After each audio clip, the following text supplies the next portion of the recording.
We'd like to thank you for listening and invite you to listen to Moishe's other lectures and engagements.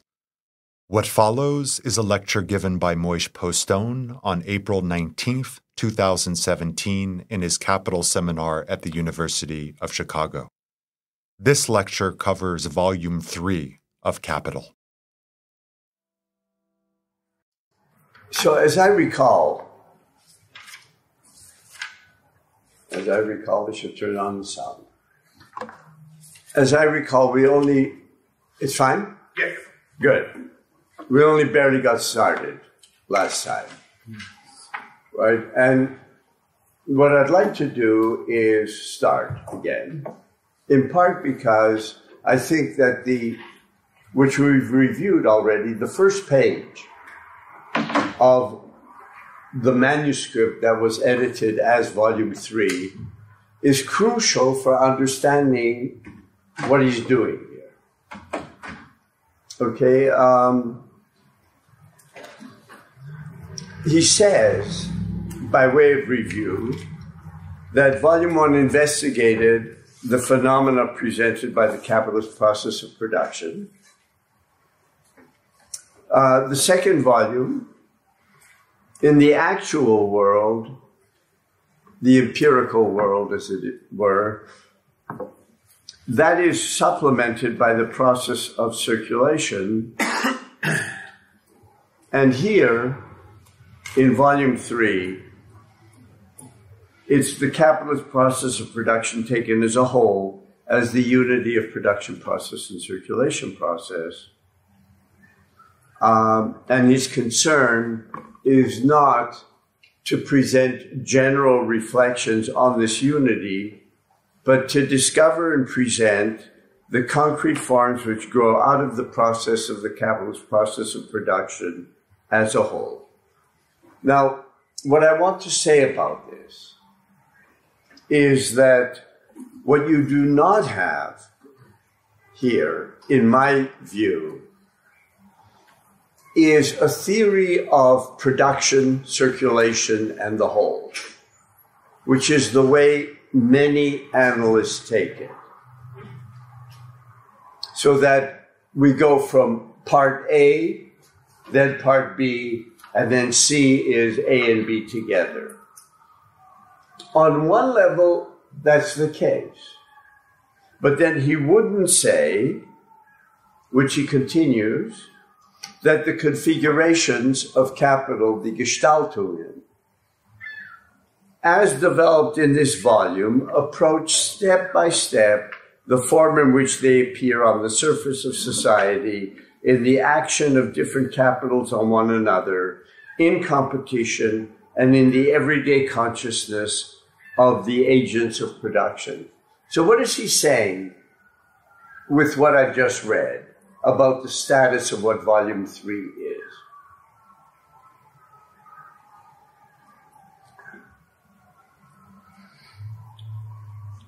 It's the argument's a movement from the essence towards appearance. Okay. Did everyone hear that? See, if you don't hear what somebody says, you should say, I don't hear. And you should tell them to speak more loudly. Well, it's a big table. So, and I'm used to raising my voice more than most of you are. So I'd like to get you used to raising your voices as well. What Daniel said was that it's a movement from essence to appearance. And that is the case. There are some caveats here.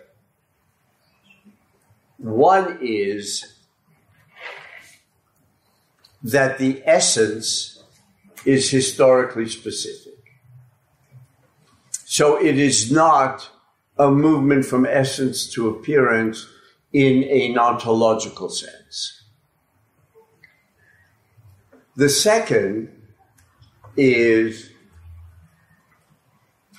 that moving from the essence to the appearance, we are moving from what is underlying to the way it appears. And as he's worked out several times, and he continues to do so in the course of his presentation, what appears both expresses and disguises what it expresses. So that the empirical level is generated by the more essential level on the one hand, and on the other hand, it's misleading. But it's misleading in systematic ways. So if I could take a very slight detour, I don't know how many of you are familiar with the works of Pierre Bourdieu, the French anthropologist, sociologist, a major figure. If you're not familiar at all with him, you should become so. Anyway, in his book, Outline of a Theory of Practice, what Bourdieu does is he talks about misrecognition, which in a sense is very similar to what Marx was talking about when he's talking about fetish forms. One of the differences being that if you read Bourdieu carefully, misrecognition is explained as something which is necessary for social cohesion. So there's a kind of a functionalist argument about misrecognition. That in a sense, social life requires misrecognition about the nature of people. And underneath it, although he did not like this when I was at a conference with him, it was pointed out, underneath it, people are individual maximizers. And social life is impossible if you just recognize that everybody is a maximizer. The difference between Bourdieu and Marx is that Marx attempts in a systematic way to ground, I'll call it misrecognition, in the forms themselves. It isn't a functionalist argument. And remember, the name, the subtitle of the work is a critique of political economy, meaning also a critique of the theories of political economists. Smith, Ricardo, Torrens, I mean, he goes through all of them. But the critique, once again, is not simply that these political economists are wrong, but rather the attempt by Marx is to show that what they deal with is the surface of society. You will recall, and I know I've repeated this, the problem is I don't have notes, a long time, many years earlier than Capital, when Marx wrote the manuscript that we know as the German ideology, in criticizing the young Hegelians, those followers of Hegel who considered themselves radical, but for whom the real change, as Marx put it, on people's possibilities were their ideas, so that you change the ideas in order to change society.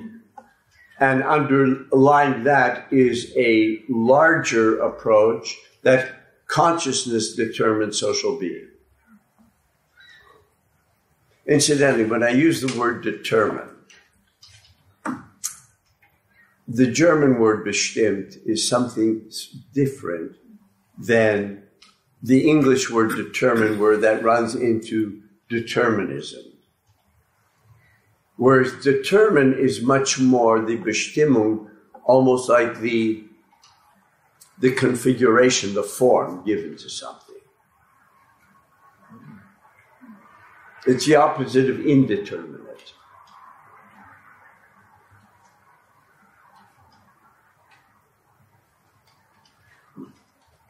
Now, to return to our theme, when Marx says that volume 1 is about the phenomena presented by the capitalist process of production, what is he referring to?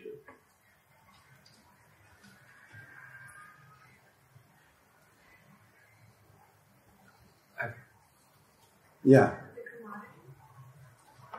Well, the commodity is the social form that he uses to unfold then the process of production. Yeah. I guess I was confused by earlier it being called a move from essence to appearance, because it seems, at least in some ways, that in volume 1, he's dealing with like appearances of the dynamic of capital. But I could be mistaken. No, you're right. Okay. You're right. The fetish forms occur all the way through, including in volume 1. And one of the main fetishes, right away, right up front, is abstract human labor. Because Marx himself presents it imminently as simply the expenditure of energy, muscle, nerve, etc., etc., etc. And it can't be that. Because value is historically specific. What constitutes value is abstract labor. Abstract labor could not be simply the physiological expenditure of energy, because that's transhistorical. So what you have at the very beginning, and it's been misread by generations of people, is that Marx, with his, if I may say so, perverse attempt to remain really immanent to his object of investigation, presents labor as it appears to political economy. So you're right, there are many fetish forms also in volume 1. But when he talks about essence, you mentioned the commodity, and we know the commodity is value and use value. What does he unfold from that? What is this level that he claims is hidden and disguised? Time. Time. I like that answer, but in one word won't do it. Yeah, time as the substance of value, right? So the problem of the decrease of the rate of profit, it doesn't answer anything about the desubstantialization of capital in terms of the decrease of time necessary to produce commodities. So there is it's being hidden by, so. Okay. I guess that's what my English allows me. That's fine. That's fine. Because I'll probably even repeat what you said. Yeah, right. Go ahead, please. Before I get to time, which I agree with, I will outline what is considered to be, by most, the essential level. Most commentators take the essential level to be one that proves that labor is the source of all wealth. Period. Labor is the source of all wealth, and this is disguised, veiled, as you move through capital and as you approach the surface. And this interpretation is, in my view, half correct. Labor, for Marx, is not the source of all wealth. It's the source of all value. The difference being that what Marx outlines in volume 1, is a dynamic, a directional dynamic. Circulation does not have a directional dynamic, circulation can speed up, but that means that the circle is just going faster. There is a directional dynamic. So what Marx is trying to explain, among other things, is why is it that what a lot of people would call modernity has this dynamic form. So it doesn't assume the dynamism of modernity, it attempts to ground it. So value theory is an attempt to ground the dynamic. However, there's a twist here.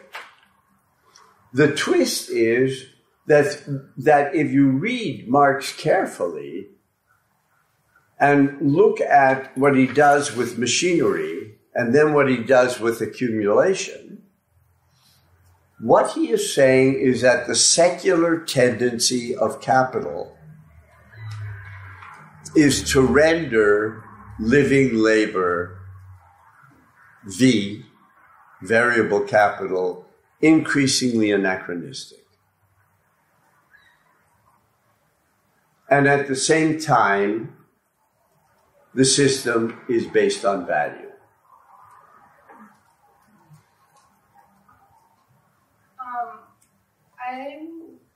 I'm wondering what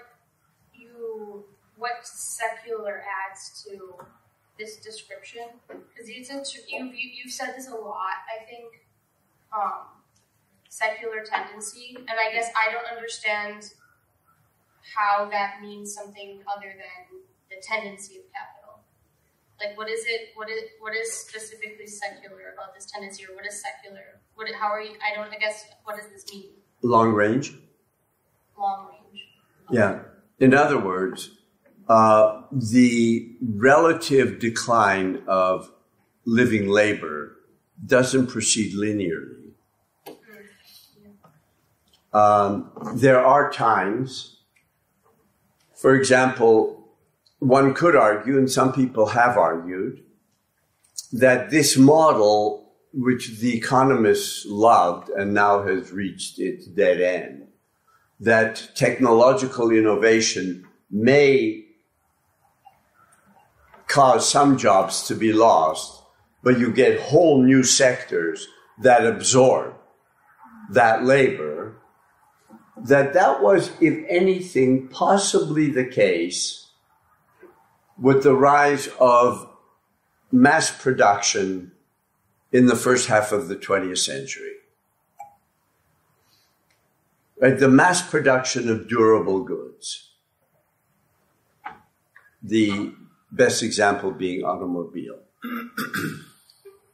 These really gigantic factories were large enough that they really did suck in a lot of labor. New labor, but also labor that was rendered superfluous by technological changes. Marx is arguing in the accumulation chapter, I would argue, that the long-range tendency, is that better than saying secular? Yes. No, it's okay. The long-range tendency of capital is to reduce living labor.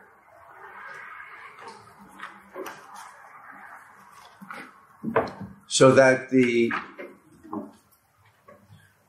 outsourcing of proletarian labor, which we saw in the past generation to China, the enormous increase in the Chinese working class, just as the American industrial working class was declining, that increase has stopped.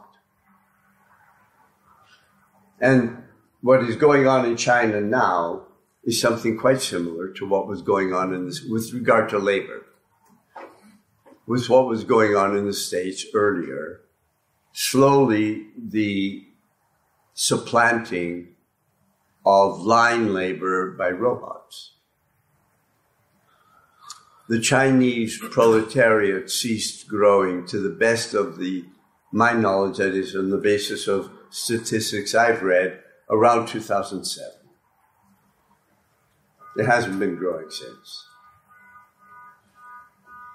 Because there had been a school of thought that said the worldwide proletariat will grow even if the working class in what had been the metropolitan countries declines.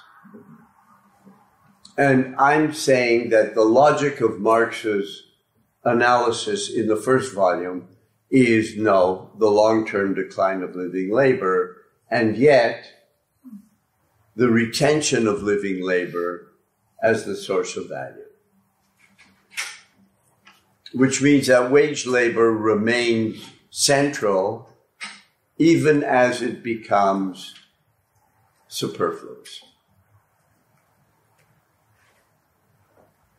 It's this movement I want to suggest that for Marx is hidden by the phenomena that he describes in volumes 2 and 3. And this is a different way of talking about the essence that is being hidden. One way is to really ontologize it. Labor is always a source of wealth. And it's veiled, and therefore laborers are mistreated, etc., etc., etc. And that a post-capitalist society would entail the realization of labor is different than the perspective that I just outlined, that labor remains the source of value as value becomes anachronistic. And a post-capitalist society would in fact not be based on wage labor. Both of them, both of those perspectives agree that volume 1 for Marx is the essence. So both would be opposed to a different kind of view that is almost like sectional. First we do production, then we do circulation, and now we bring them together where there is no, the concepts structuring what production is and what circulation is are absent. It is, if one will, a reification. Okay? I had one question about something you said earlier that seems really helpful. I was reading a book about Marx, and it put forward a really general analogy for how Marx conceived of labor, and it analogized it to the kind of undifferentiated way that Freud conceived of the libido. And there's been criticism for a long time about that Marx almost, autistically conceives of the labor of real living human beings in this really abstract way that a lot of economists still do whenever they refer to aggregates and such. Mm-hmm. And if you're saying that that's a fetish that he's pointing out, not actually adopting, is that what you're saying? He's not thinking of labor as this thing that doesn't really refer to real human beings in a way that only an economist would, perversely? Yes and no. I agree that in the early Marx, and I don't think he changes this, like Freud's libido, labor has no given form. Labor is a human activity because it's not instinctual. It's remarkably, I guess one word would be adaptable, but that doesn't go far enough. It's basically protein. There is no natural form of labor. And just as for Freud, there is no natural form of sexuality, in spite of the bad rap that Freud has received, there is no natural form of labor for Marx. Labor is this creative, dynamic system. In Capital, it is harnessed, narrowed, and abstracted. The transition from production based on artisanal labor to production based on proletarian labor is one that involves, not all at once, but it involves de-skilling. Industrial workers are really not the same as artisans.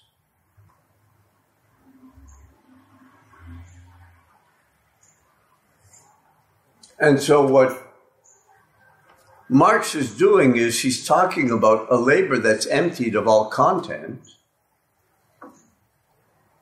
in a system that not only oppresses them, but is generative of enormous amounts of knowledge that, in a sense, would allow for production that didn't require this kind of empty labor. So the real difference between these two approaches I've outlined of the so-called essence is whether the overcoming of capitalism means the realization of labor or its abolition.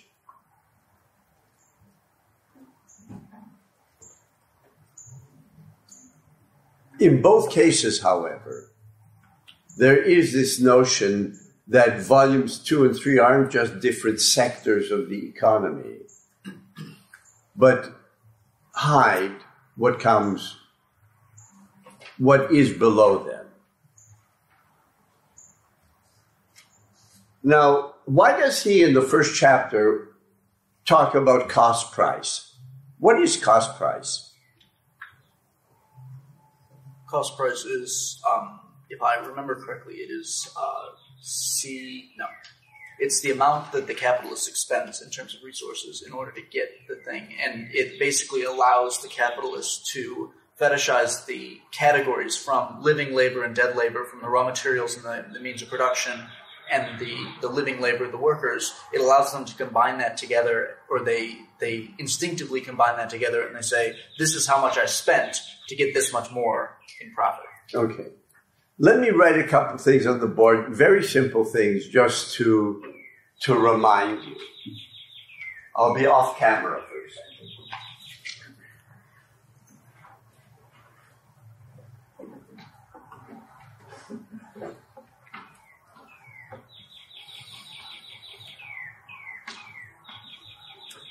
For Marx, constant capital are raw materials, machinery, buildings. They transmit within his framework. They transmit value. They aren't generative of value. V is variable capital. That's the amount of money that the capitalist gives the workers to reproduce labor power. And S is the surplus value that's created. Now, for Marx, V plus S is the new value that's created, part of which goes to the workers, part of which then exists as surplus. Right, so this is new value. Because this is new value, the rate of surplus is S over V. It's within, as it were, the frame of new value. What is the ratio of what is surplus and what is necessary or variable?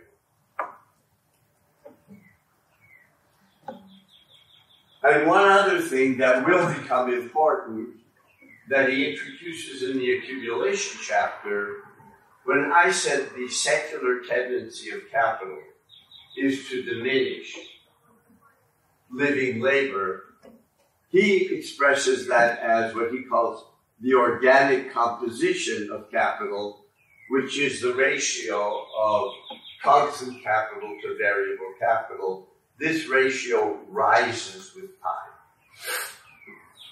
More and more constant capital, less and less variable capital, i.e.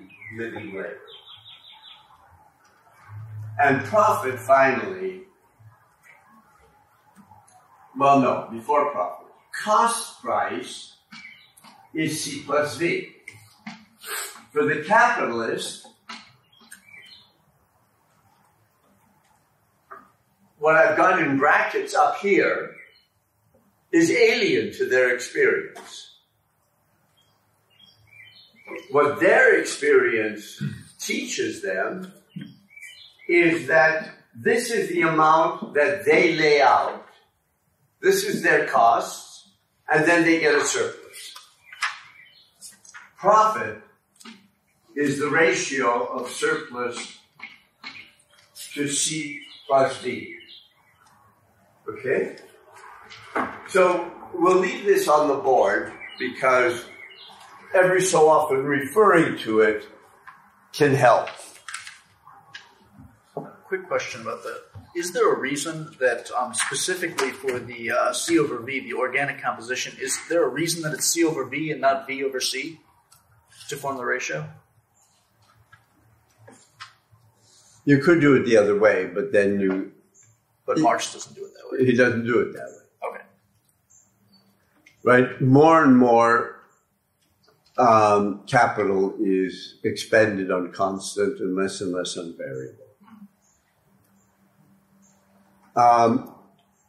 Now, a lot of people have taken C over V just as an explanation for the tendency of the rate of profit to fall, as if that's really Marx's concern. Whereas I'm saying his concern is really the diminution of V.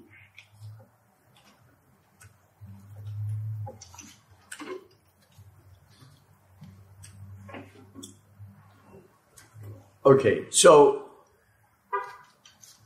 for the capitalist, the cost price seems to the capitalist as being the actual cost.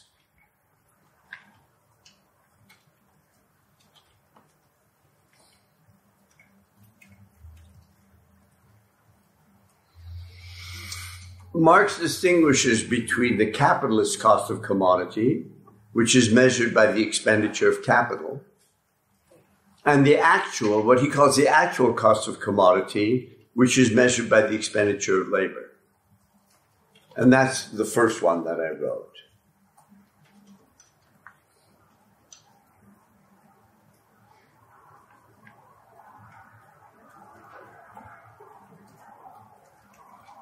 Okay? And basically, he says the wages are in advance.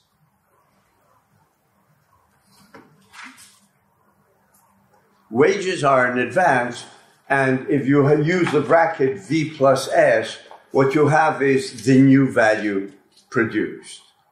Wages are not for that. Excuse me.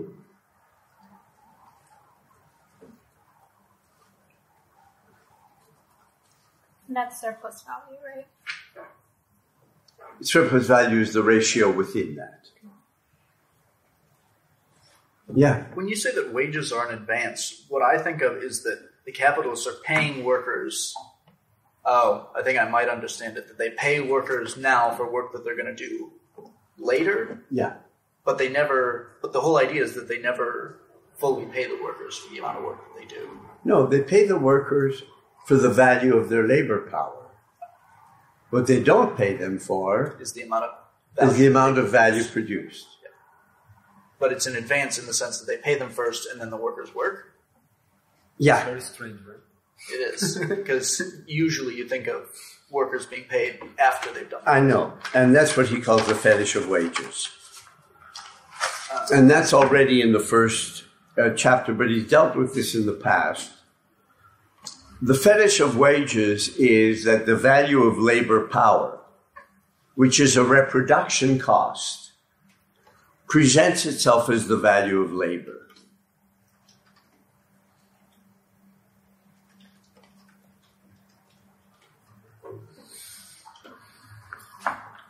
Where is this much? Sorry. 121, 122. The fetish of wages. Well, that's me. Ah, okay. He dealt with that, actually, the fetish of wages in volume 1. Ah, volume 1, okay. But wages give the appearance both to the capitalists and the workers that they're being paid for their labor. And Marx says, no, they're being paid for their labor power. And that capitalism rests on the difference between the value of labor power and the total value created.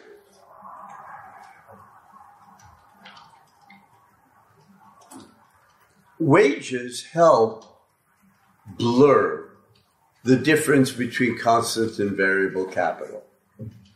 Both of them are costs. And for the capitalist, what is significant in terms of their costs? They buy all this stuff. And they distinguish that stuff in terms of what? Fixed and circulating. Fixed and circulating. What do those terms mean here? Fixed capital gives up its value slowly in the form of machines, means of production, and circulating capital actually is wholly transmitted all at once to the commodity. So raw materials and labor are lumped together, even though they shouldn't be, as Marx understands it. Right. So in terms of the experience of the capitalists, in what they're spending their money on, they make a distinction between fixed and circulating costs.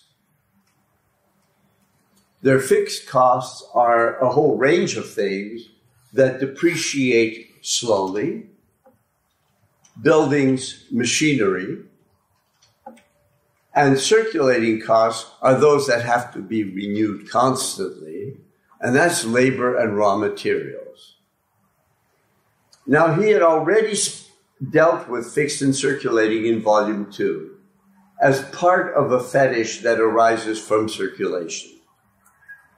Because the question of how much value is transmitted for Marx is a matter of circulation.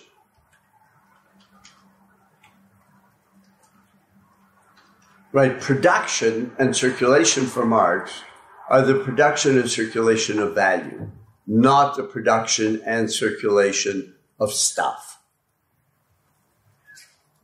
In a sense, the new materialism misses that dimension in Marxian materialism, which was a critique of the old materialism of the 18th century, which is a lot like the new materialism. As a reaction against the idealism of the linguistic term. You know, we're caught in this squirrel cage, conceptually. We're back to the early 18th century. But moving from the 18th century back to the 21st, so the distinction between constant and circulating and fixed capital emerges from circulation. That's Volume 2. But here, on an experiential level, it also are significant. The distinction is a significant one.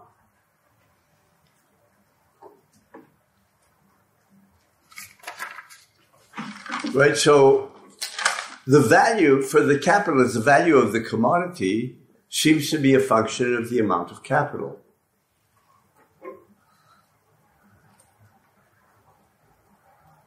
Now, if the actual cost, the cost price is C plus V, and S, in terms of the consciousness of the capitalist, drops out, where does the profit come from?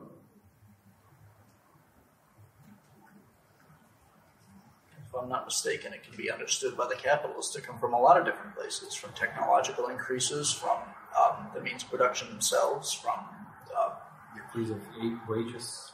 Exactly. Well, for the capitalists, the surplus comes from sale. Yes.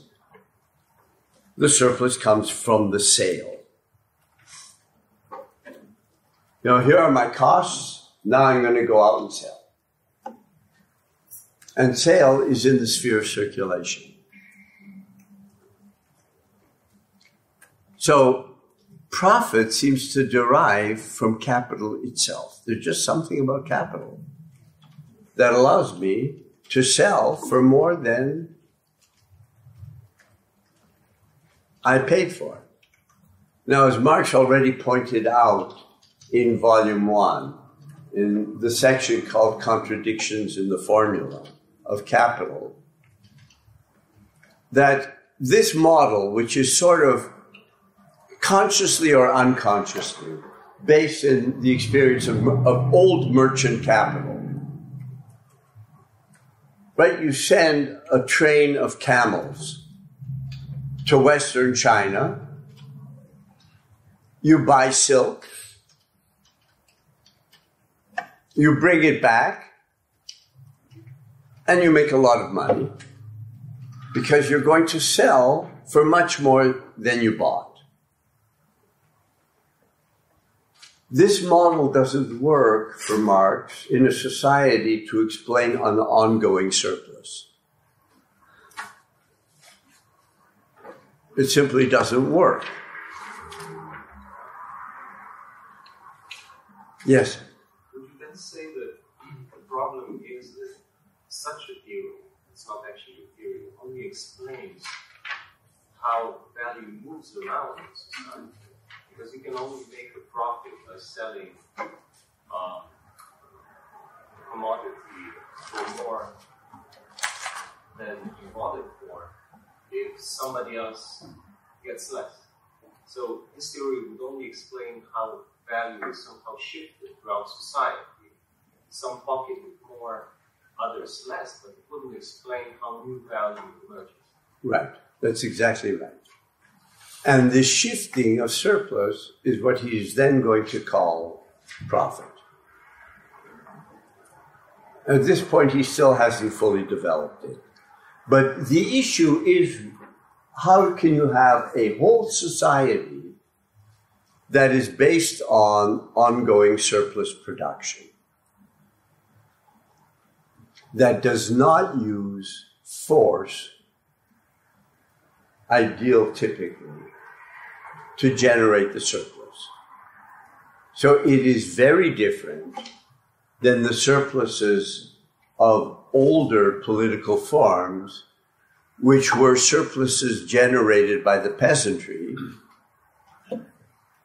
where the peasantry was coerced to give a portion of either their products or their time to the Lord. That was a matter of coercion. The tricky thing with capitalism for Marx is not that coercion doesn't exist, but in the final analysis, it doesn't depend on ongoing coercion, or better yet, coercion has a very different form. It's an abstract coercion. You have to work to survive. You don't need somebody to whip you to the factory. That kind of coercion is only necessary, he sort of makes it a little note at the end of Volume 1, where you've got a lot of land available, where people can flee to the land.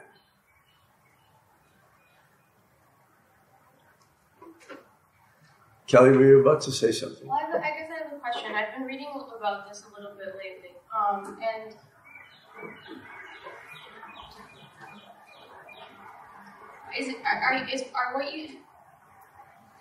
are you saying, if you're talking in terms of like absolute surplus value, relative surplus value, that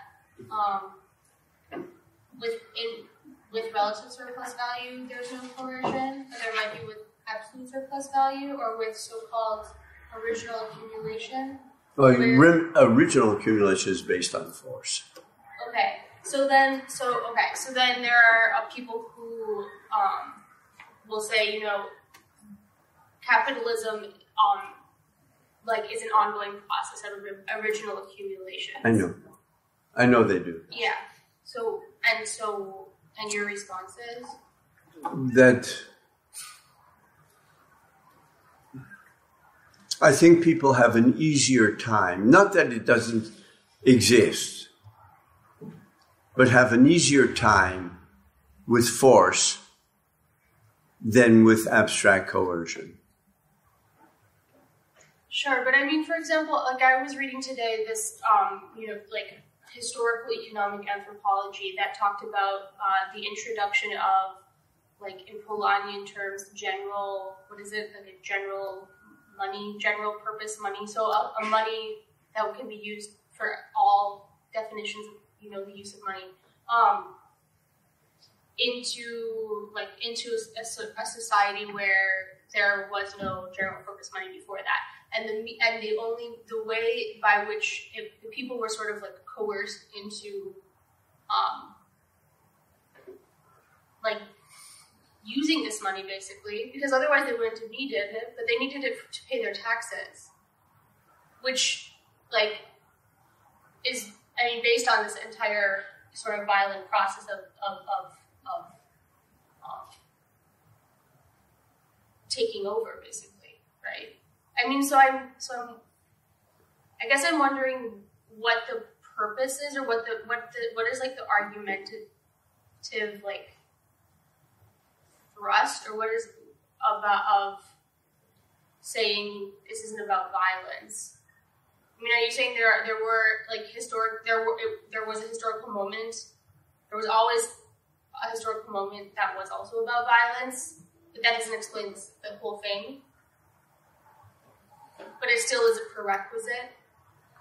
Well, it was a prerequisite for getting the system into place, as it were. Once a system is in place, it requires less and less direct violence. Okay, so maybe it's a matter of like defining violence. That's true. You can expand violence to say that the fact that most people in this society have to work if they want to survive, that is a form of violence. But that's not direct violence. That's very different than somebody going around, door to door with a cudgel and driving them to work. The problem that I have with the new emphasis on violence is I think it really doesn't understand what value theory is about. So it's about getting stuff, and which societies or people get the stuff and which are the people who are robbed of the stuff. It's not that this is false. But what I've been trying to emphasize is the trajectory of capital in the last 200 years can't be explained that way. And capitalism is certainly not the first form at all where people rob stuff and then get stuff, fabulous wealth. The fabulous wealth of the Indian princes, pre-colonial, was based on that kind of raw force. Capitalism is something very different. And I think there's a kind of a theoretical regression in focusing more and more on stuff, on people being robbed, basically. I don't deny that this is going on. But I don't think that the crisis of capital in the last 40 years can adequately be understood in terms of this. I don't know if I've answered what you're concerned with, Kelvin. We can continue talking about it. What? Time. Yeah. It was an interesting question to me, especially since I don't know much about the historics of economics besides just reading Graeber's book on debt. He also outlines the history of money coming out of militaristic purposes. But I'm curious, and I don't know much about this at all. It's just a figment in my head right now. But prior to the 19th century, at least in the West, we didn't really have a generalized police force. We had militia and such, but we didn't have a paid constabulary and all that stuff. And then in England, whenever capitalism really takes on the form that we recognize it as having for so long, the police force also becomes generalized, and it becomes more of a normal thing.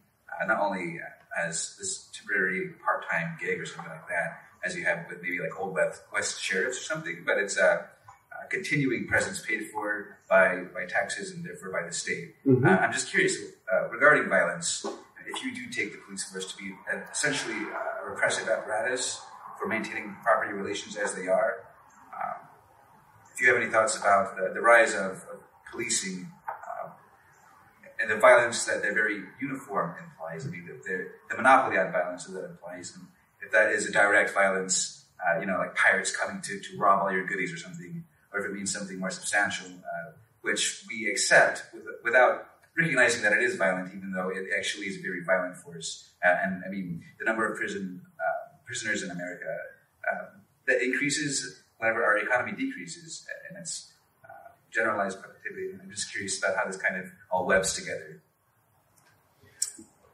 I'm not trying to deny the continued existence and importance of violence.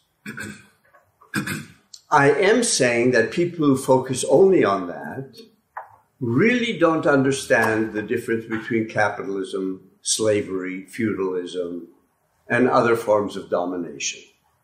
And the reason why that's important is because the potential generated by capital is something fundamentally different from what serf-based society or slave-based society or any other form of domination possibly generates.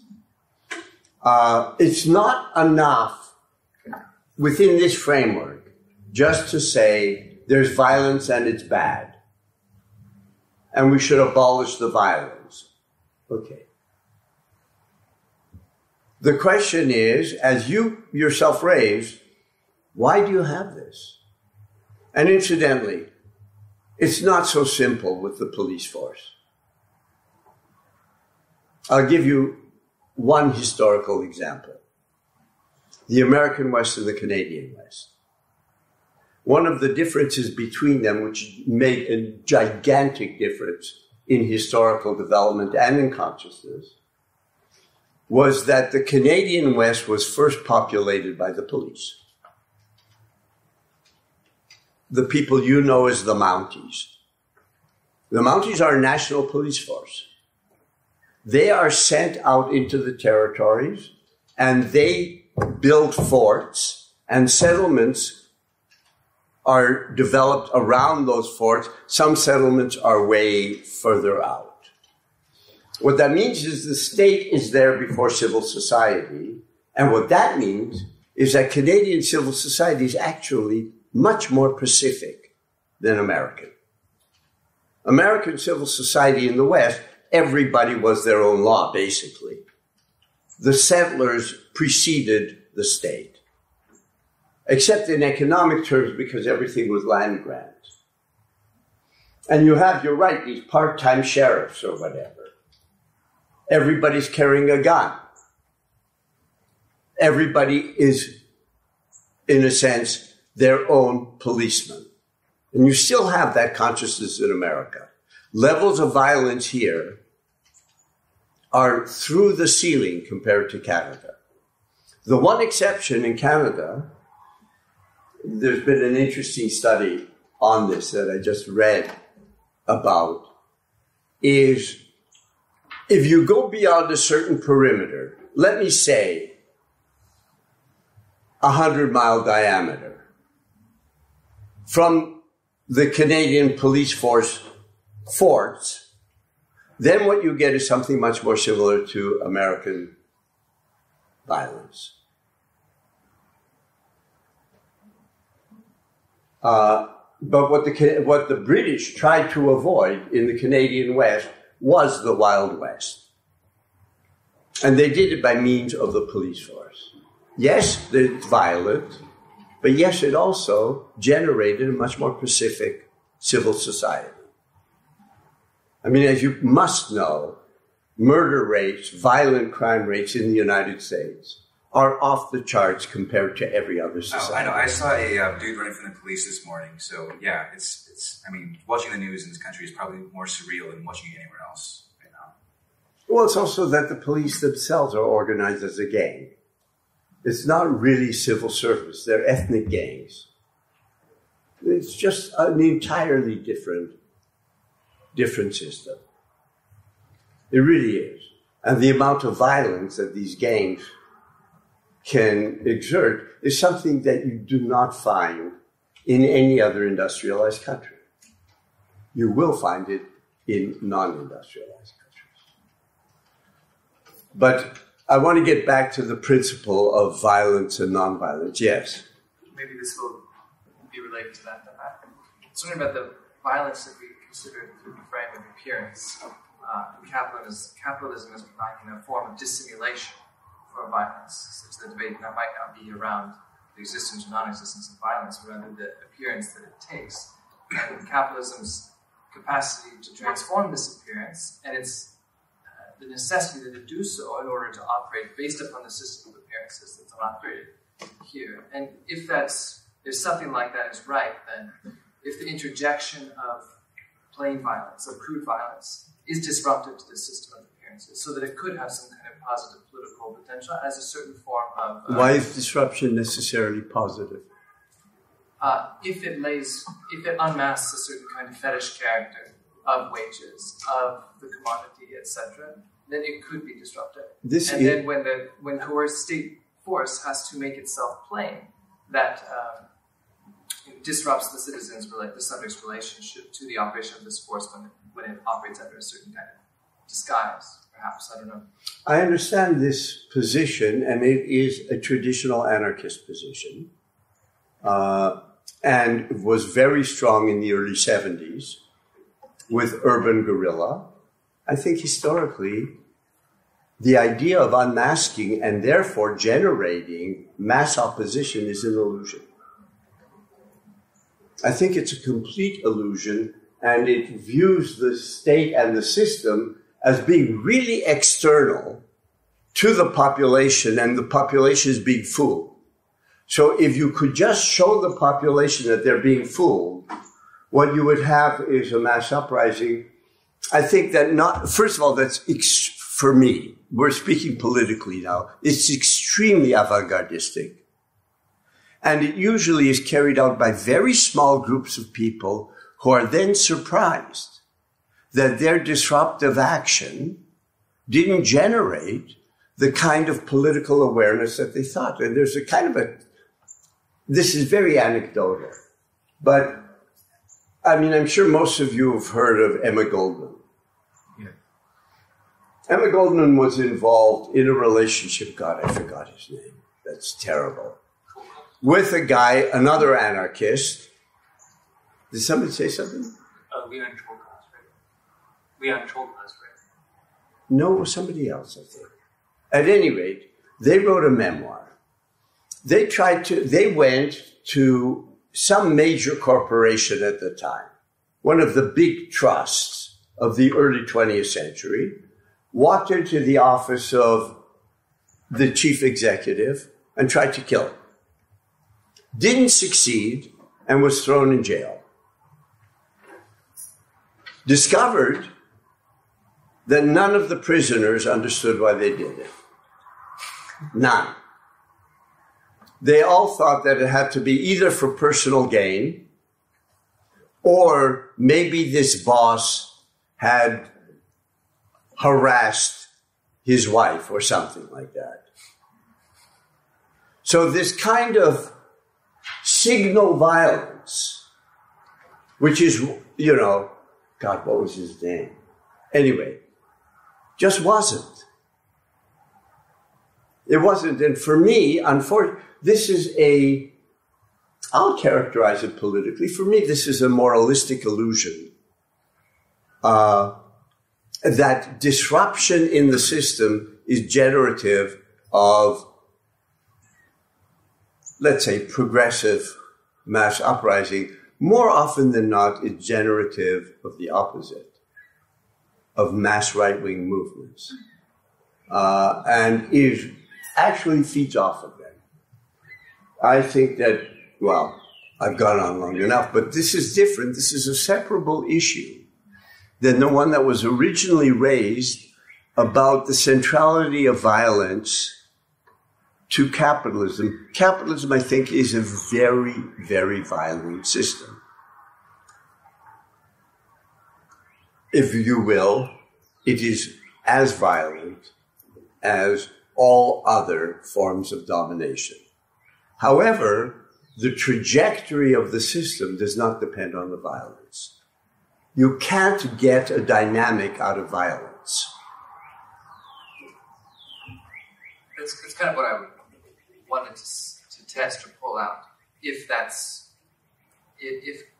the trajectory of the system depends upon the apparent extirpation or dissimulation of violence, and that's why violence takes a kind of secondary function. So I was speaking less in immediate political terms than trying to ask through the form of a statement how violence might figure within this stratagem of appearances that Marx lays out. Well, there's something that takes the place of violence for the system as a whole.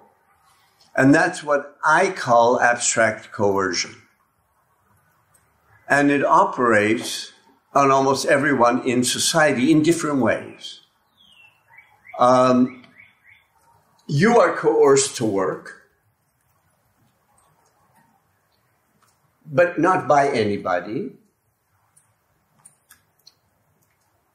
Capitalists, even the most despicable hedge fund managers, are coerced to show a profit.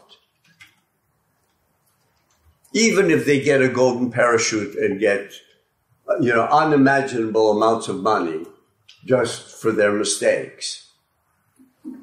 Nevertheless, they are coerced. Now, the nature of the coercion, it seems to me, is something Marx is talking about. Yeah? I think, kind of along those lines, it seems to me like the real difference between capitalist police forces, for example, and these, the marauders, or the Mongol hordes, or the kings with their armies in the feudal age, etc.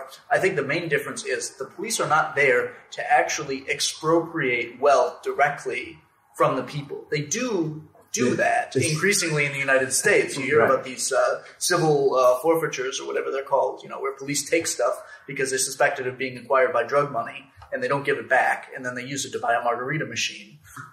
That actually happened. But anyway, really. I know. Alas. Yeah, they're a gang. But so they acquire this wealth. They do that, but that's not what's generative of the fundamental dynamic of capitalism. That's not where the wealth is coming from, or indeed where it could come from. What's really happening is the corporations are, whether you want to define it as violently or not, coercing workers into producing surplus value, which they then use to fund or to fuel the dynamic and to create surplus value. No, I just meant to comment that I agree to some extent with what you just said, but the focus on corporations, I think, gets it wrong. Abstract violence means precisely that it's impersonal. There is no agent of it. In feudal times, you saw a guy coming and hitting you if you didn't deliver whatever you had to deliver. I mean, corporations do that, but they aren't the ultimate source. This is a terrible tangent. This was actually portrayed in a remarkably astute movie of the late 60s called The President's Analyst. And it was about the president having an analyst. It was thinkable in the late 60s, unthinkable after that. And of course, everybody's after this analyst. The KGB, the CIA, the FBI, they're all after this analyst. And it turns out, towards the end of the movie, that the worst of the worst, the most powerful, is the telephone company. Why? Because the telephone company wants the analyst to suggest to the president, the way only a therapist can, that it would be a good idea if every American had a little dial implanted in their brain so that they could just think numbers. I mean, this is way ahead of its time, right? So the telephone company is trying to get to the analyst. Okay. The last scene is you finally see the telephone company, and it's sitting around an oval table, sort of like this, or, the board of the telephone company. And then there's a power outage, and all of them absolutely stop. It turns out they were all plugged in. They're all puppets. And that's where it ends. And that really confirms what you were saying. Behind the telephone company is something else, and it is abstract. It was a great movie. I have no idea who wrote it. It was also very funny. The way it portrays the CIA, the FBI, the CIA being very diverse, the FBI being all exactly the same, wearing, blue, shiny suits. Just a comment about the idea of separating something you could call it the corporate character and actual corporations that have real names that we recognize. I mean, the corporate character, if you just look at something like Microsoft, you have this kind of, or Apple would probably be better, you have this, this tyrant, and then power diffuses all the way down, and that's where you could source it. But corporations and the corporate character is much more diffuse than that, usually. Even the CEO is beholden to the investors, and the investors are beholden to the forces and so on. So, that's a better way to characterize it. It's as good a way to characterize it as just something that's abstract, that kind of coalesces all around you with no real source. Instead of saying that we should look at corporations because they're not actually, deploying tanks on people to make them come to work. It's at least a good analog for what people do in order not to starve to death. Which is a good, I didn't follow the last half of the last sentence. Comparing all the corporate forces, corporate in the more dictionary sense, not just business that combine to make people, choose either to go to work, sleep under the bridge, or starve to death, as the appeal thing goes. It's as good a way to characterize it. I think that thinking of that as having at least a corporate character, if not, a named corporation, it helps me at least understand, the combinatory of things that make people do what they must do to survive and even come to like doing, to identify with a person. Aaron. Well, it's also us, right? It's kind of the simple fact that you A don't little louder, please. Sorry. The fact that you don't get to participate in society if you don't work for a wage or, run some sort of capital venture, right? And that comes from, everything about our social relations and our social forms, and also how, we relate to ourselves and how we relate to others. So, of course, we would want a job, but it doesn't even take, some big corporate web above the workers to do that. It's, part of, if you're working, you want a job. You wanted the job. Of course you did. That's how you get to participate, in the world. So I think it's, this, fetish character of the commodity or whatever. It's all-encompassing, right? So I guess I just don't have these the corporate. Look, on a very simple level, there's a reason why Marx begins with expropriation. And the reason, and this kind of comes back to what Kelly was saying. The reason he begins with expropriation is what you have are, eventually, historically, a large number of people who own nothing. They may have possessions, and you have to make a sharp distinction between possessions and property.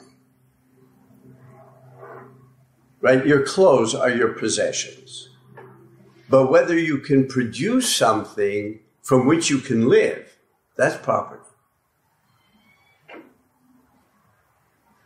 Now, the way surplus was generated in all other societies is most people could survive on what they produced. Not as single individuals. They weren't Robinson Crusoe, but, for example, as part of a peasant family.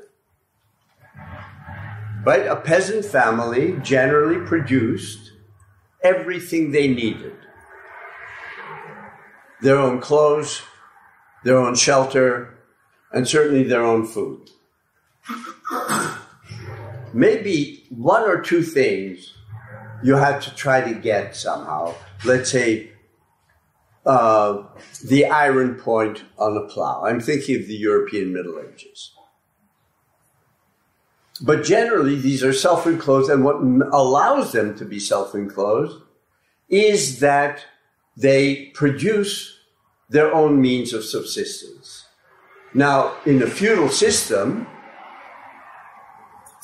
the Lord says, that's very nice, I want either X% of everything you produce, like I'll come at the end of the week or the end of the month, and you give me 50 chickens, 300 eggs, etc. Or the land is divided into strips. Nobody has just a plot, except around the house for vegetables. And some of the strips are peasant land, others are the Lord's land. And the peasant is required to work on the Lord's land X amount of time, 3 days a week, 4 days a week, 5 days a week. The point is that that has to be extracted by force, because the peasant can live on their own were it not for the force. The Lord does not provide them in any way with means of production. They have it. A worker is a fundamentally new phenomenon. I don't mean a single worker. I don't mean 10 workers. I mean a mass of workers. You have a population that owns nothing. And you have a new kind of Lord who's willing to let them work under their conditions, but the Lord owns the means of production.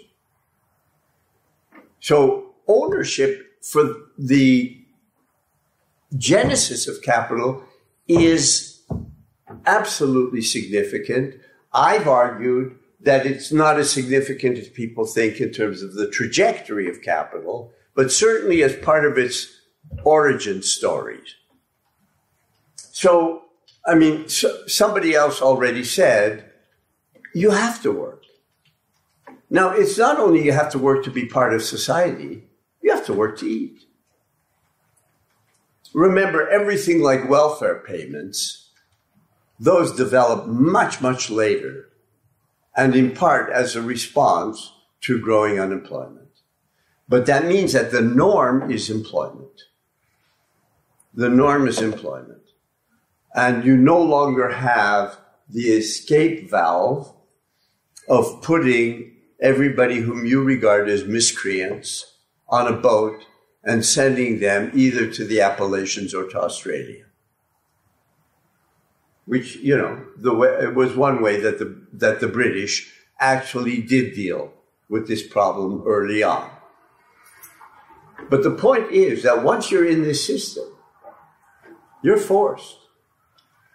Particularly if we're talking about European societies where there isn't a lot of land, where you can just say, you know, forget about it. I'm going off on my own. It'll be hard, but I'm getting that piece of land, and eventually I'm going to become a self-sustaining agricultural peasant or farmer. Once you're a farmer, of course, you're back in the market system. So the point is there's an ongoing surplus. This isn't the first society like that, but it's an ongoing surplus that in its essence doesn't depend on violence. Or better yet, doesn't depend on direct violence.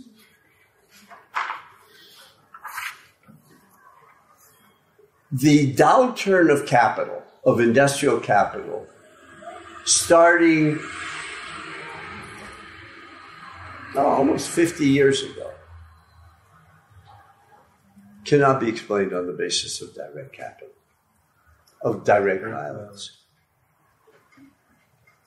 You have to be able to have a theory of why, the golden age of capitalism ended, and why at the same time the opening up of state-directed capitalism, aka actually existing socialism, also ended. You're not going to explain that in terms of increased violence against anybody. And that's a real historical issue, that since a lot of people just ignore all of that, capitalism becomes a kind of a reified category, just like neoliberalism. It's just a reified category. It has no history, other than maybe an origin story in blood and fire. And it's spreading blood and fire everywhere, but it is.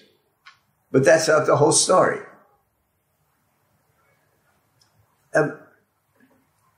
I see a lot of frowns, so I don't know if what I've said is A, understandable, and B, plausible for you.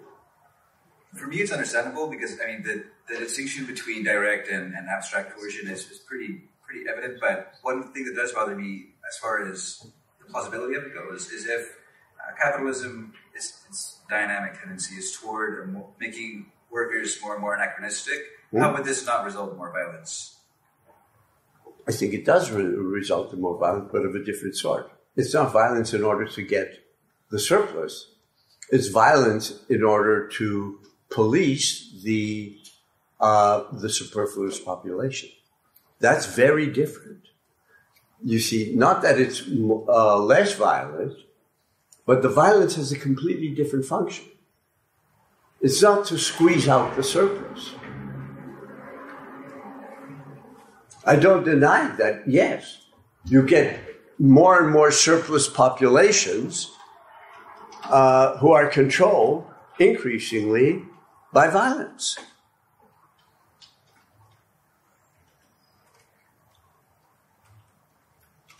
Yeah, look at Brazil. But the police in Rio just shoot people who they think are miscreants. No? Yes? No, yes. I would like to say that we have somebody who knows more about this than I do. No, I'm not. I'm not going to talk about Brazil, but I think that the problem about this increase of violence, there is a lot of theories. I don't know if I'm repeating one of the things that was already said, but it has to do with this ability to capital try to avoid its own crisis, right? So all the discussions put by Harvey, for example, and the accumulation by, I don't know if this is the word, dispossession, right? It has to do with this idea that this process of accumulation by dispossession could avoid the crisis of the decrease of rate of profit, for example, right? But I guess that from this framework, thinking about value, we have to put together to criticize the idea that this violence is being able to avoid the decrease of the substance of value, right? I think Harvey would agree with that. There's a big difference between saying that accumulation by dispossession, what he calls accumulation by dispossession, becomes an attempt by capital to respond to a crisis. That's fine. But then the question is, how do we understand the crisis? Yeah. This is what I try to mean. Yes. The crisis isn't generated by the accumulation through dispossession.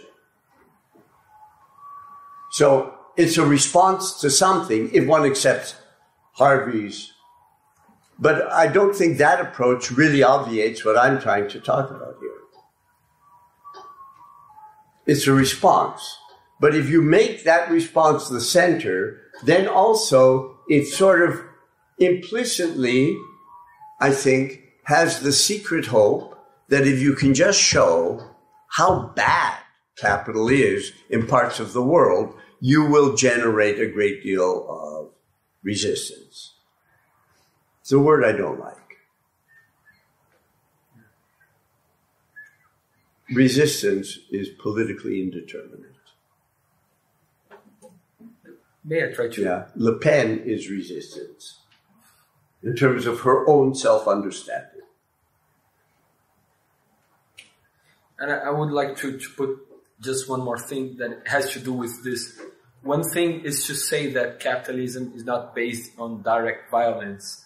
But so the violence is impersonal, is abstract, but I guess we think we might put together the problem of fetish. Otherwise, the people, the working class that were overwhelmed to work, it would be impossible to think about what means dignity of labor for these people. I think that there is something that has to do with fetish, that has to do with, even though you are being coerced, overwhelmed to work, the working class has proud. It's proud about this, right? So I think that there is something that has to do with fetish that should be put together to think about the problem of violence. Well, I think this goes back, if I understood what you just said, I think this goes back to, it's tangentially related to a point that Aaron raised, which is that work becomes a source of identity. Yeah, that's right. I think that, has often been not taken sufficiently into account. Because so much of the work, which was constitutive of identity, was dangerous or lousy. Like the best example for me is coal mining. Yeah, but coal miners have a strong sense, or had a strong sense, of their identity as miners. And, the idea of generations of miners. So when there's no work for them, it's a double crisis, right? It's a crisis of immediate material reproduction. Maybe you get a job in Walmart for, at best, 40% of what you had been earning as a miner. B, however, you also lose that sense of yourself, of a self that is you. So the question of the abolition of labor is a very tricky one, once one takes that into regard. At this point, I am going to refuel.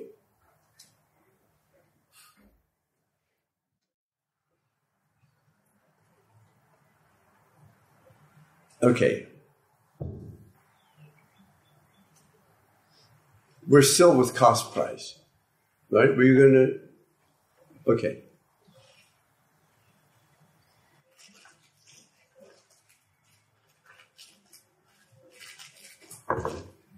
It's at this point that Marx introduces competition.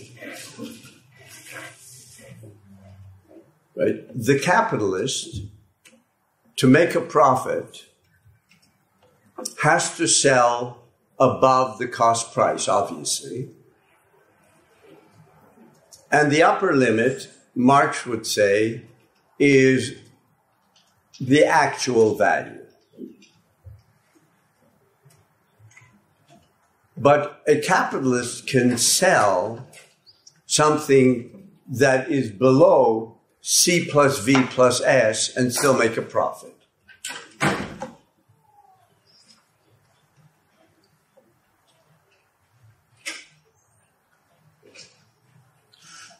And this, for Marx, enables us to understand the everyday phenomenon of competition. The basic laws of capitalist competition for Marx governs a general rate of profit and so-called prices of production. It depends on the difference between value and the cost price of commodities and the possibility deriving from this of selling commodities below their value at a profit.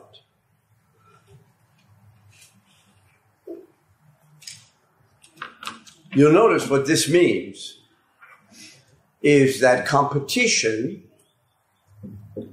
is a surface phenomenon of capital, logically speaking. It is not the essence of capital.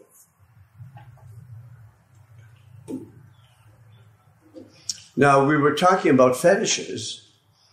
One of the fetishes is that it appears as if to the capitalists and to most people, as if the surplus derives from the sale, rather than being realized in the sale. And here he goes off and he begins to criticize Torrens and a lot of other political economists who saw the sphere of circulation as being the source of the surplus. Moishe, Yeah. sorry. Could you talk further about why competition is just an appearance system? Competition doesn't create value. What competition does is distribute value that's been, and this will become clearer as we go on. He has this notion that value is like a total social category. I'll try and make this plausible as we go through this. And that it is distributed by various means, including competition. But competition does not, the value theory for Marx doesn't depend on competition. But the attempt to invest more money or invest surplus value, to reinvest surplus value, it has to do with competition, right? Oh, sure. Okay. Sure, but the competition is operating on the level of price, not on the level of value. Okay. And that's what he's trying to do here. So the level of price and profit are real, Okay. but they're not essential, as it were. Does this make sense to you? And obviously, and he's fully aware of this, profit and price antedate value. You don't understand value by going back to the Phoenicians or any other trading peoples and say, look, all the way back, people were involved in economic behavior. That's correct. Yes. But that doesn't mean that that is the prehistory of capital for Marx. So when we talk about the dynamic and the way that the way that the value of V falls over time because of the decrease in the amount of labor it takes to reproduce the method or the necessary commodities that fuel the workers, basically, that reproduce the labor power. So doesn't that phenomenon of V decreasing will require, if not competition, then at least multiple firms to exist across an entire economy in order to drive that value down? Is that the mechanism of the rising organic composition of capital? I think so.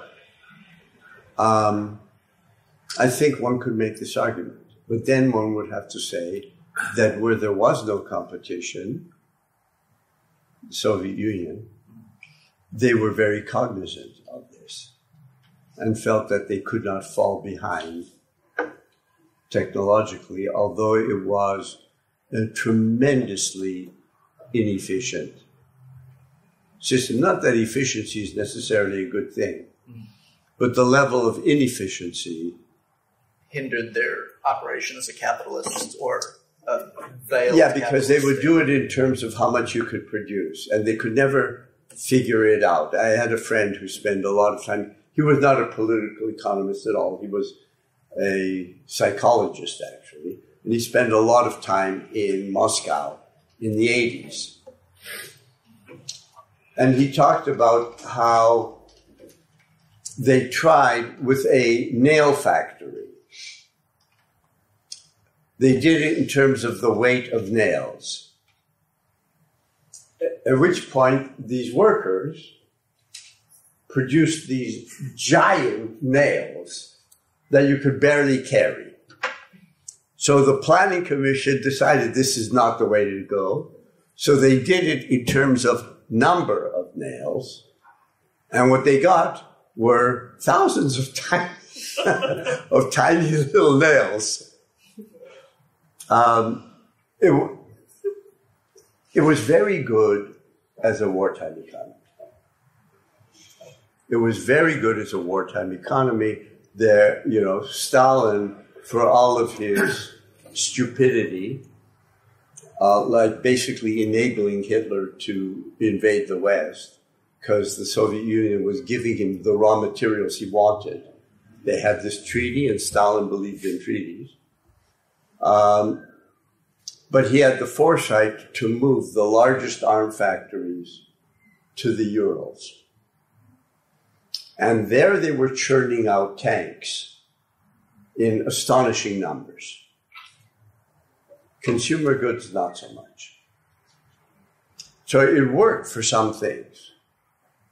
Like it worked as a military-industrial complex. It worked very well, actually. With the perversions, like you had a city of physicists who basically weren't allowed to leave, who did remarkable work, like in optics. And then when the Soviet Union collapsed, they were hired by Western firms for a fraction of what they would get paid in the United States, but a lot more what they were paid in the Soviet Union to do really cutting-edge work. It's also a form of violence, but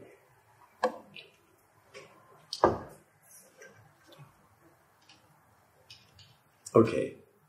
And finally, and this is the last part of this chapter, using Balzac, he says that in a society governed by capital, even people who are outside of the nexus begin to think that as capitalism becomes a culture.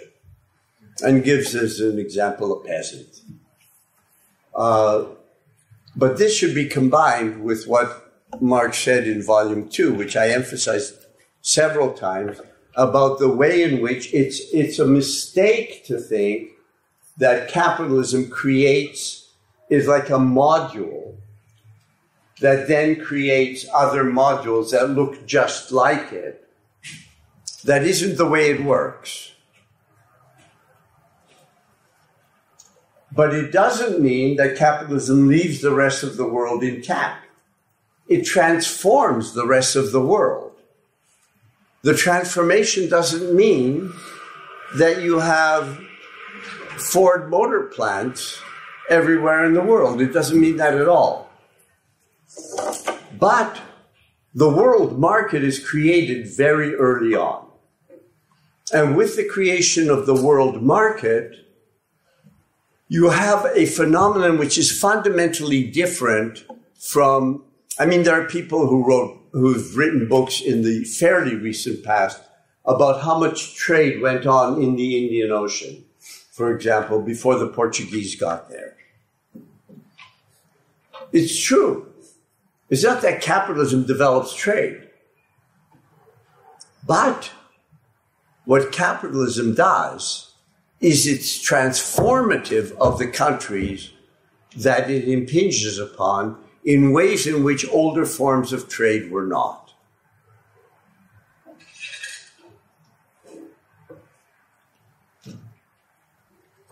And it will do this without changing the form of labor. The example that he gives in Volume 1 is the corvée, which was one way in which labor was forced in the lands where the Danube goes into the Black Sea, what is now Romania,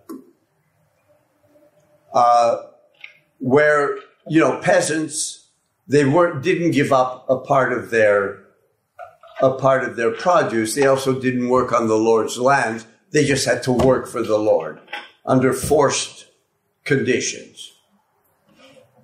The corvée becomes much more onerous and strict once capitalism really is there in England, France, and Holland. I've mentioned the second serfdom in Eastern Europe.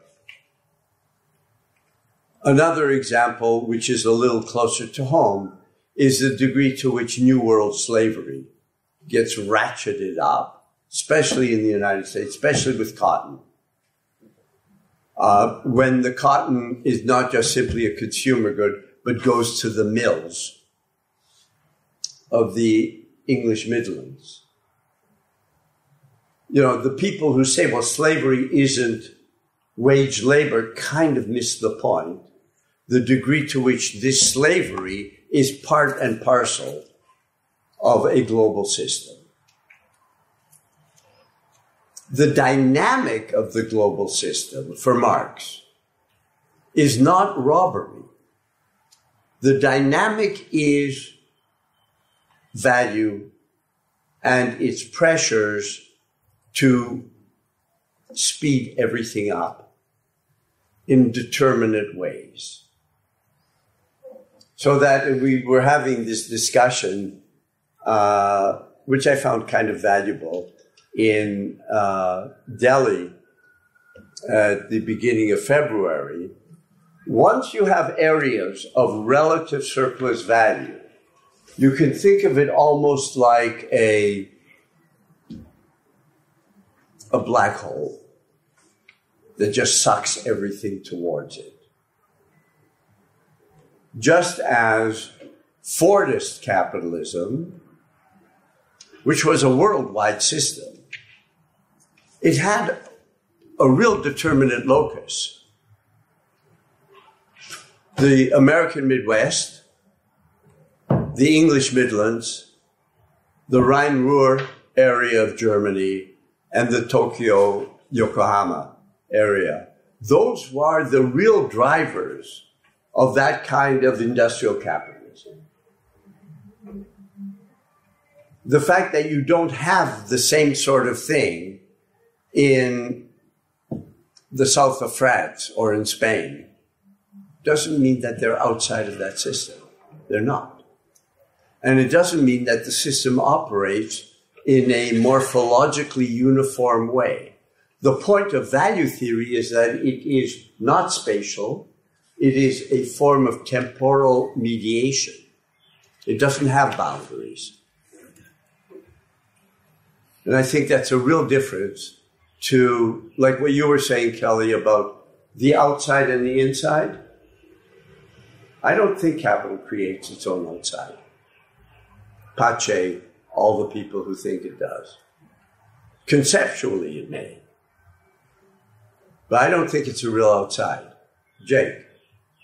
And thinking about it in terms of a global system that helps us think about mode of competition too, that the post-war Fordist mode of competition changed from the earlier liberal competition between different firms, changed into a monopoly organized capitalist sort of competition that was kind of competition between nations or within giant firms.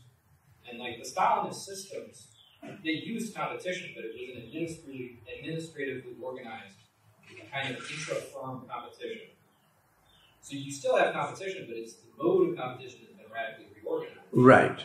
And then coming out of the collapse of Fordist modes of capitalism, and just on the issue of structural adjustment programs, the key part of what's going on there is trying to revive the old mode of competition as free market-based competition. After that had been lost in the Fordist period.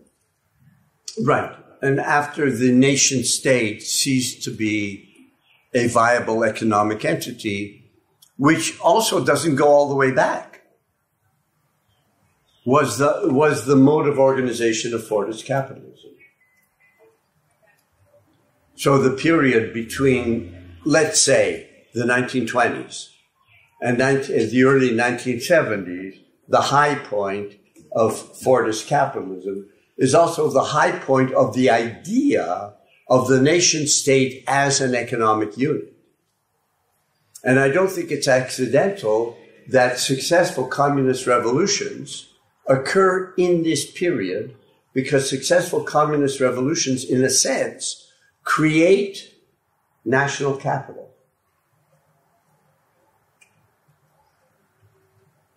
And some, like China, are more successful than others. But they do that. Subsequently, it's not in the cards. Now, what it means not to be in the cards is something that, requires a lot more analysis than I am capable of giving, and that we can get now out of this text. But what it means is that radical socioeconomic transformation of the communist sort then was unavailable to a country like South Africa. It's not only that the heads of the ANC became black bourgeoisie, which they did, but it's not simply that. Its other avenues were no longer available. And Vietnam, that tried, succeeded with one leg, as it were. If you've ever noticed how much you wear is made in Vietnam, it's very different than the kind of closed accumulation that occurred with the Soviet Union and with China. So you're saying then that South Africa didn't become a communist state because apartheid fell at the time that the Soviet Union collapsing? It just wasn't available as an option. Now, what that means, I think, has to be analyzed. Remember, the Communist Party was very important to the ANC. And in some ways that I regard as being extremely positive. And this is something that the left here seems to know very little about. But communists tend to be very much opposed to random killing of civilians, which nationalists have no compunctions about. Communist revolutionary movements rarely, just randomly kill civilians. They might after they've got power. The Communist Party in South Africa played an extremely important role in getting the ANC not to be a kind of a terrorist movement that would kill whites. Even though, God knows, emotionally there was plenty of reason to want to. The communists played an extremely important role in terms of the politics of the ANC. However, the communists were not able, I don't think anybody was able, to generate a kind of a state-centric economic overcoming of apartheid. It could diversify those who had money.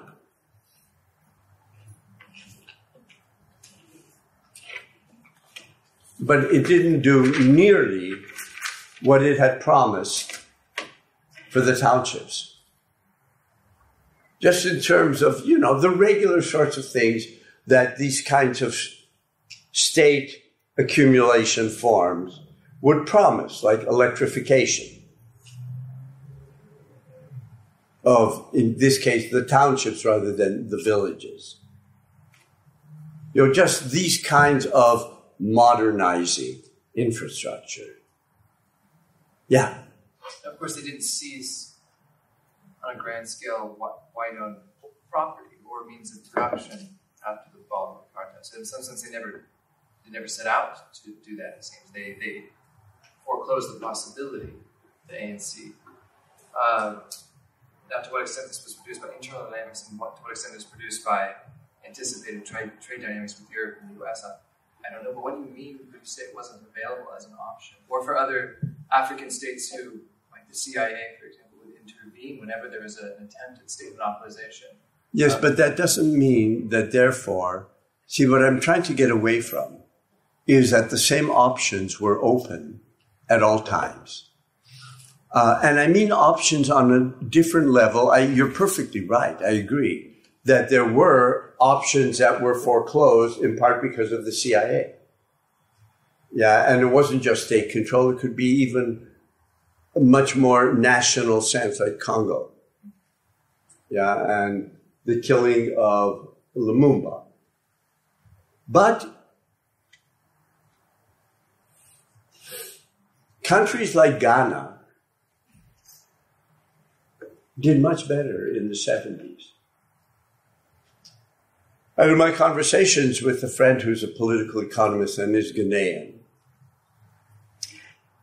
there's been a real decline, not only in infrastructure, but in universities, in libraries, in the kind of intellectual infrastructure that actually were a major source of pride for a country like Ghana in the decade after independence. This kind of decline, I'm trying to suggest, not that I've studied this, and not that I've read anybody who's really done this, but this kind of decline, I think, also had implications for South Africa. Now, to understand the changing nature of the world market and world finance, I think one has to understand more, I'm not saying I do, of the differential effects of the crisis of Fordism and what that meant globally. Just as, and this is really a very different point, still one has in one's head, or a lot of people do, that a lot of countries are held down, and if they could just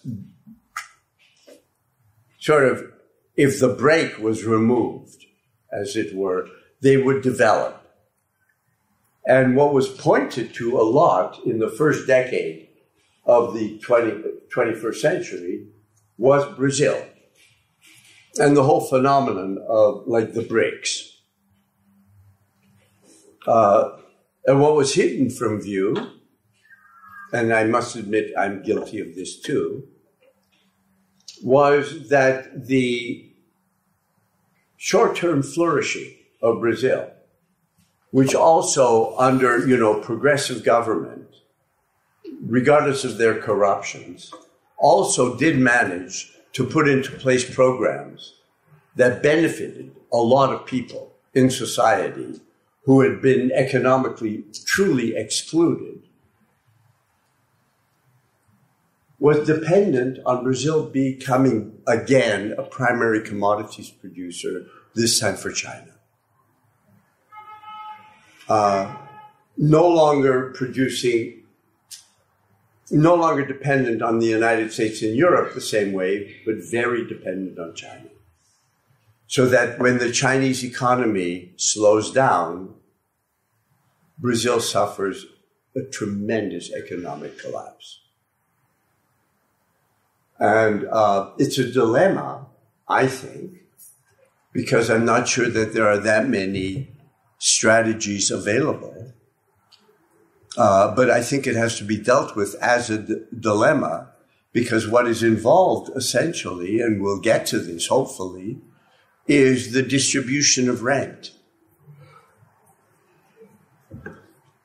And this was the basis for Chavez in Venezuela, the oil rents. And it was the basis for Lula, where you had, a much broader palette of primary commodities than just oil. But essentially what you got was the development of a welfare state that depended on a dependent position. All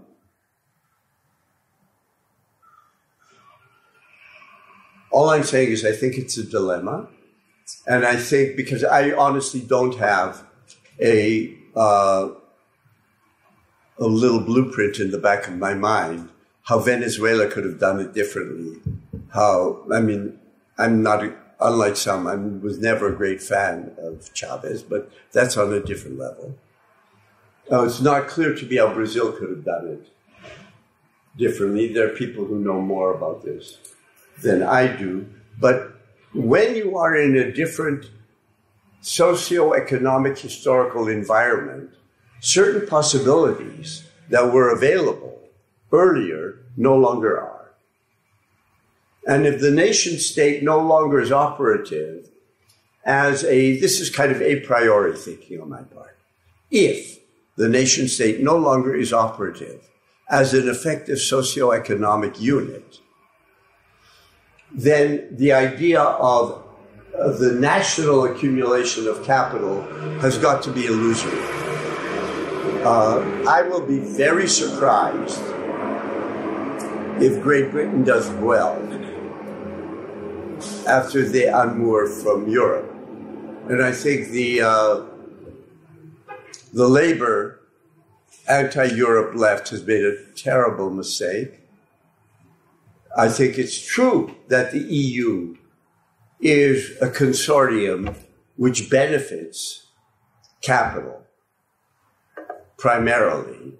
It seems to me that what you then try to do, which should have been done, is be part of movements or tendencies to transform the nature of the EU rather than to go back to an anachronistic nation state form that I think is going to be a much poorer nation. And if Le Pen wins in France, it'll be the same thing in France. Then Europe for sure is over. And Europe is paying a price for austerity and for its neoliberalism. It's really ordoliberalism. They're paying a price. They don't seem to realize it, the Germans. But nevertheless, the answer is no longer national and can't be national. But the idea of an international movement to transform Europe seemed to be out of reach somehow.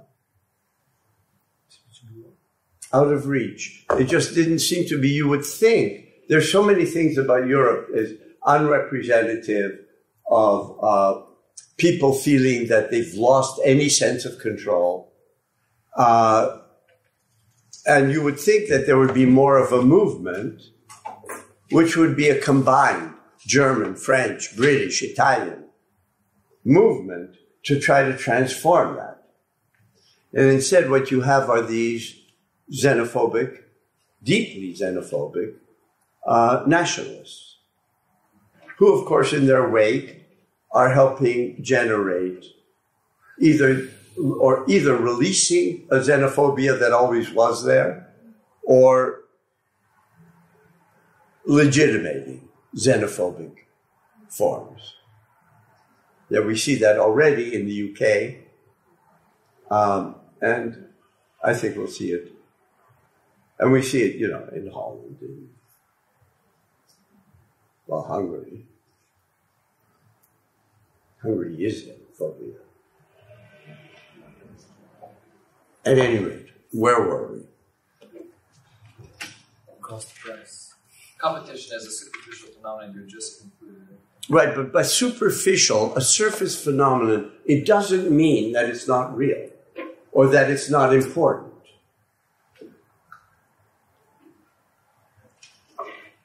Right, and in chapter 2, the condition for all of this is originally turning workers into wage laborers and non-workers into capitalists. That is, property is at the origin. I've been arguing that property doesn't remain the defining characteristic. It is an important characteristic.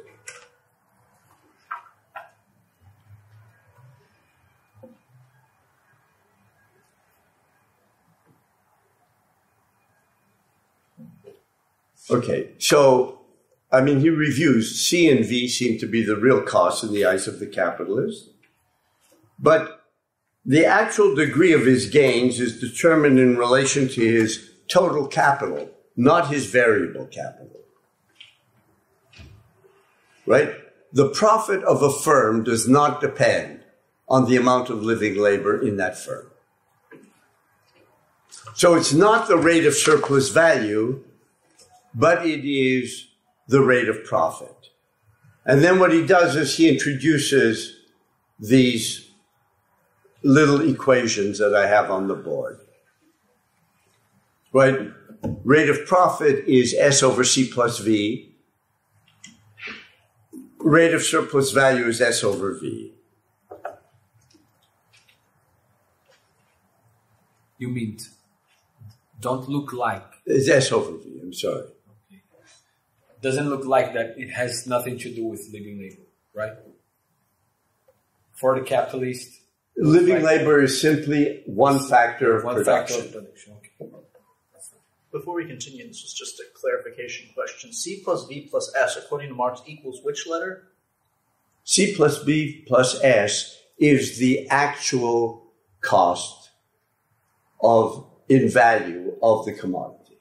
Okay, I understand that, but I mean, which letter does he put it equivalent to? The total price is represented by, is it capital C or K? Oh, it's capital C, I'm sorry. Okay, there we go. I'm sorry. No, don't worry about it. And then he does K as C plus V.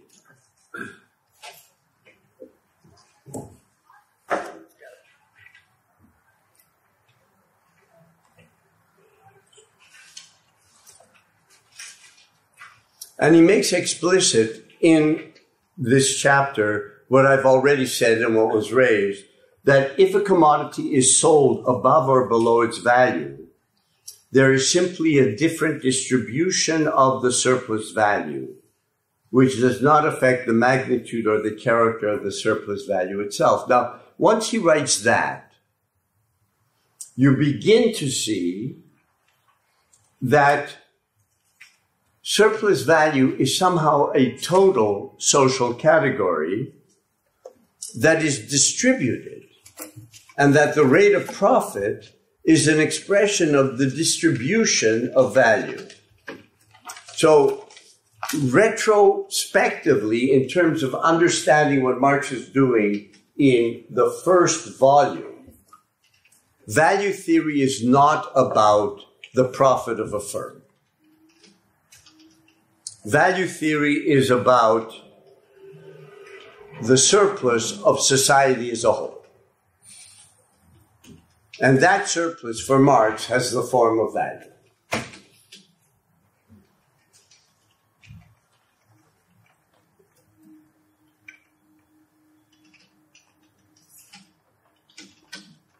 But yeah, something that I don't understand in this passage, that is, if I sell my commodities above its value, above its cost price. Below. No, above its cost price, C plus V. Okay. But below C plus V plus S, I am still getting a profit. Yeah.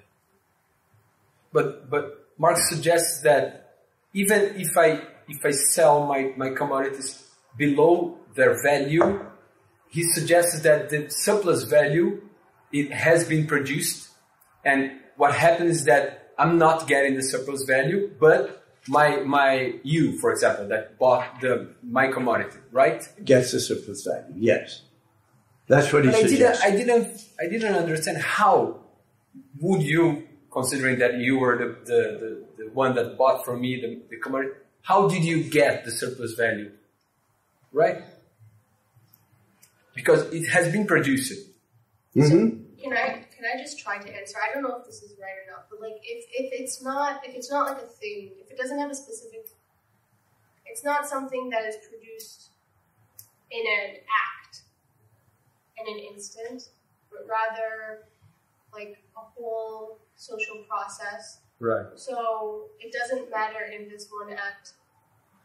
There is no it that would be produced. It's just a matter of like the relations at stake remain the same after the sale, and therefore the whole process itself continues. But don't you think that this it, that is not an it would be time, value? But it's objectified time. Okay, right side in the commodities, right? But it's not. Well, okay. I mean, I have no idea. I'm only starting to kind of think with these ideas. But like, if it's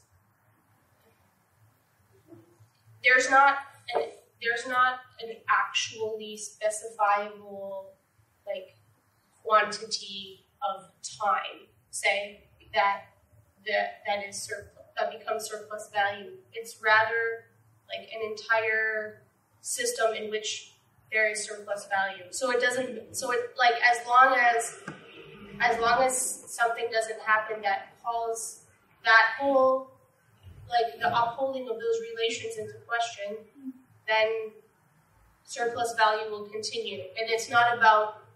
Does that make sense? It doesn't matter if. I mean, I don't know if this is like if that fits with your theory, but that's how I would understand. No, I think it does.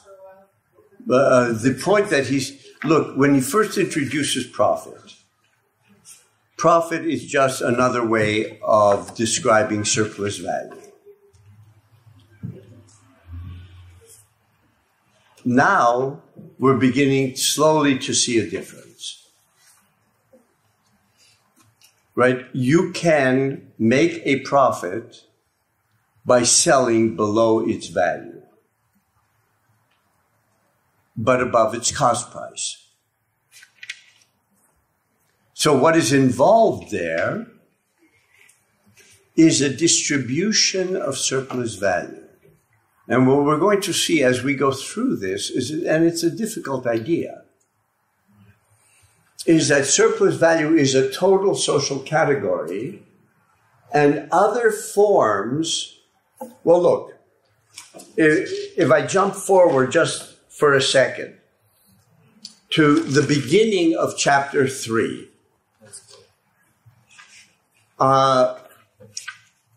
he says, in this part, I'm going to assume that the sum of profit of a given capital is equal to the total sum of surplus value. Okay. Sorry, which page? Sorry. 141. Would you like to 141? Okay, and then he says, let's ignore for the time being the division of surplus value into various subordinate forms: interest, ground rent, taxes. So what you have are profit, interest, ground rent, taxes, all of which come from surplus value. And suddenly you begin to see we're dealing with a much more complex set of ideas than appeared at the beginning, where you can read along in volume 1 and you really think that surplus value is just another name for profit.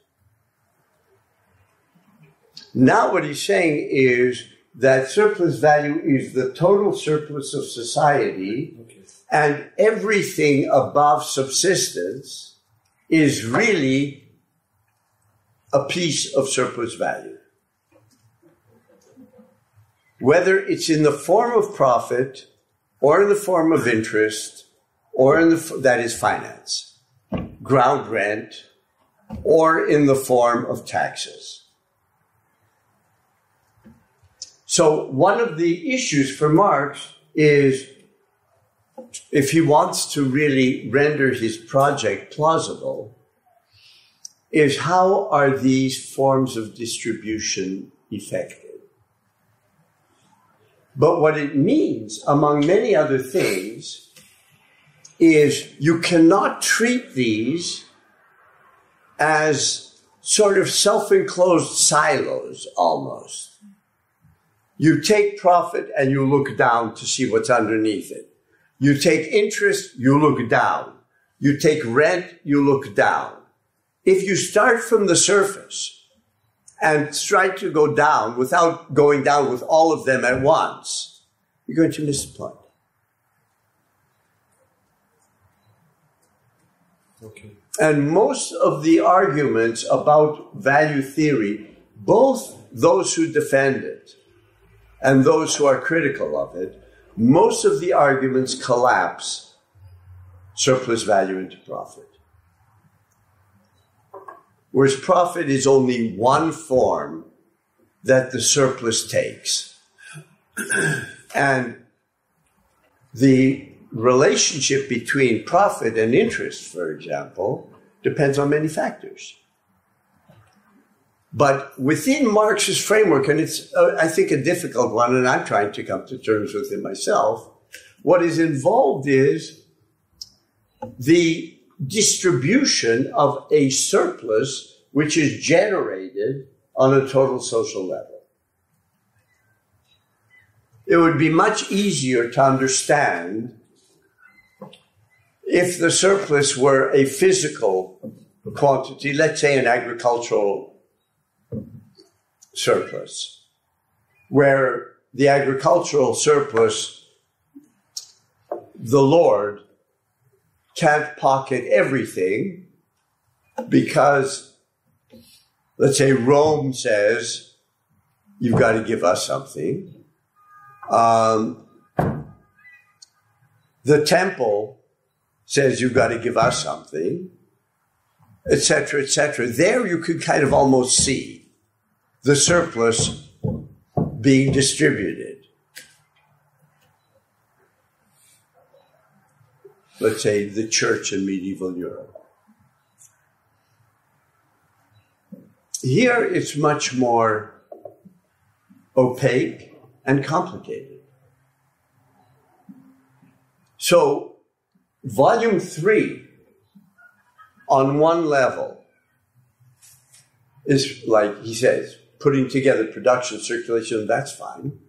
But it's also about how a total social surplus that is not overt is distributed. So that it's distributed in ways that also render interest possible. So finance is not an alien from outer space that sort of gloms onto the real economy, meaning the production of widgets, but it's part and parcel of it.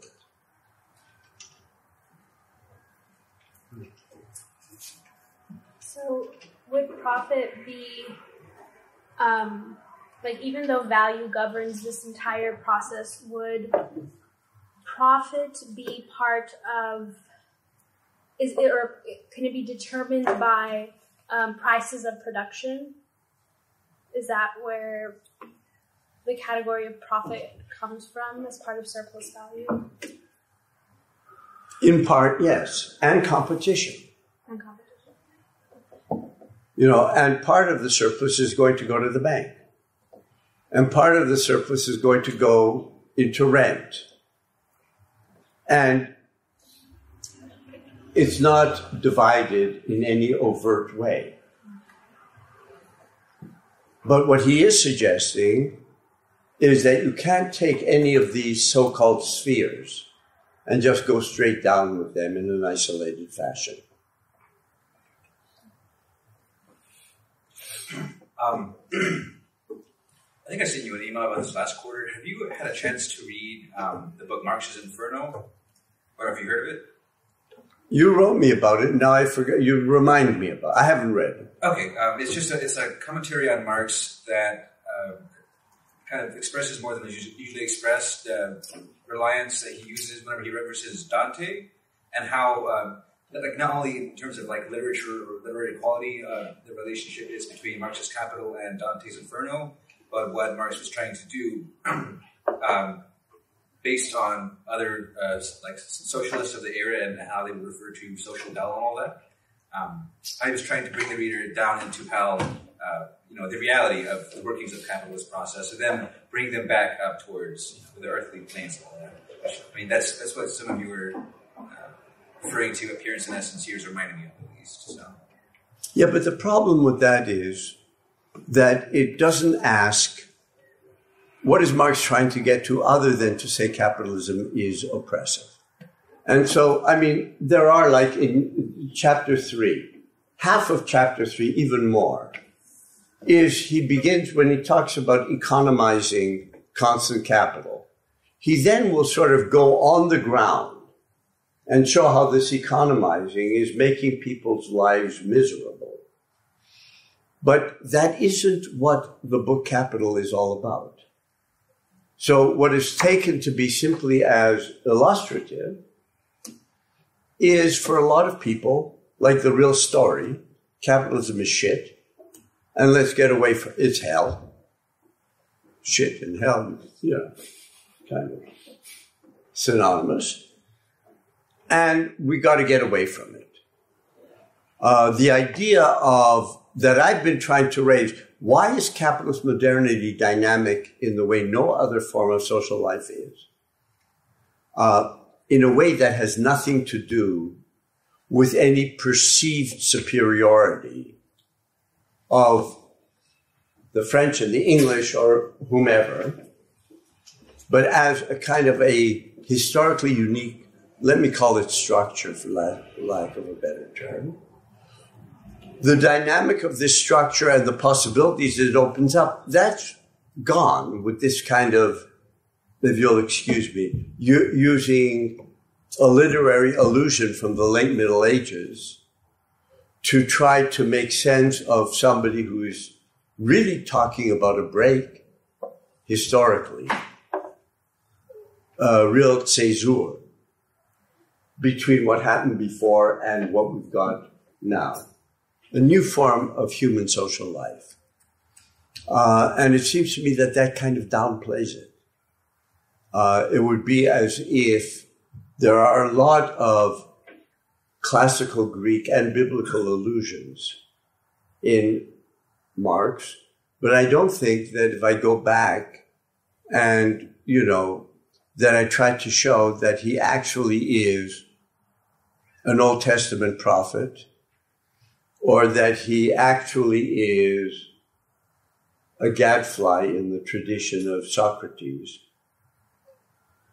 Well, that makes things palatable, but it doesn't explain the theory. And the theory, I think, is much more complicated than a lot of people realize. And my inspiration for some of this, very indirect, is a course that I took geological eons ago with Hannah Arendt on Hegel's phenomenology. We got through the introduction. We went through it very carefully, and I learned a lot. But when you read Hegel that there's a lot to learn, and that you're kind of swimming.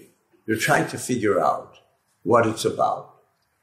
And Hegel doesn't let you escape that, because Marx has written an imminent critique. Parts of it are just a boring economic handbook. And parts of it are boring. But, I'm trying to get out the structure of the argument from it, not the nuggets, the structure of the argument. So I don't buy it. Just as I don't buy, it's quite remarkable. I've only read a review of Gareth Stedman-Jones' biography of Marx. His understanding of Marx's Capital is apparently just abysmal.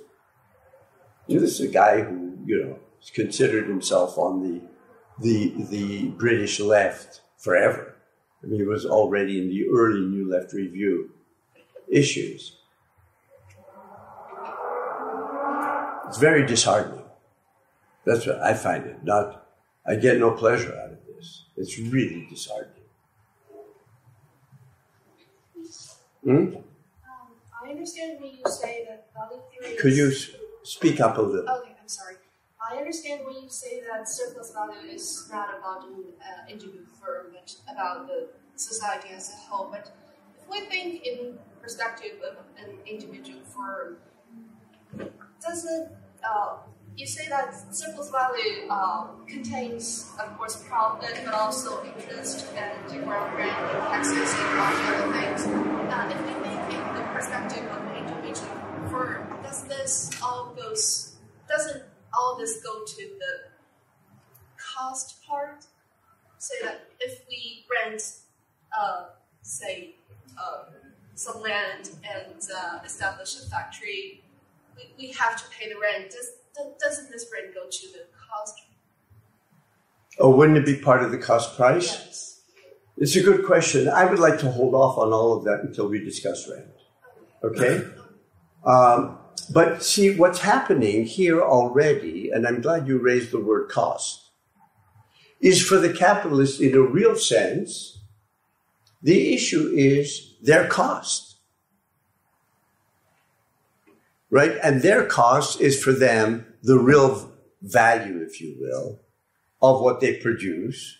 And they want to make more than their cost. Right? It's like double entry bookkeeping. You want to make more. Now, in this wanting to make more, certain differentiations that Marx is making disappear on the basis of your experience as a capitalist. Your experience as a capitalist is not going to, in a sense, valorize living labor, because your rate of profit doesn't depend on it. Your rate of profit is S over V plus C.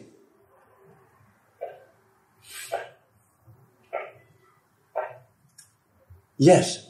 Okay, so I guess I have a question more generally about this surface, because you just said it's like double entry bookkeeping, but I'm asking myself, is it double entry bookkeeping as one way of mode of appearance, or I guess I'm wondering about this this metaphor of the surface, where,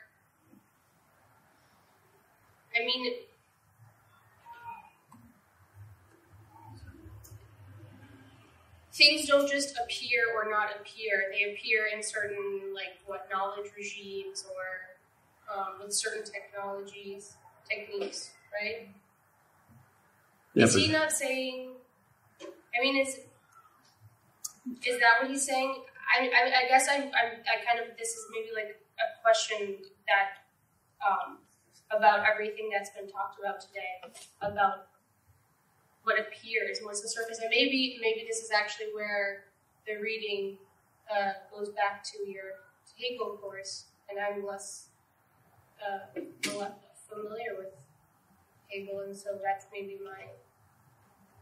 I don't know if this is a question, but I'm getting caught up on this idea of the surface, and there being surface appearances, as if these. I know it's very out of fashion, intellectual fashion. No, I don't.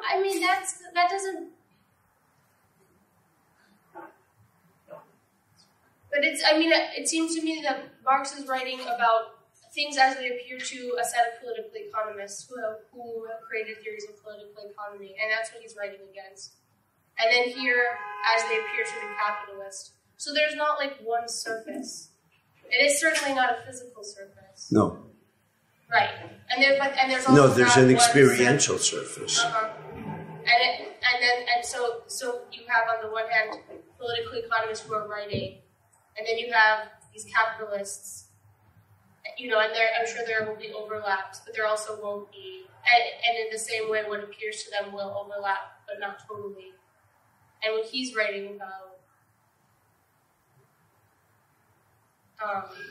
yes, but what kind of depths are these that we are entering? Their depths.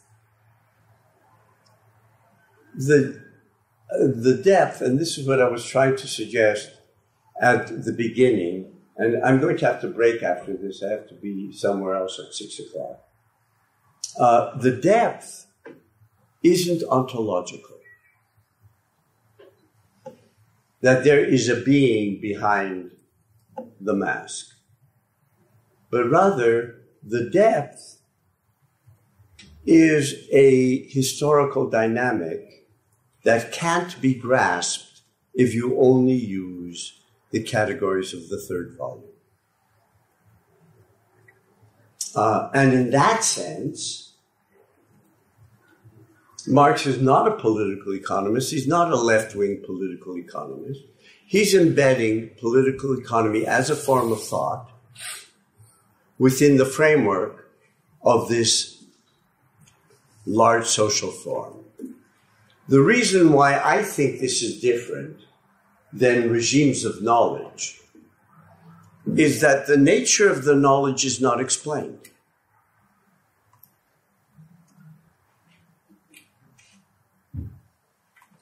There's just its domination, but not why do they think the way they do. You read something like, and this isn't just regimes of knowledge, you read, let's say, Foucault's classic Discipline and Punish.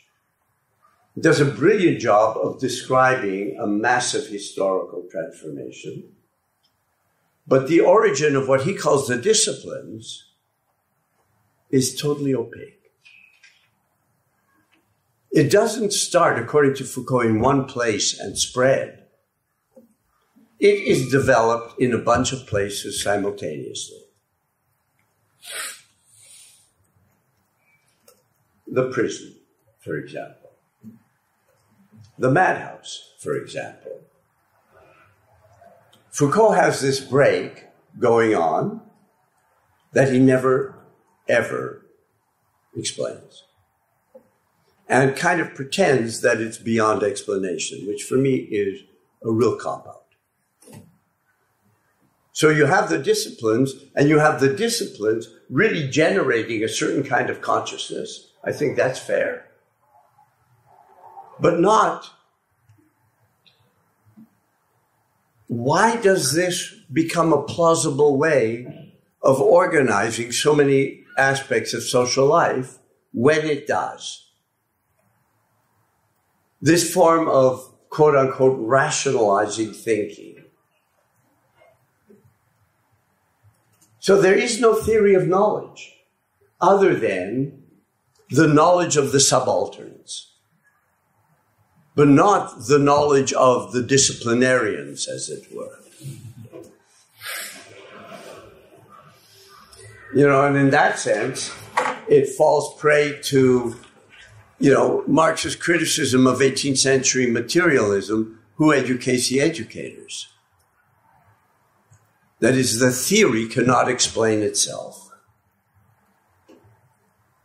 So this is why I sort of react against terms like regimes of knowledge, because for me, they emphasize domination, which is fair, but not A, the nature of the regime of knowledge, and B, the possibility for the critical analyst to point to the regime of knowledge.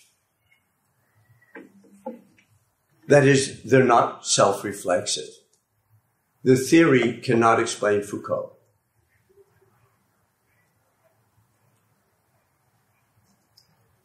And after Hegel and Marx, theory should be self-reflexive. And theory always tries not to be.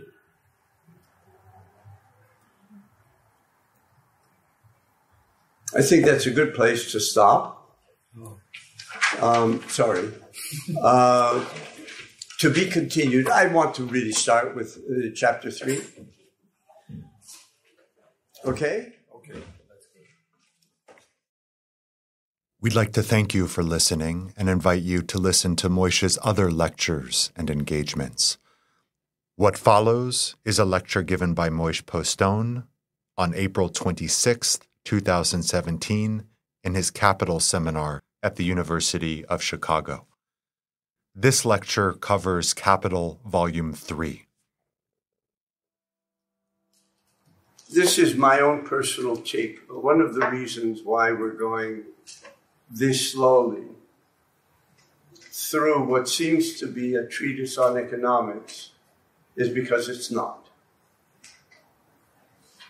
And in a sense, it requires reading against the grain. And particularly for those of you who have not done Volume 1 with me or did it so long ago that the memory is kind of dissipated a bit, it's important to begin to understand what's going on here with reference to what he developed in Volume 1. You know, as I've repeated several times, if you read Volume 1 carefully, Marx's theory of value is not an attempt to really explain profit.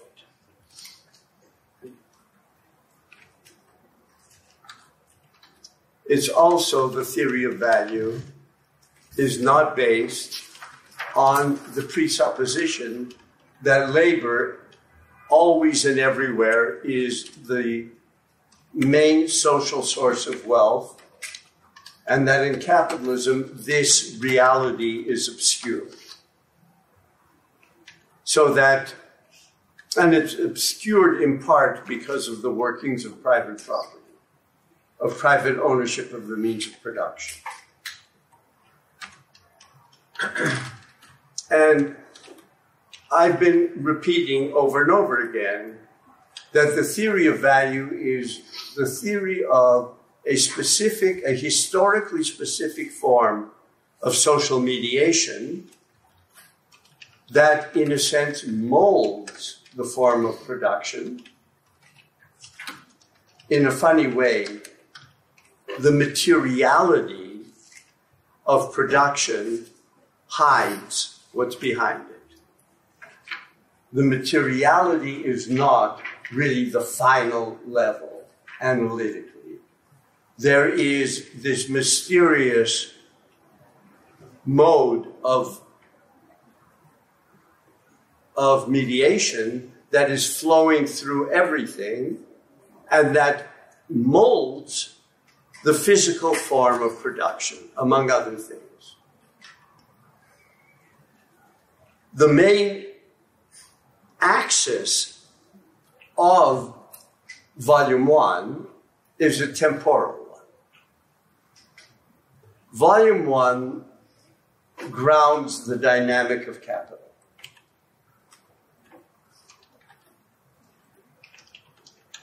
It grounds both the circumstance that capitalist modernity is dynamic in ways in which other forms of social life never have been, this ongoing dynamic, but as opposed to, I don't know, theories that just emphasize acceleration, which is certainly one dimension of what Marx outlines, the dynamic is much more complex than simply increasing acceleration, because what is involved is a process, and this is only when we reach relative surplus value in Volume 1.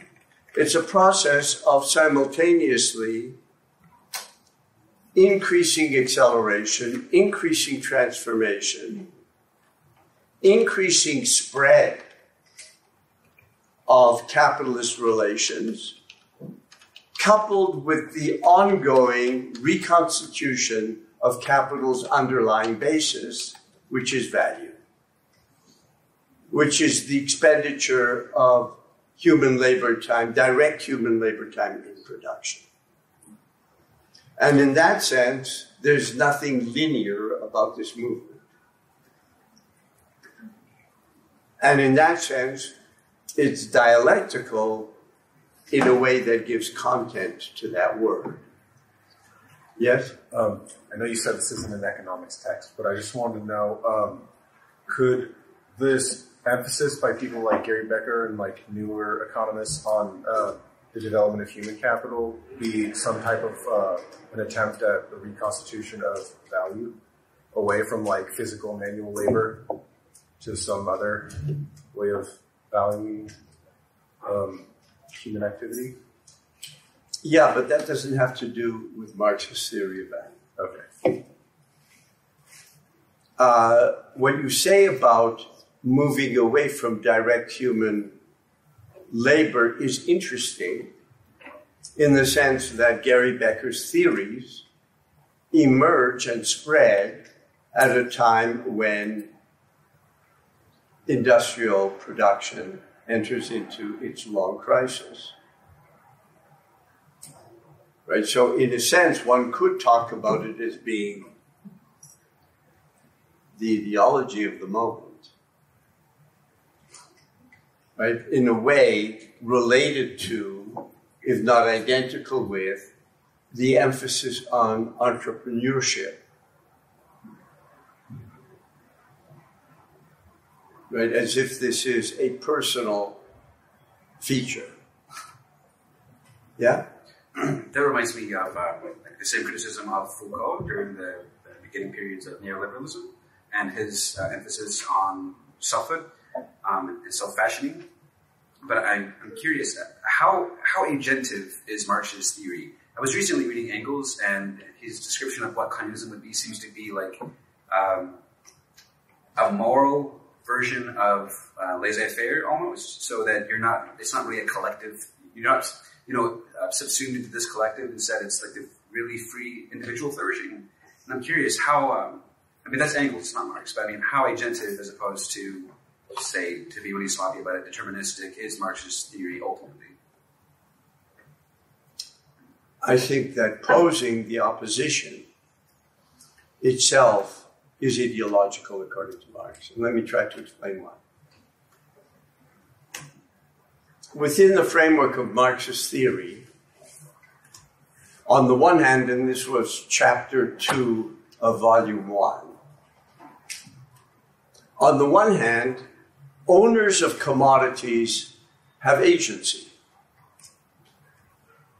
They have agency in the sense that they can't be forced.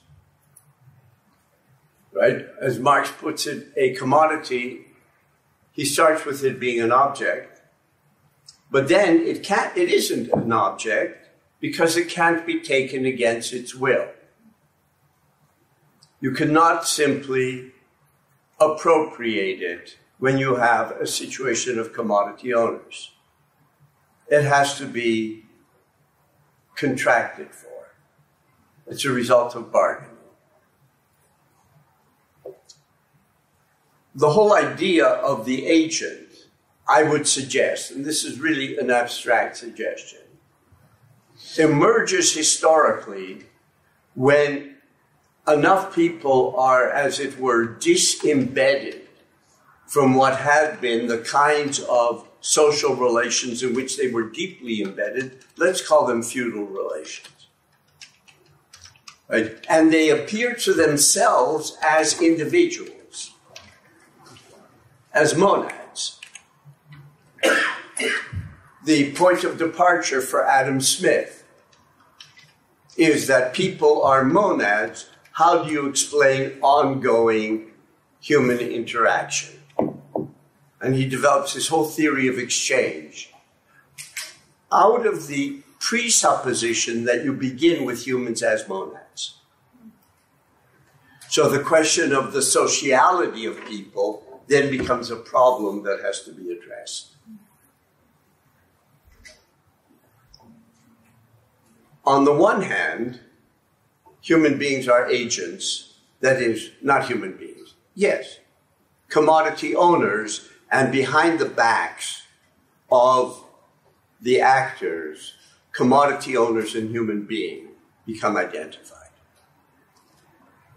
Anyone who is not a commodity owner is not a full human being.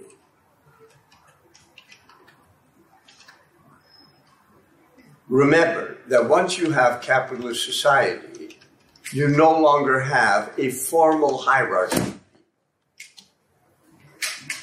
Right? Unlike feudalism or many other kinds of societies, people are not grouped formally and legally in different categories. Therefore, it's the rights of man. Therefore, all men are created, etc., etc., etc. Now, what you can do is you can look at these documents and say, okay, where are women? Or if you look at rights to vote, where are non-property owning men?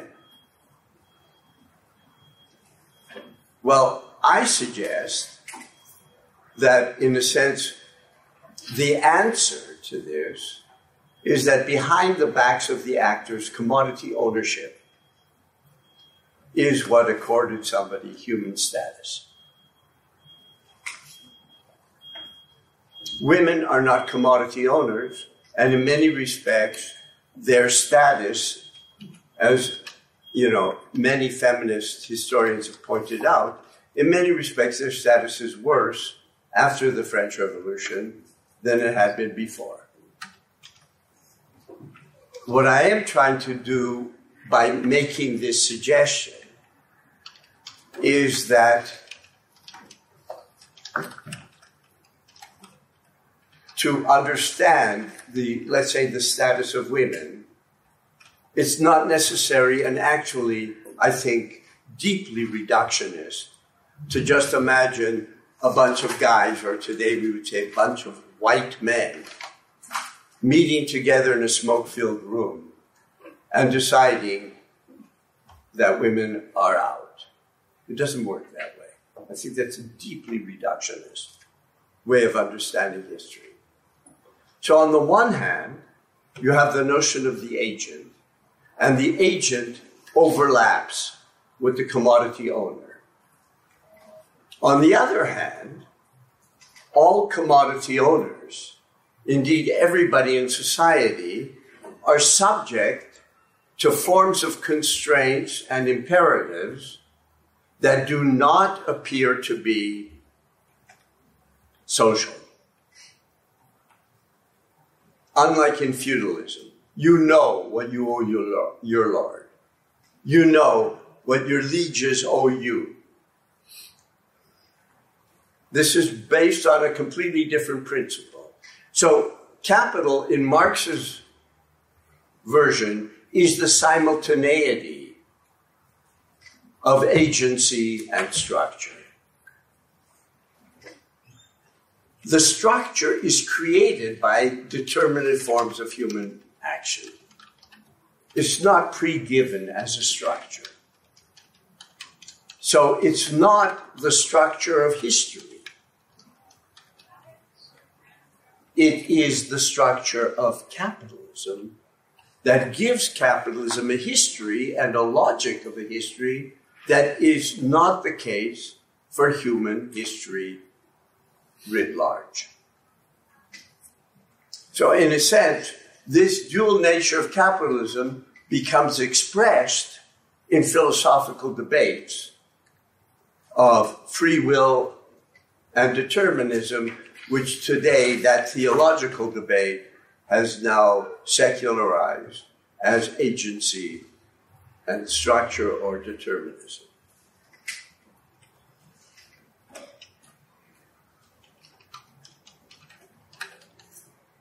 If I may put it slightly differently, within the framework of this approach, humans have agency in an immediate sense and don't in a larger sense. They are not in a conscious historical agents. The logic of capital points to the possibility that they could become historical agents. To insist on agency all the way down in capitalist society is to, in a sense, bracket, deny the existence of these structures. And very rarely do people talk about the dynamic of capital when they try to deal with the question of agency and structure. They imagine it really in a static way. Okay? So, in a sense, Marxist theory attempts to account both for the idea of agency and for the idea of determinism. Does that? Yes, actually, the idea that it being like a recognition of the simultaneity of both is actually very helpful. Yeah, and capitalist thought, better yet, thought within the framework of capitalist society tends to go from one to the other or the opposition of the two. I mean, there are some people, I've mentioned this before, like Pierre Bourdieu, who attempt to develop a dialectic of structure and agency. In Bourdieu's case, I don't think he succeeds, but I like the program. Okay? Now, this is always a problem when I go on a tangent. Where was I? You're kind of like giving us an intro for... We're talking about increasing acceleration, how involving one, the narrative is not just the acceleration, expansion, transformation. It's both increasing and something is retained. The payoff for Marx is that there's an increasing tension between the two. That with the full development of what he calls relative surplus value, direct human labor and production increasingly becomes anachronistic.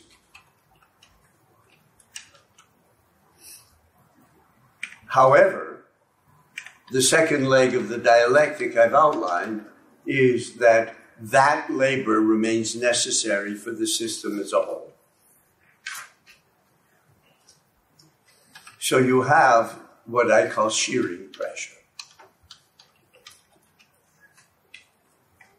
Now, this is a picture of the development of capitalist society, which is fundamentally different from that outlined in the Communist Manifesto, which would give you the impression that with time, the proletariat is simply going to grow and grow and grow. The bourgeoisie, the owners of the means of production, are going to become a smaller and smaller group. And finally, you can just get rid of that superfluous head, and you could have a society of laboring subjects who are in control of their own production and distribution. The trajectory Marx outlines in Volume 1 of Capital is quite different and is both more optimistic and I would say more pessimistic. The laboring class becomes increasingly anachronistic and yet is retained. The condition for the possibility of what Engels, in your report now, what Engels called the fully developed human individual, the condition of possibility for that is the end of value-producing labor. It seems that Marx had a vision really long before his time of the possibility of ongoing surplus production that did not depend on the exploitation of a subaltern class.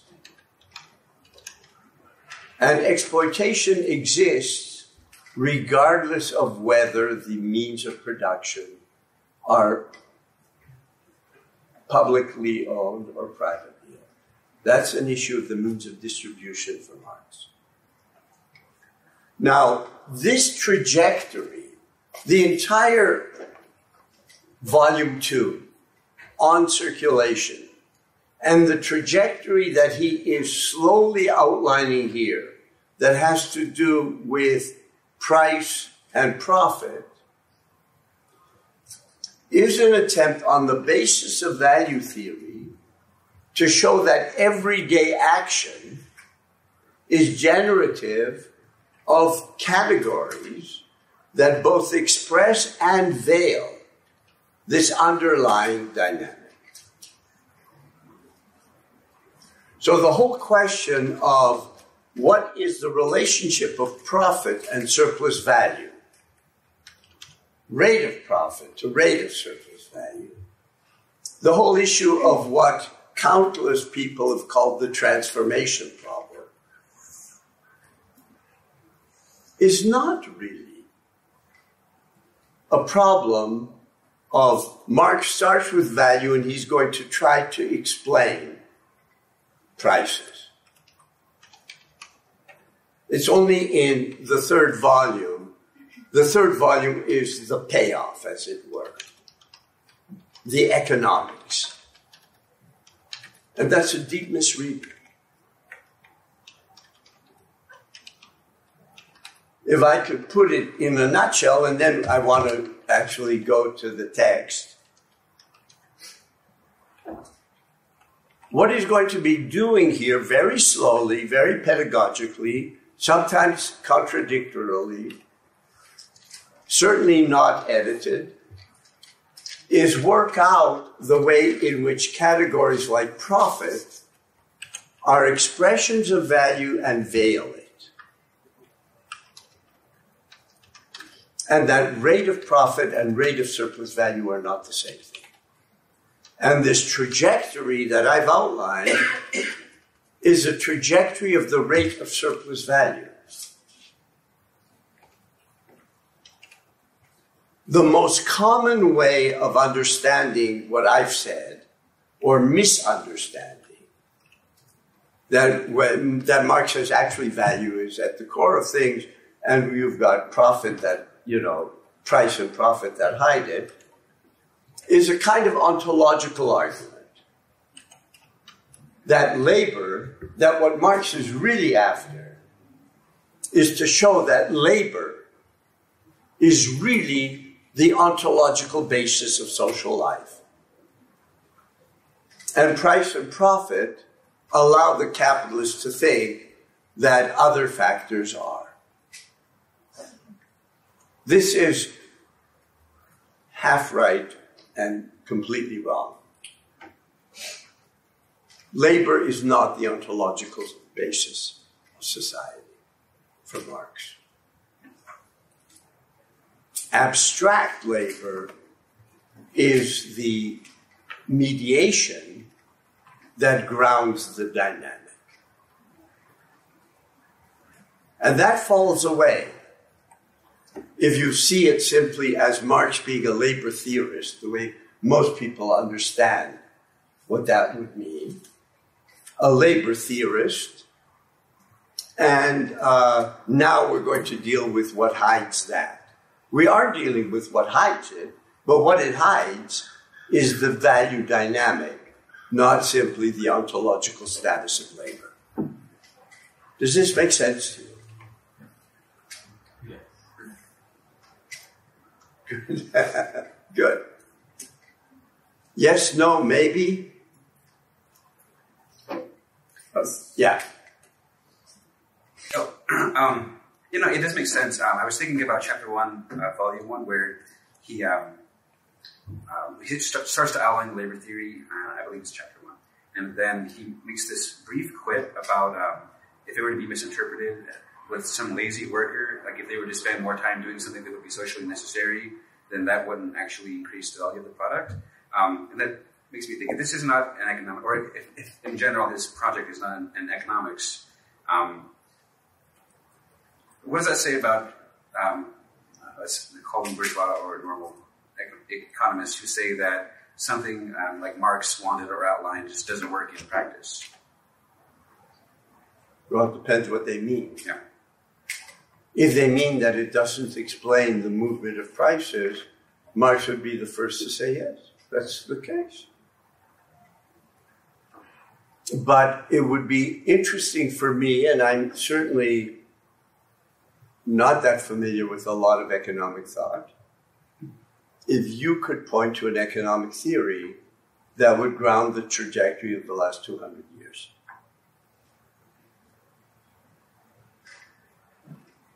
That's the object of the investigation.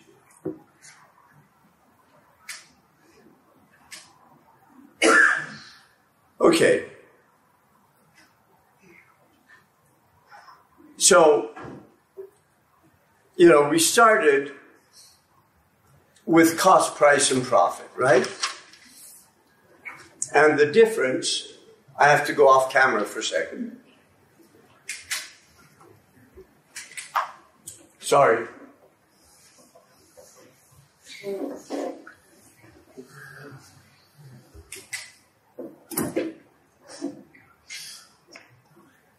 For Marx,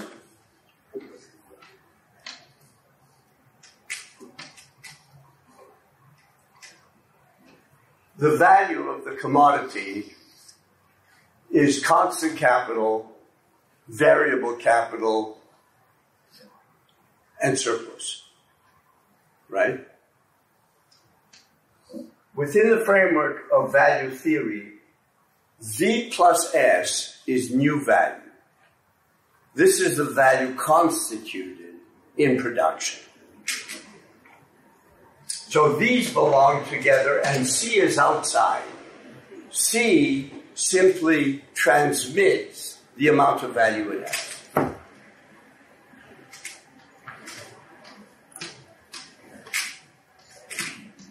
For the capitalist, C plus V are their real expenses. That's the cost price. Now, he's going to start playing with what difference does it make where the brackets are. Right, so the top one is C plus new value. The second is cost. One is an issue of the constitution of value. The other is the cost to capital. Okay. But the cost to capital is actually the real living experience of the capitalist.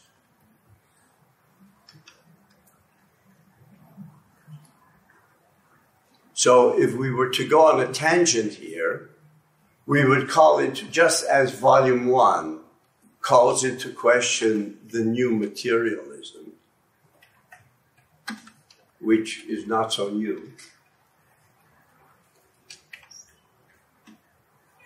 This calls into question experience as being the bedrock.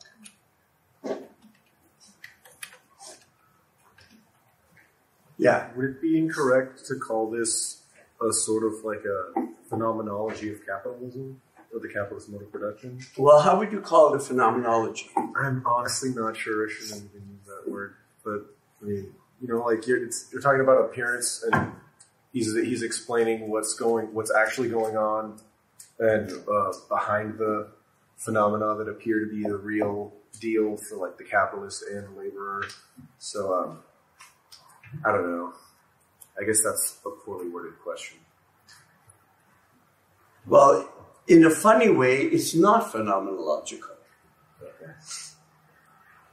I guess I would only say phenomenon just because I'm using the word. Think about it. That's kind of why I thought of it like that. But I guess I mean, does anyone want to jump in here with the question of phenomenology and what we're talking about? I see what you mean by the notion that lived experience can be true and false, or true and disguising of real condition at the same time, just because that is literally how it appears phenomenally to us? Yes. For explaining the fetish form, but I mean, it makes sense, I think, for explaining the fetish form, but yes, that's exactly not for right. explaining the real. This is right. So experience helps consolidate a fetish form.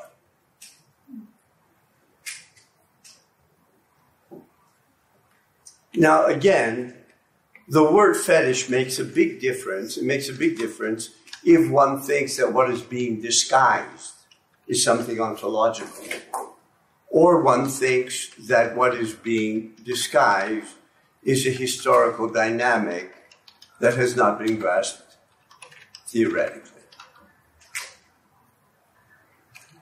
There really is a difference between the two.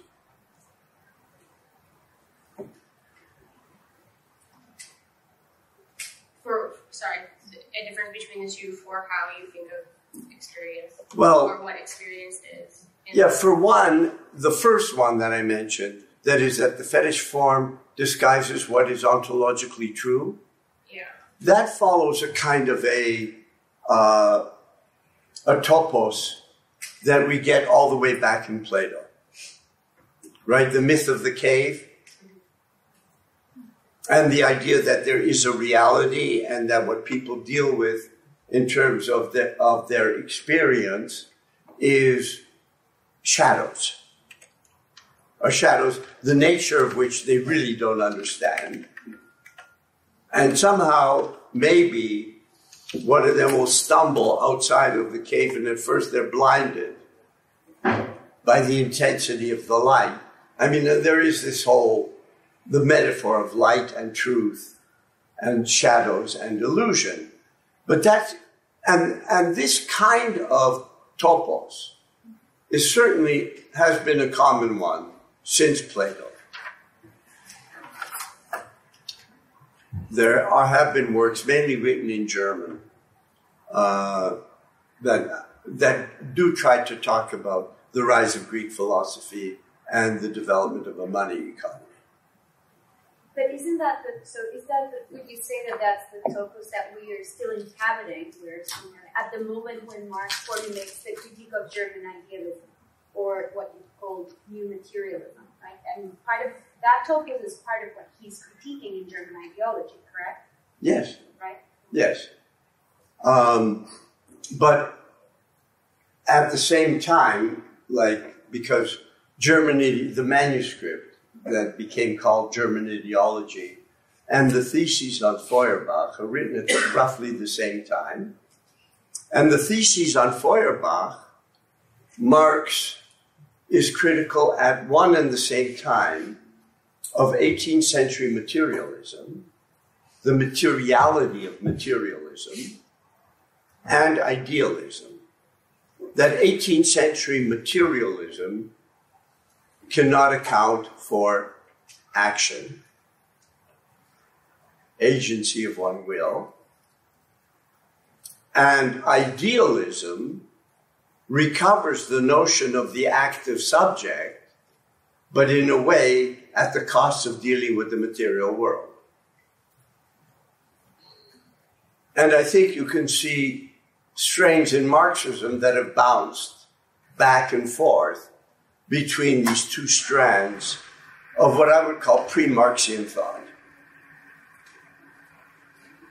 But in part because, only in part, but in part because, until very recently, Marx was not deemed worthy of serious philosophical investigation, especially in the Anglo-Saxon Academy. This entire dimension of Marx's project sort of has fallen by the wayside. It's a little different in many other countries. Okay. Cost price. The capitalist knows how much they're spending on constant capital and on variable capital, right?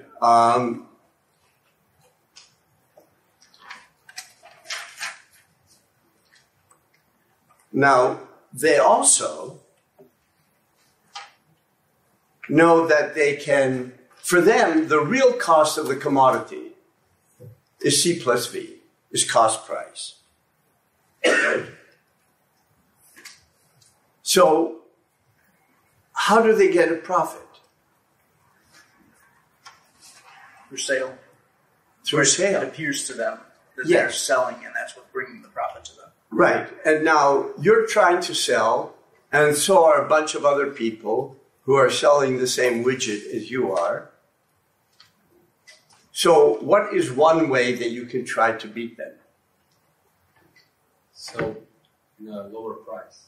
Sell at a lower price, right? So Marx says you've got a range between the cost price, the real cost price, and what Marx calls the real price, which includes surplus value.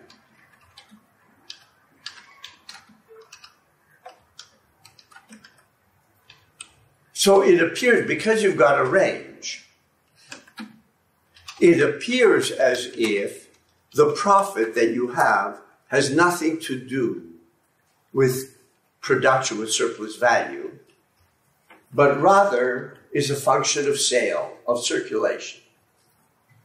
In your experience,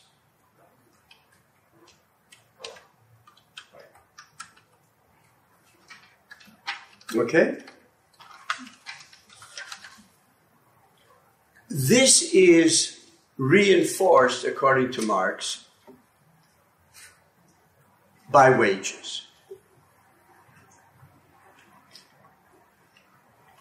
If you look at that first equation, C and then plus V plus S, the V plus S is the new value created. The wages are not wages for new value. You have what appears to be exchange that isn't really. And it's not simply unequal exchange. They're dealing with different things, and they appear to deal with the same thing. What wages are about, what V is about, is the value of labor power, that is the cost of the reproduction of workers. It is independent of how much value the workers produce.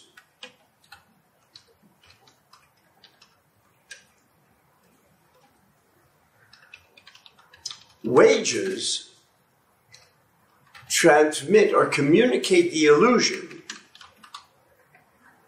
that the wage pays for the labor, right? A living wage for a full day's labor. That kind of slogan for Marx obscures the reality, which is that the wage is paying for the labor power, and that the new value is created by labor. It's not an exchange. So that the wage form, as a fetish form, helps reinforce the idea of cost price. Because then it seems that labor's already been factored in. Labor's been factored in, and C, which means the machines, the raw material, the building, that's been factored in. So what's left is the cleverness of the capitalists, their ad agencies, etc., etc., etc.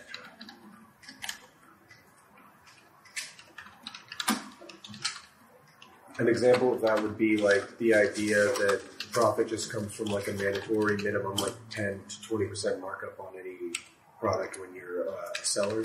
Yes. So, and the degree of the markup depends on everybody around you. So you said just a few minutes ago, wage. Giving a worker a wage in exchange for labor is not an exchange. But then how would Marx define it? What kind of a relationship is that then? If it's not one of exchange, I understand that the values are different and therefore it can't be an exchange. But what would he define it as? An exchange and not an exchange. How's that? It is an exchange, but it's not an exchange of labor for wages. It's an exchange of labor power for wages. The labor, then, is what the capitalist does with it. Either by making workers work 18 hours a day, absolute surplus value, or having them work 10 hours a day, that is, if it's guaranteed by the state, and then just increasing productivity, relative surplus value. The two developed as historical, but the rise of relative surplus value does not mean that absolute surplus value no longer exists.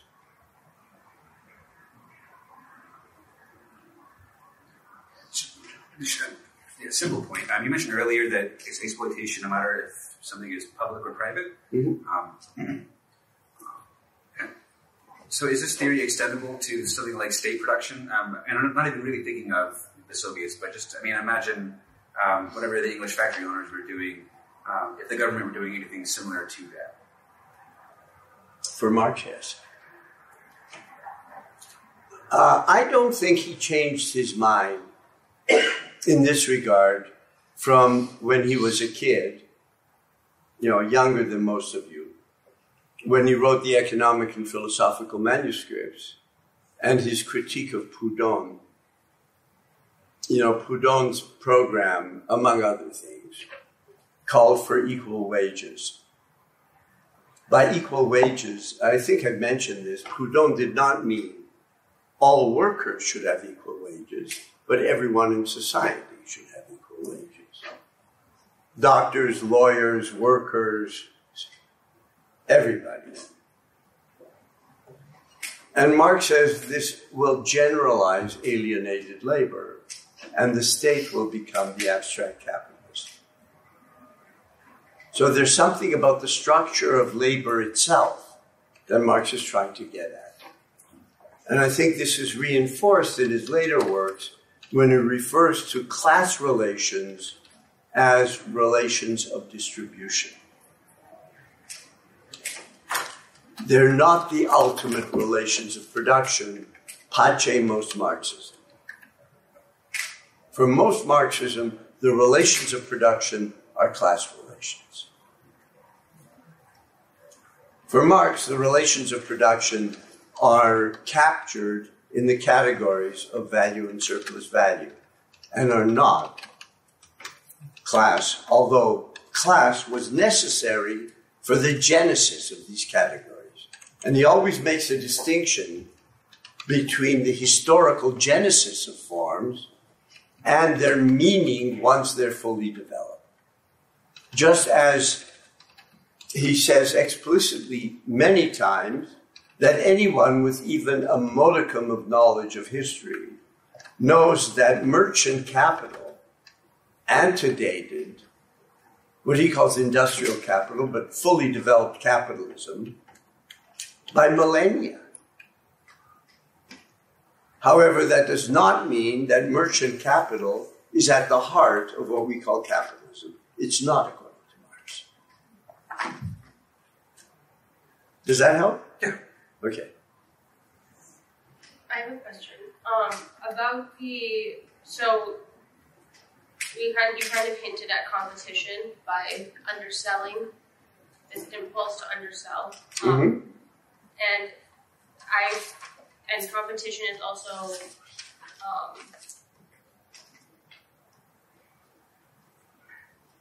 a category like cost, price, and appearance. But it's a real appearance. Right. Yeah, I guess this is what I'm wondering about. I mean, it's something like that. As I understand you would say that it's not part of the dynamic of value. But my question is how, within this framework, one then accounts for like new domains, for example, of value production that are created by competitive practices or, for example, by advertising. I don't think that necessarily is a contradiction, because what we're talking about here, and what is, I think, a real issue, is these categories that we're starting to unfold here, cost, price, profit, are the categories that motivate the capitalist actors.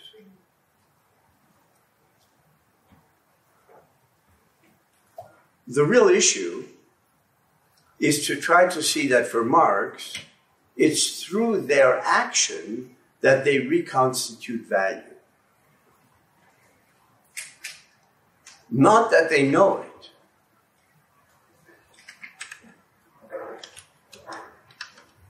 For me, that would be the real sort of twist in analyzing Volume 3 that I don't think has been done.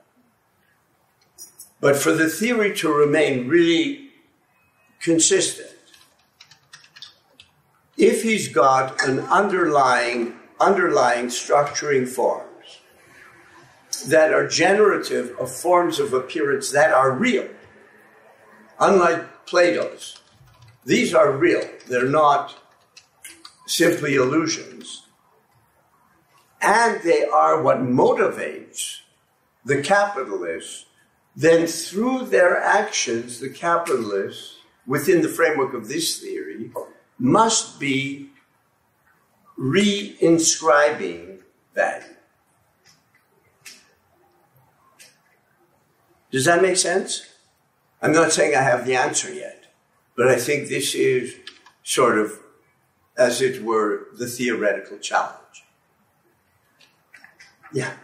It also seems that that formulation would be at the heart of what makes Marx's theory a theory that politicizes as opposed to depoliticizing. Since if, as you're saying, within the framework of his theory, they are reinscribing, they are remaking value itself, then this makes them political actors, right? I mean, they're not just deluded folks that are acting on false or merely appearance, but it seems to me that there's political implications or there's the possibility to act politically, right?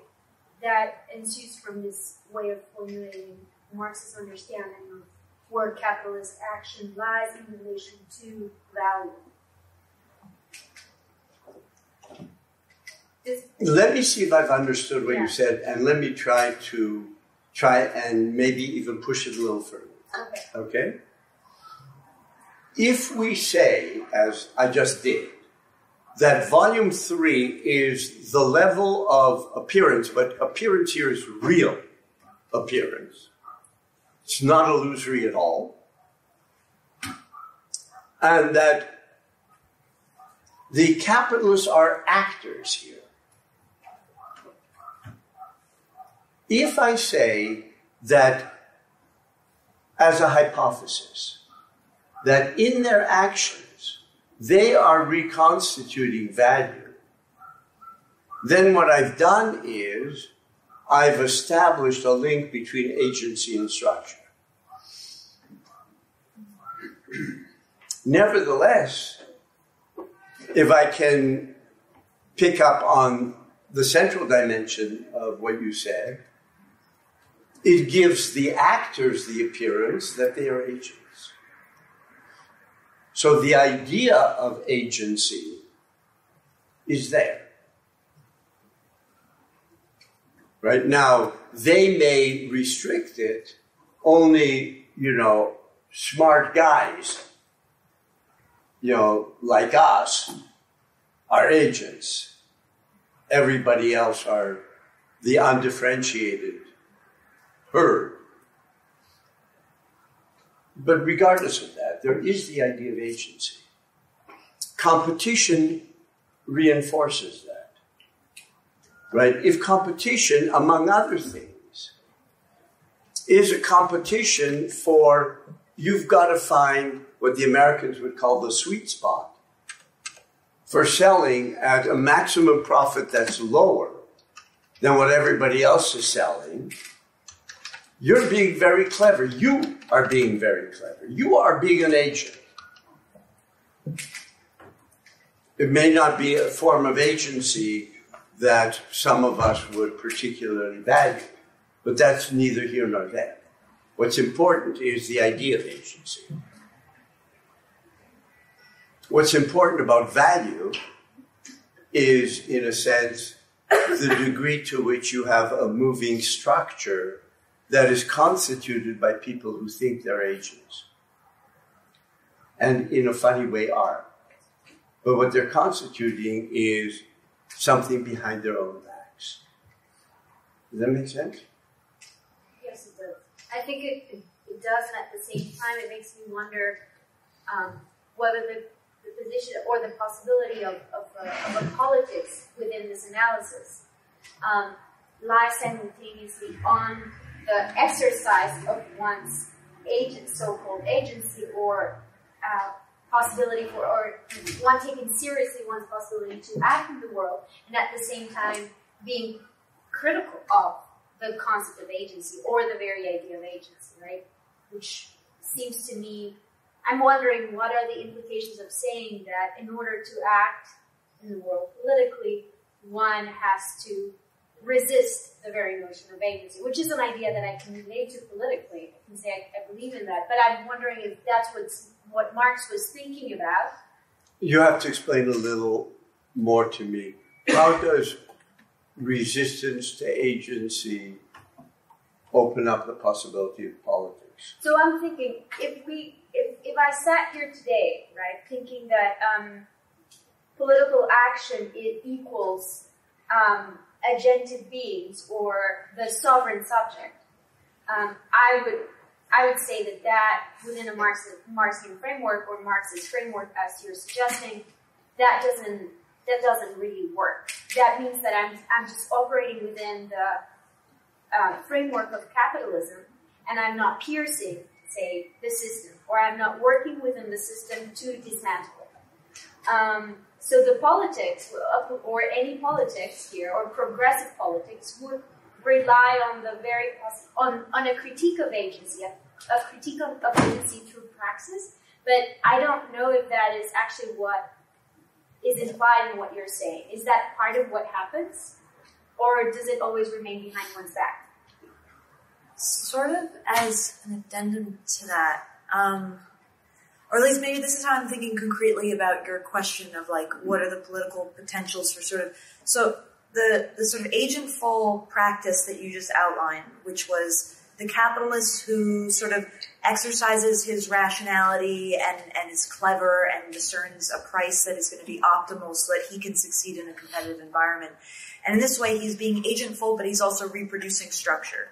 But if you think about the opposite scenario, which maybe is what Alejandro is getting at a little bit, like if one decides for ethical or moral reasons that, you know, the enterprise that you're involved in is unpalatable for whatever reason, and you sort of allow your business to fail, or you extract yourself from the competitive environment that is sustaining the capitalist structure, and in a way you inhibit value from maintaining its trajectory of motion, then that is like that also appears to be an agentful being, an agentful way of being, but that is political.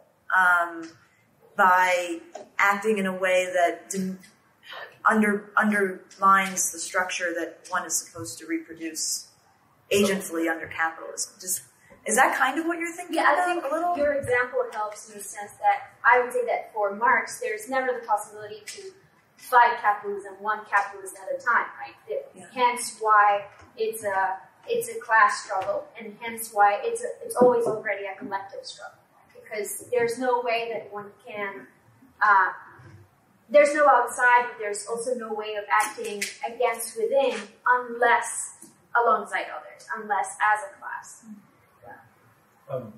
But isn't it true that Marx points out, I think in Volume 1, that even in each individual capitalist is beholden to like the drive for self-valorization of capital. So even like you said, like say you think the relation, say you own a business and you think the relation you have with your with your employees is not right, and you try to defy the market and pay them better, but your business ends up going under and you fail. Like, well, you didn't really do anything to make anything better, because you're still put on, like any capitalist, no matter what they want to do, is still put underneath the driving force of valorization. So I think you're right. I don't think you can do like a just go of one capitalist, but I don't even know if it's like you want to go at the agency of capitalists as such, I think you might be able to focus on what the role of being a capitalist entails as far as like agential possibilities versus being a proletarian when you don't really have any. But I don't know if like that's going to give you much else besides just the same thing Marx already said.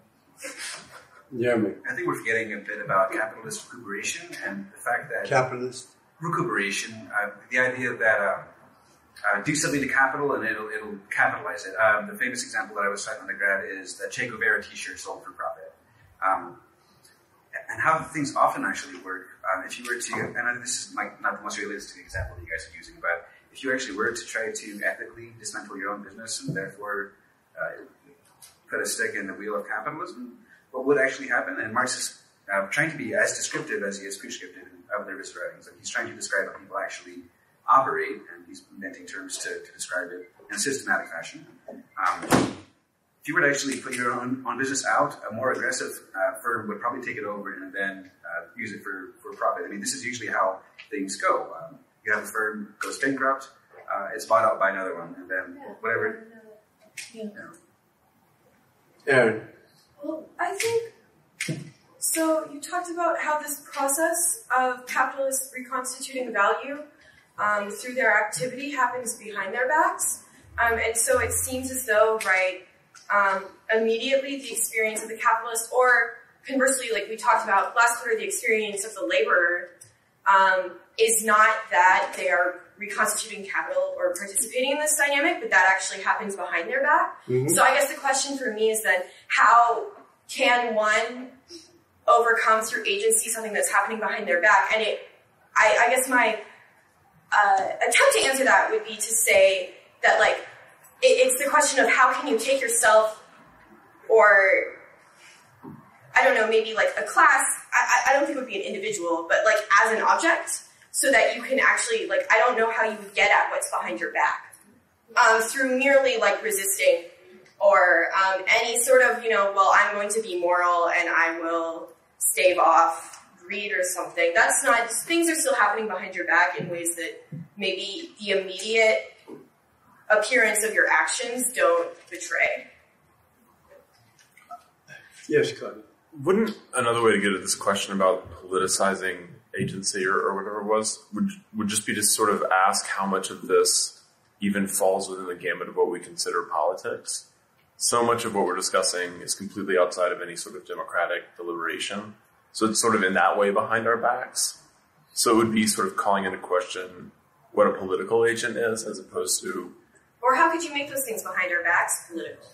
Yeah. But yeah, and maybe just to build off of Dakota's point, I think it's helpful on this question of agency and structure to actually appeal to Marx himself. In particular, I think his early essay on the Jewish question is really relevant here, because there he, of course, refers to this distinction between political emancipation and human emancipation. And he's very critical of the idea that Jews could somehow be emancipated politically without a further emancipation of like the material conditions that are producing Jews as needing emancipation in the first place. So I think there, to maybe update the early Marxist language with some later Marxian categories, we could understand the political itself as ultimately a realm dominated by the categories of capitalism itself or the material or economic kind of substratum. So even talking about political agency would be problematic as long as you're still within that realm of the categories of freedom, equality, liberty, and bentham. And then so here agency would only actually happen in opposition to like the fundamental mediations of capitalism itself. Yeah, that seems right to me. I guess after sitting in this class now for a quarter and a half, I also, something about like that, I think that question is not posed in this reading of Marx. Like, this reading of Marx makes that not the question, if that makes sense. And is that problematic for you, or? I don't know yet. But I think the question perhaps that would be maybe along the lines like the one that you raised, but also what are the conditions? What is it about capitalism that makes us able to sit here and discuss these categories in this way? Not because of like the political economy of the university and the class structures and et cetera that have placed us all here, but because of like the categories, like what relation do we have to these that we are able to like talk about them in this way? I don't know. I'm just listening basically. Well, I want to make things even more difficult. Wait a second. Because I have to get coffee before 4:30. They close the door at 4:30. I want to complexify, to make it even, I think, tougher. Okay? So as an open question, the problem on the Jewish question is that, there are many problems with it, but one of them is that it's still operating within a dyad of state and civil society. What he develops, and it's very early, it's 1843. There's no idea of capital there. And what I mean by capital is not material conditions. What I mean is a dynamic that transforms both state and civil society. The theory of capital, in a sense, undermines the Hegelian dichotomies by putting them with reference to a larger dynamic that changes each of them and their interrelations. And if you just use state and civil society like most political theorists, you're missing out on this dimension. However, what's very problematic about this dimension is that one thing that I think does not change with Marx is the idea that an adequate politics, if we're talking about really transformative, right? A transformative politics has to be based on trying to realize the potential that has been historically generated. The problem with the word resistance for me is that it can include anything, including resisting any developments that could be emancipatory. However, the question of what is emancipatory becomes complexified if one moves from, and maybe I'm being unfair to the Communist Manifesto, but if one moves from the vision of the Communist Manifesto of the working class becoming the overwhelming majority of society, the main issue being private ownership of the means of production. Once that is your picture of social development, and as a corollary to that, therefore, you are fighting a necessarily losing battle if you are a peasant-based populist, or you romanticize the artisanate, that they are not going to really be the force for a new society. And as I mentioned before in class, the fact that the peasant masses were the main force behind the Russian Revolution and the Chinese Revolution does not obviate this if you look at what society emerged after that. And in neither case was it a society that really in any way realized the kind of utopia that the peasants wanted. The peasants became subjected to primitive accumulation. Let me finish. The Communist Manifesto then tries to argue that sort of understanding history is necessary for any transformative politics.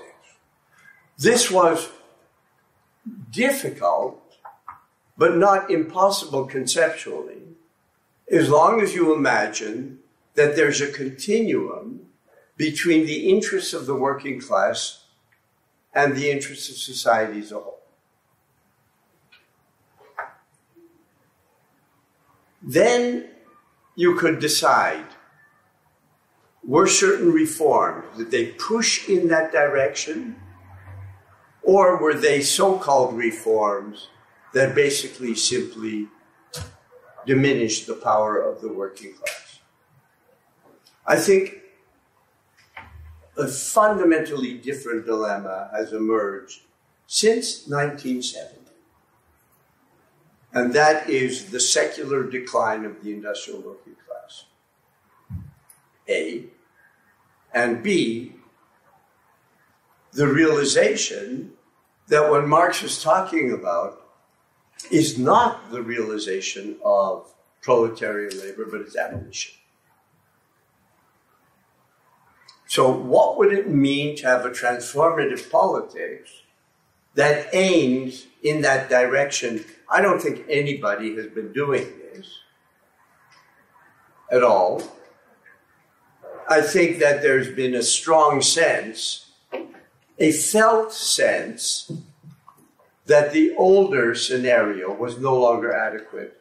And not because people read the Grundrisse, but it was a felt historical sense, which is why slowly social democracy and more quickly communism faded,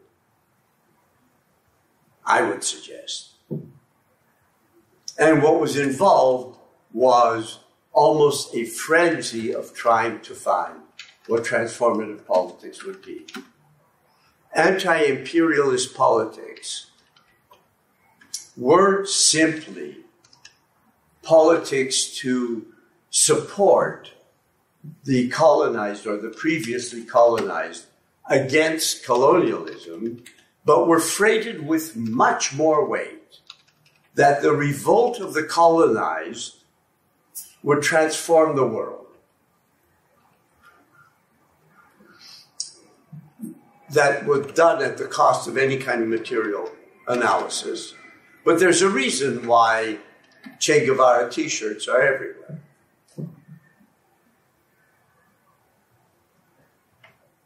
And I think that you'll notice that one of the prices to be paid for that is that there's been very little progressive social analysis of post-colonial regimes.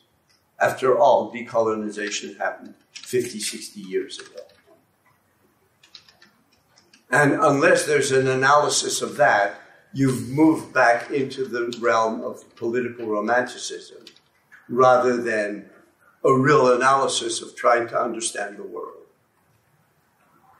What has happened is that in the absence of a politics that could deal with this newest transformation of capital, what you have is an increasingly reactionary industrial working class. I hate to say it. If it were just the United States, you could say, well, we could look at the conditions of Appalachia, for example. But it's not.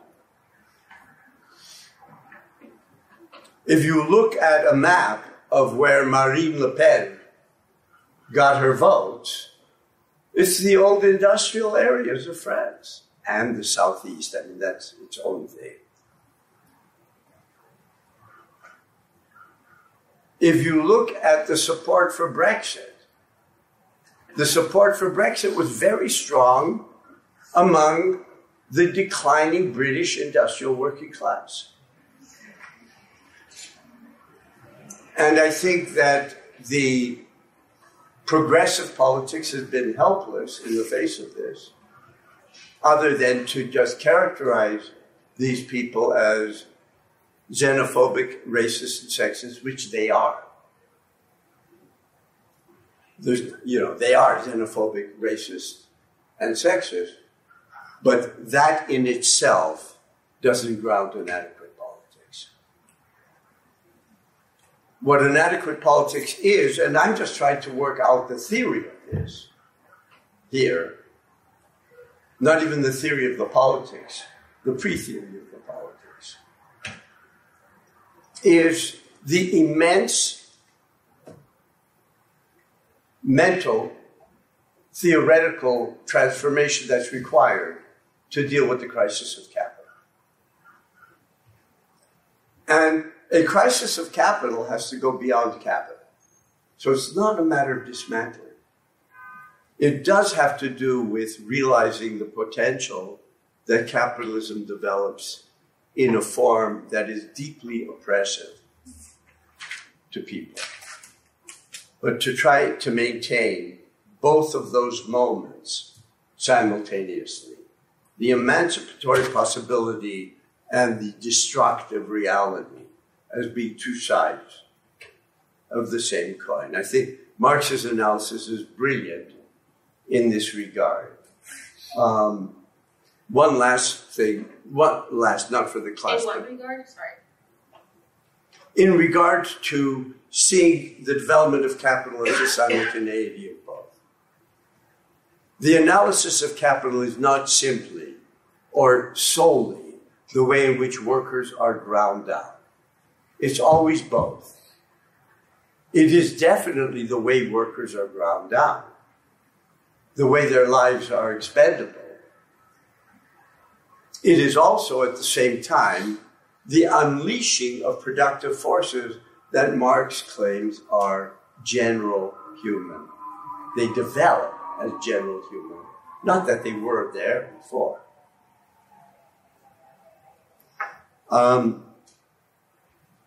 And now I forgot the last thing that I was going to say.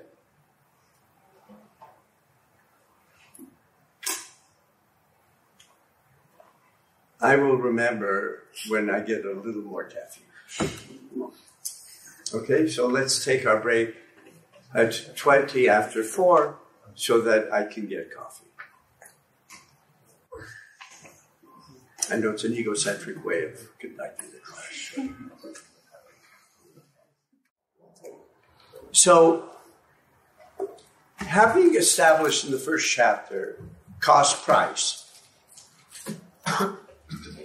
Marx moves on the basis of his discussion of cost price to talk about the rate of profit.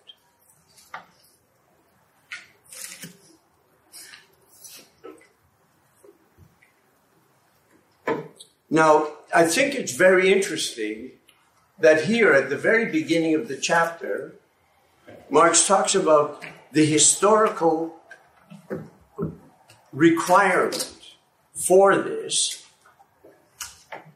is the exploitation of living labor, and the condition for the exploitation of living labor is the possession of the means of production by non-workers. Sorry, Moishe, where are you at chapter 2? Yeah. Okay. Which turns workers into wage laborers, non-workers into capitalists. Right? So I think it's significant here that he's talking about property as the condition for classes, which is a necessary condition for capital. But I've been arguing it's not a sufficient determination of capitalism. So why, now admittedly, this is not a finished manuscript. Why would class come in here? What level are we working at here? Cost, price, rate of profit.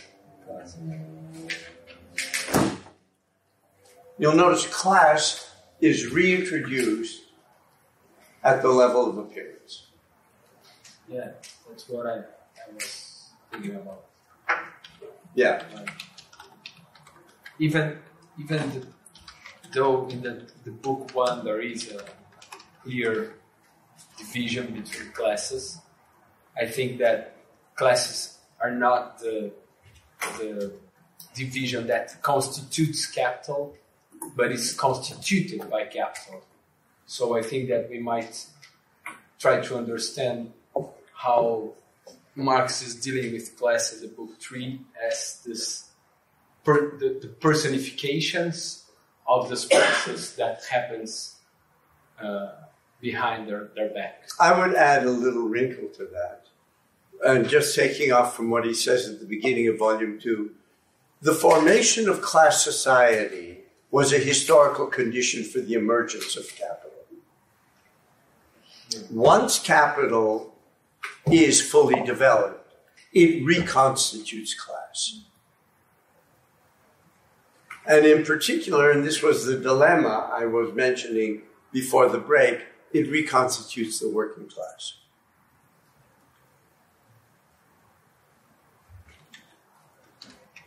Just a quick clarification question. You said that capital reconstitutes class, but then the classes originally created capital, on the other hand? Or yeah, the emergence of a group of people who are non-workers, better yet, who own nothing, is a condition for the emergence of capital.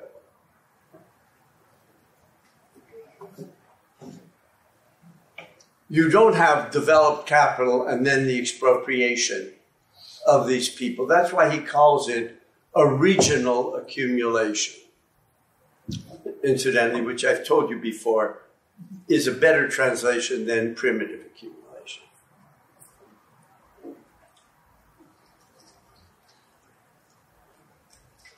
And original accumulation has a lot on violence, state power, and contingency. In terms of the emergence of capital. It suggests, however, that you can't understand the logic of capital adequately in terms of violence, state power, and expropriation. It's not enough. Although they were important conditions for its emergence. So you'll notice, unlike a certain kind of Marxism, there isn't something about the contradictions of feudalism giving rise to capital. The emergence of capital is extremely contingent. And one of the contingencies is the emergence of a class of people who own nothing other than labor that they can sell. Right? These are, to a large degree, people who had been peasants, who are removed from the land with the enclosures, who are not artisans. After all, artisans own their own tools. They own their own means of production. They're not artisans. They are a condition for the rise of capital. It doesn't automatically lead to capital. There are many other factors involved, particularly the nature of the development of commerce, first in Genoa, Antwerp, Amsterdam, London. That trajectory that Giovanni Arrighi really points out, whatever one thinks of his cycles, but he points this out, I think, very well in the long 20th century. But to come back here, the actual degree of gains, according to Marx, for the capitalist is determined in relation to his total capital, not the amount of variable capital. In other words, the gains of the individual capitalist is not a function of the rate of surplus value, but the rate of profit, according to Marx. Which page do you read? 132. So that the rate of profit, and that's what I put on the board, is S over V. I'm sorry. The rate of surplus value is S over V. You'll notice, if you look just to the left of that, V plus S is new value created. So the rate of surplus value is the rate of the value created. The variable capital and the surplus.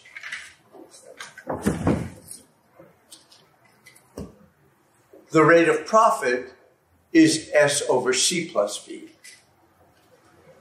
So it is the surplus relative to the cost price.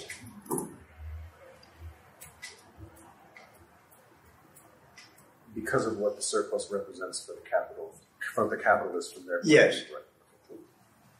And he says, just as I just said with regarding class, he says on page 134, the rate of profit is the historical starting point. Marx does this several times. Something which historically antedated capital and may have been important in its rise, once capital is fully developed, is not logically at the heart of capital. The rate of profit antedates capital and helps generate it.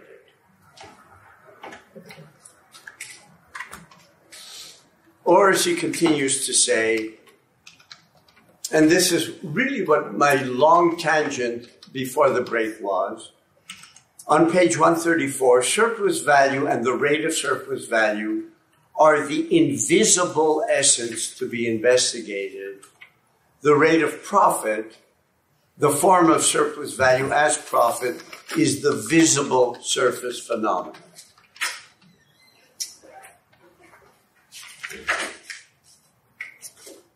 Okay? With all of the, in my tangent, invisible, visible, essence and appearance, you have to analyze in a non-ontological sense. And in terms of an ontology of labor, of course. Can you say again one more time what has to be analyzed in a non-ontological sense? The difference between surplus value and profit as being that between the invisible essence and the visible surface phenomena. Those are his words. Okay.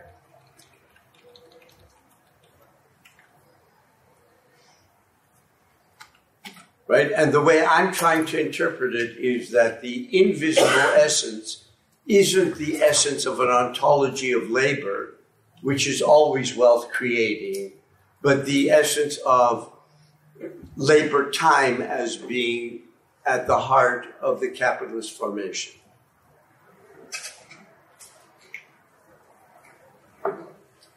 Right?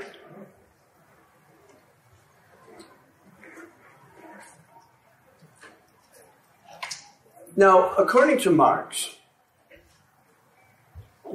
the excess value of a commodity over its cost price arises in production, but it's realized in the circulation process. Consequently, for the capitalist, it appears to derive from the circulation process. Because, as he puts it, in the real world of competition, it depends on market conditions whether and to what extent the excess is realized. Okay, this is what we've been going through. Now, he says something that I think is intriguing on page 134. If a commodity is sold above or below its value, which is what we've been talking about with competition, there is simply a different distribution of the surplus value, which does not affect the magnitude or the character of the surplus value itself. What does this sentence suggest?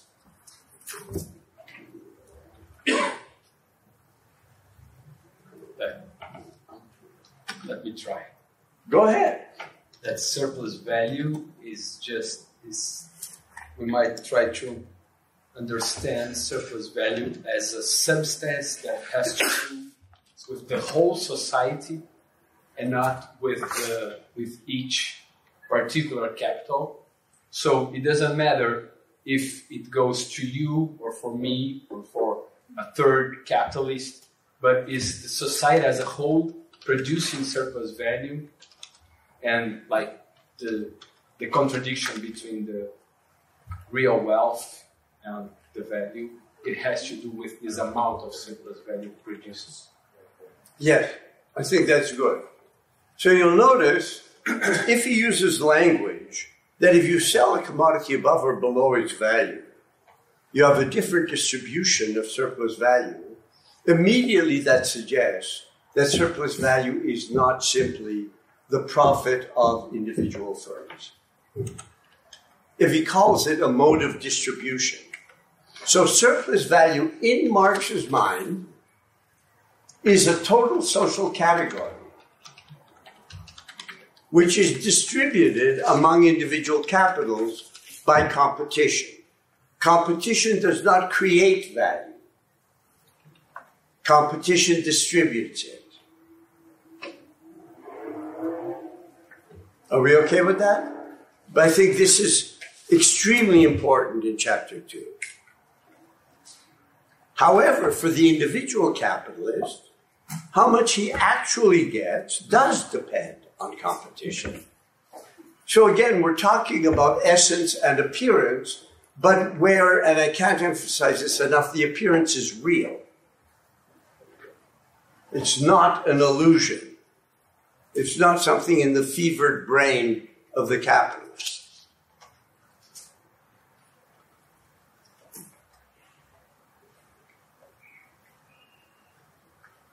And it would be the essence that's the illusion, right? I didn't hear It you. would be the essence that is the illusion, where he's putting it on its head, like he does with Hegel, right? This like dichotomy of illusion and essence. Or, No, it's not putting it on its head yes. because the essence just doesn't appear. Okay.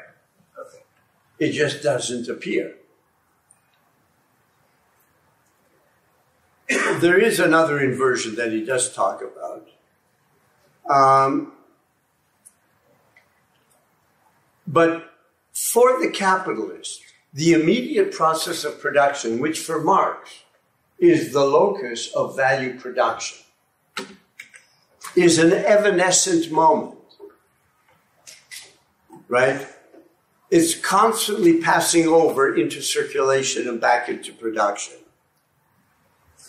So profit from production appears at most as equally valid to the notion that profit emerges from circulation, independent of labor.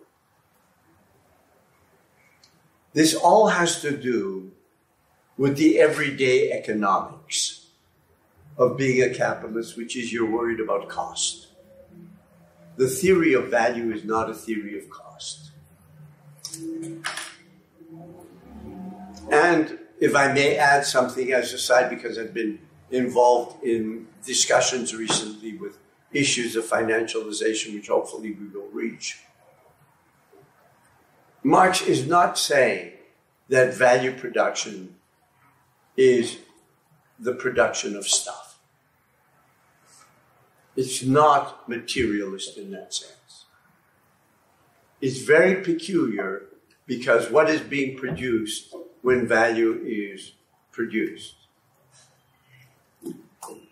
Time.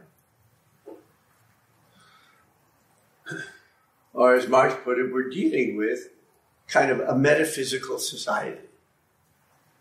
Things are not what they appear to be. The physical objects are mere bearers of the congealed time, right? Right. But the congealed time flows. Yeah. And it's totally social. That is, it's on the level of society as a totality. So that's why it's not an essence, because it's not inherent to the objects. It's not inherent to the objects. It's not inherent to the activity. Okay. It's not inherent to laboring activity.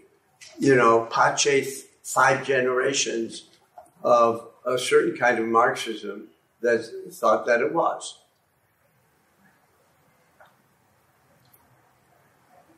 I mean, he does say that the transformation of surplus value into the form of profit by way of the rate of profit is an extension of the inversion of subject and object in the production process itself. On the one hand, value, he says, the past labor that dominates living labor, Remember that. That the past labor that dominates living labor is personified as the capitalist. So value, the object, is personified. It appears as the subject, the capitalist. On the other hand, the worker, the subject, appears as objectified labor power as a commodity, the object. You'll notice again the inversion of subject and object is in volume 3.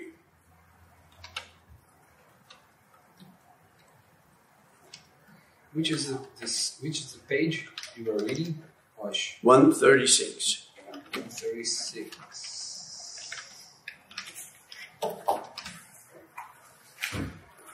So I think it's important that what is value, because this is extremely important.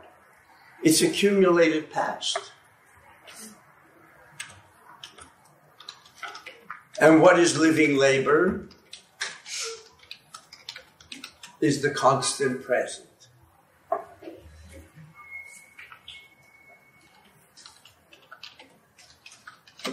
And if I may, once again, go back to this issue of the realization or the abolition of labor, is the accumulated past that crushes workers and yet opens up the possibility of a future. The possibility of the future is not in living labor, it's in dead labor. It's in the accumulation of past knowledge. This is my inversion. Yes? Just before you said the knowledge part, so whenever you refer to the past, is it all of the past? Is it all of ours? I mean, everything we've learned and solidified into, let's say, a scientific body of knowledge that can do that, or is it like some other kind of past? I mean, because I know earlier this chapter here we talked about, well, I guess what we would call the state of science. Mm-hmm. So an accumulated past, I mean, does that include just our advances, or also, I don't know, whatever we learned from, let's say, oppressive monarchy, barbarism, or is it just what we would... It's the past which is subsumed and assimilated and generated by capital. Right? I just think it's significant that value as a total social form is described here not as a regulator of the market, but rather as past labor that dominates living labor.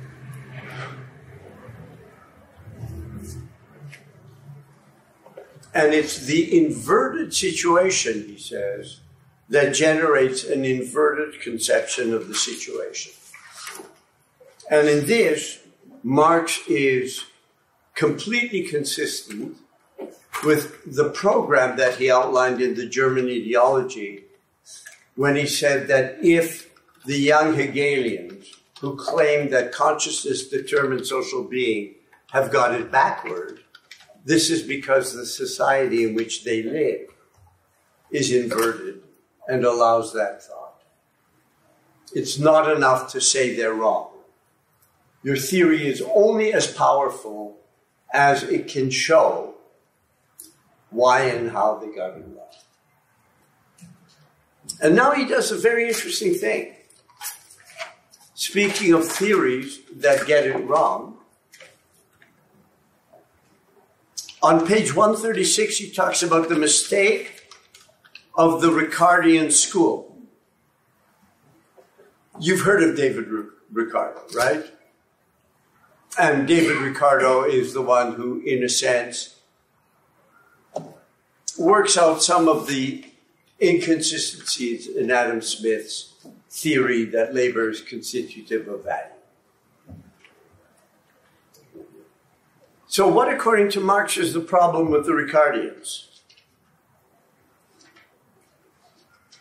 They posit the law of the rate of profit as the rate of surplus value? A little louder. They posit the rate of profit as the rate of surplus value? Okay. So in terms of what we're doing, the way we're reading Marx, what's the problem with the Ricardians? They have a notion of surplus value.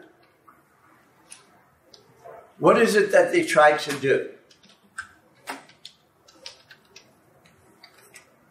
Marx or Ricardo? Ricardo. The Ricardians, according to Marx. Manage capitalism. Hmm? Manage capitalism. You know, Theoretically, they're not managing anything, believe me. trying to. Is it an attempt to try to escape from the problem of dealing with surplus value by just saying, no, it's the same as profit, don't worry about it, we can just talk about profit? No, it's an attempt to deal with surplus value. They don't say don't worry about it. Okay. Well, they're thinking like capitalists if they identify it. Or the two is the same thing. Yeah, except they're not, because capitalists don't have a notion of value. He says what the real mistake is, by identifying surplus value with the rate of profit, first of all, they're going to run into empirical problems. Because empirically, the rate of profit really is not the rate of surplus value of a firm. Second of all, it means that they can't distinguish the totality from individual action. Because in a sense, that's what we're doing by saying rate of profit and rate of surplus value are not the same thing. Right? We are reinforcing what the status of value is. But what do you get out of a Ricardian approach? What becomes central to it? I'm a little bit confused. Does this mean that surplus value is, for example, societally measured across the entire society and profit is measured specifically at the rate of individual capitalists? Well, we'll see. It's measured specifically for capitalists. So for each individual capitalist? Yeah, but also for the totality. Is not the same as surplus value. We'll get to that. Okay. Ricardo offers you the possibility of a consistent theory of exploitation. And there are friends and colleagues of mine who argue that most of Marxism really is left-wing Ricardianism.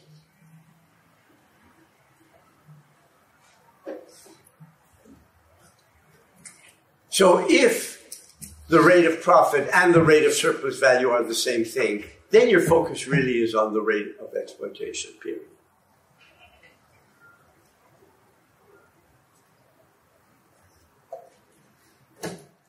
So Marx is introducing this new level that doesn't line up with value directly.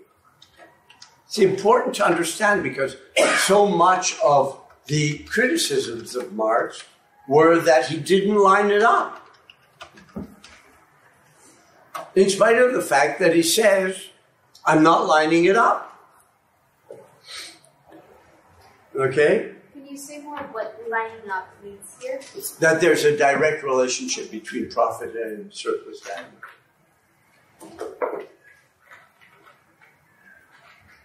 And that the theory of value is an attempt to explain profit. Everything else falls by the wayside. As we'll see in a further chapter, what happens to interest? What happens to rent? Where do they come from? For Marx, they all come from surplus value. So profit is only one slice of that pie, as it were. Interest and rent are others. That's very important because most everyday understandings of Marx put the two together. He was a little more clever than he's been given credit for.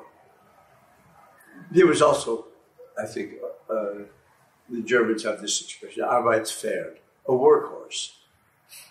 I mean, the amount of materials that he went through is actually astonishing. Depressing. We're still talking about him. Right.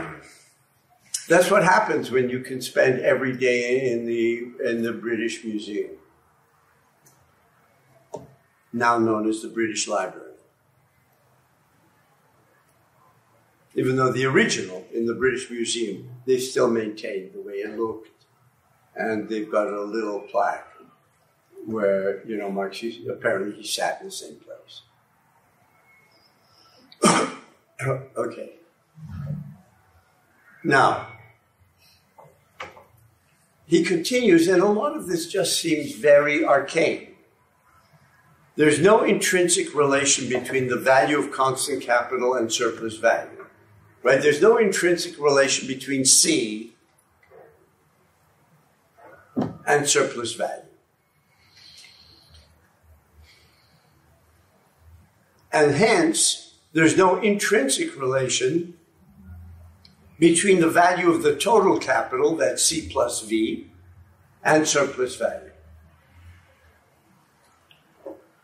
Which means, of course, he's saying right away the rate of profit is not an accurate expression of the rate of surplus value. He's starting to open that up, even though he begins by treating them as just different expressions of the same thing.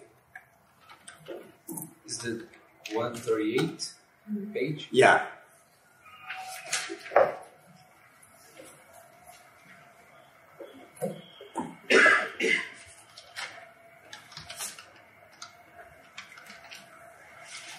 It says, if the rate of surplus value, and that's S over V, and its absolute magnitude S, are given, then the rate of profit, S over C plus V, is simply an alternative measure of surplus value. However, in the world of phenomena, surplus value is given, but only as an excess of sale price of commodity over its cost price, and it's a mystery as to how this excess arises.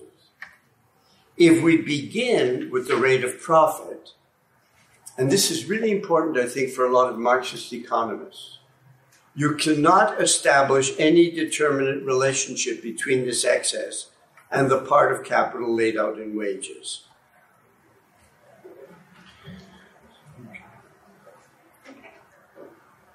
This last part, you cannot, is it written? Is it wrote the book? Or do you say? The last part that you said, I'm looking for the book. If we begin with the rate of profit, this is on 138. Okay.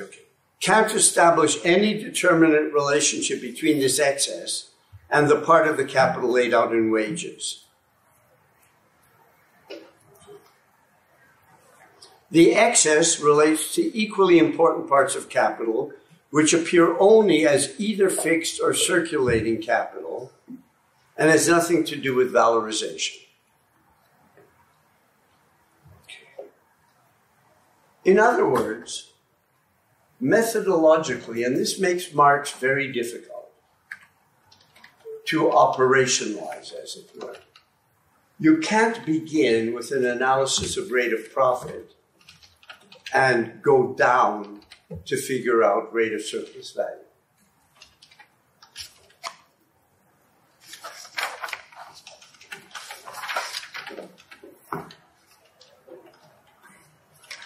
Right? And then he closes by saying,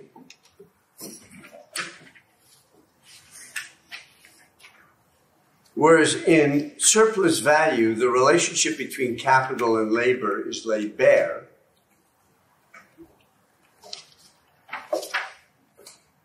i.e. not simply that capitalists oppress workers, but that labor constitutes capital as an alienated form. In profit, I'm on page 139, capital appears as a relationship to itself. It's completely self-referential. A relationship in which it is distinguished as an original sum of value from another new value it posits.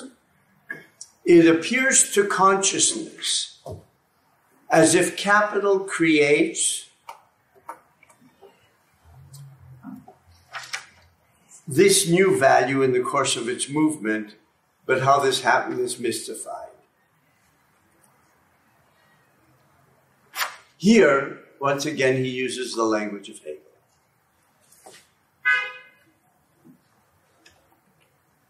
the level of price is the Hegelian one of the self-moving substance. It's not false, it's not an illusion, but it's a movement of the surface.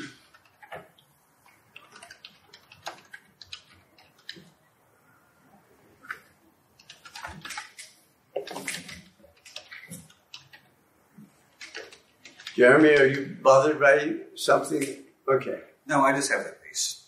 What? I just have that kind of face sometimes. Uh-huh. Okay. That's fine. But then how will I know if you are bothered by something?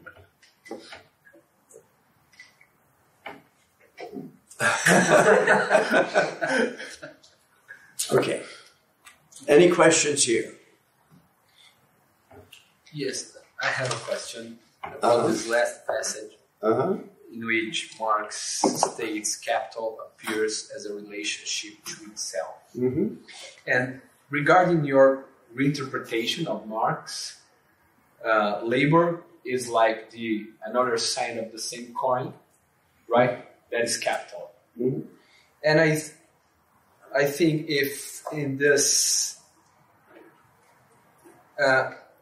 what would Marx, what was his intention when he states that? Because we might say that even if you think that surplus value is a substance produced by labor, and if labor is just the another coin of capital, we might say that even in this level of the analysis, we might say that capital is just a relation with itself, not a relation with another totality, that is the totality of labor, against the totality of capital, right?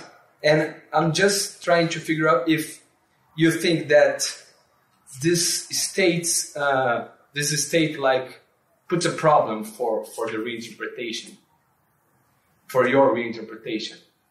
I mean, do you think that there is a kind of a Marx of the class struggle, like pointing out this problem? Did you understand my question? Not quite, because the totality of labor is capital. Is what? Capital. Right. So why? You can't oppose the totality of capital and the totality of labor. So, yeah, okay. So why Marx writes that just in the level of profit, the capital is a relation with itself, but not in the level of the surplus value, capital is a relation with itself?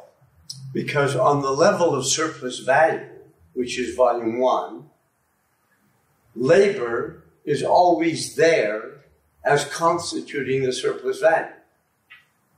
And surplus value is S over V.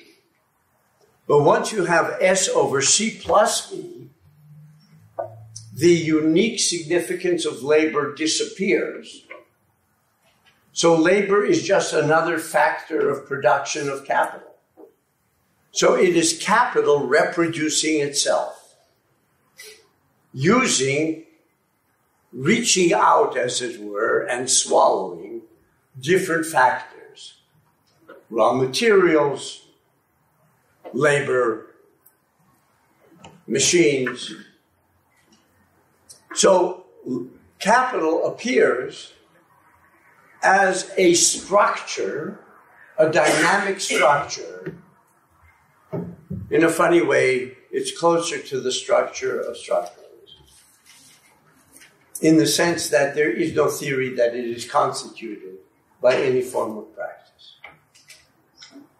Now, being constituted by practice doesn't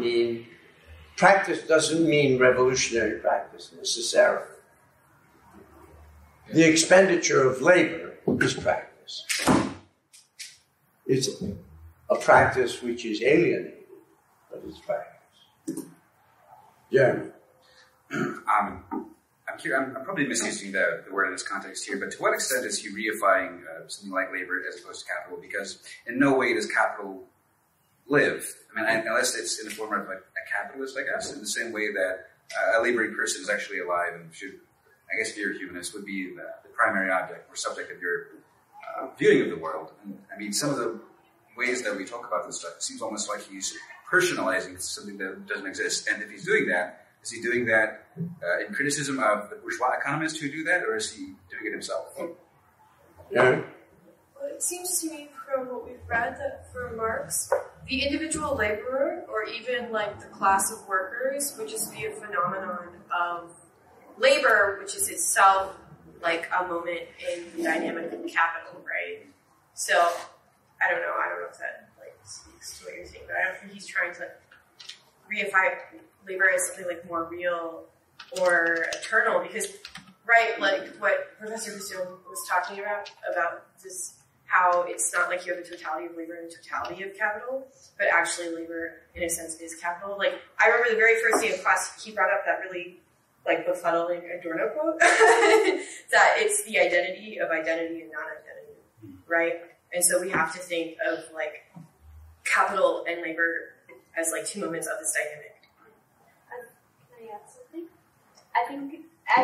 I was going to add something, because I think it's tempting to read Marx as personifying capital as a social force, or as constituted and constitutive at the same time. But I think he's trying to describe a force that is deeply impersonal, and as our readers, there's a possibility to think that it's personifying, but I don't think he's anthropomorphizing it, or in any way thinking that it is capital embodying capitals, but it is capital itself that cannot be reduced to any notion of individual agency, and that constitutes it's a historically specific social force that happens to be a total condition. Yeah, but that makes more sense though, because I mean, if Hegel would talk about this theory, Marx is going against that. I mean, he's trying to, I guess, depersonalize it, but the language can't come across that way. I think in one of the parts of Marx that I read, I'm not sure exactly where I found this, but it was talking about how basically capital needs a capitalist in order to interact with others, or with other parts of capital, or with other parts of the market, in terms of in terms of the way that it manifests itself, in the way that it reproduces itself. And so in that way, I think you're correct in that the capitalist is personified, but that's basically, or I would then describe that as a fetish. It seems like the capitalist is being personified, but actually the capital is using the capitalists, or their visage, basically, in order to reproduce itself. Yes, but the only problem with that is that already what snuck into your language was subjective agency on the part of capital, which it doesn't have. However, the idea of the self-moving substance that is the subject of history, Marx says, is capital. But it's a peculiar subject. It has no subjectivity, but it molds subjectivity. If you read people like Lukács or Adorno, people who have a sophisticated understanding of Marx's categories as simultaneously cultural and social, that do away with the base superstructure model so beloved in Anglo-Saxon countries. If you do away with that, but you don't have to personify capital to talk about it as being a structure. And you'll notice that he begins the next chapter, the relationship between the rate of profit and the rate of surplus value. He said, in this part, we're going to assume that the sum of profit of a given capital is equal to the total sum of surplus value which this capital produces in a given period of circulation. And then he says, we ignore for the time being the division of surplus value into various subordinate forms: interest, ground rent, taxes. This follows also from what we were saying about competition as a mode of the distribution of surplus value. So he makes it very clear here in terms of the intent of his analysis that the entire social surplus is what he calls surplus value.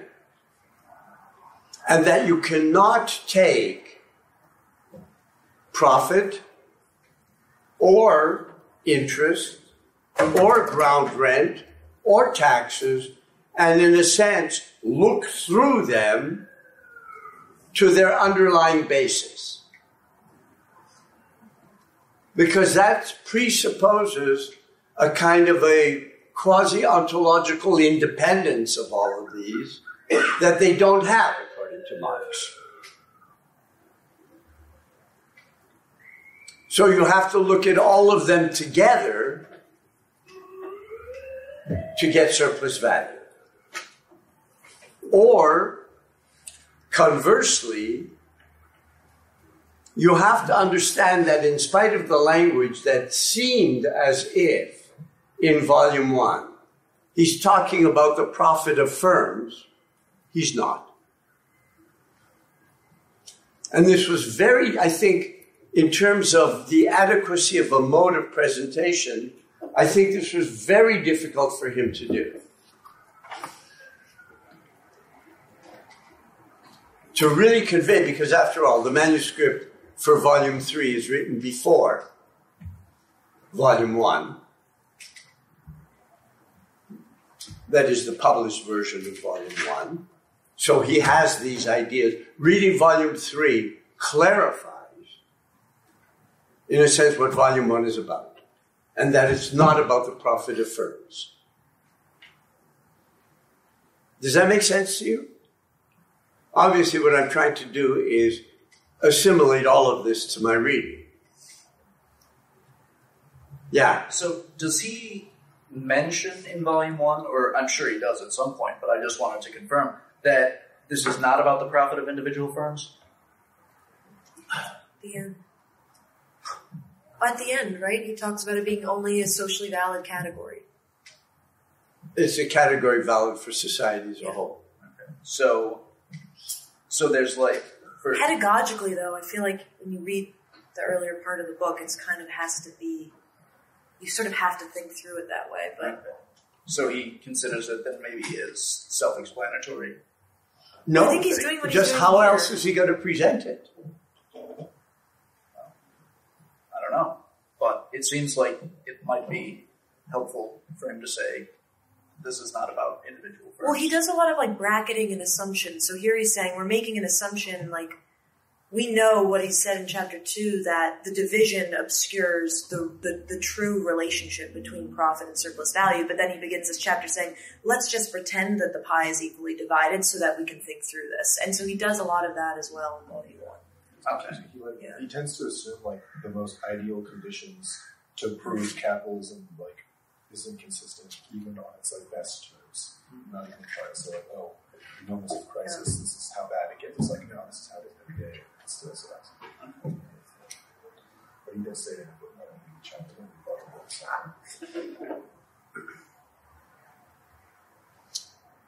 I think you have to understand the emergence of relative surplus value,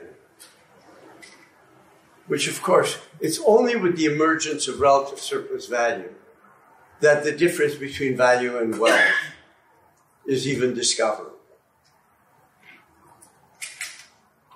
Right? In a way, the emergence of relative surplus value is something that Marx provides that justifies or that delineates on a very general level the conditions of possibility of his own theory. And the conditions of possibility of his theory is not simply the rise of the organized working class, but the ability to distinguish value from wealth. And to say that value is rooted in the expenditure of direct human labor in production, and then to be able to argue in the course of Volume 1 that with relative surplus value, you have means of increasing productivity, the power of which go far beyond the power of the collective workers. And in that sense, when he says that value is the accumulation of past labor, it goes beyond that. It goes beyond that. Capital becomes the accumulation of scientific knowledge. And scientific knowledge, unlike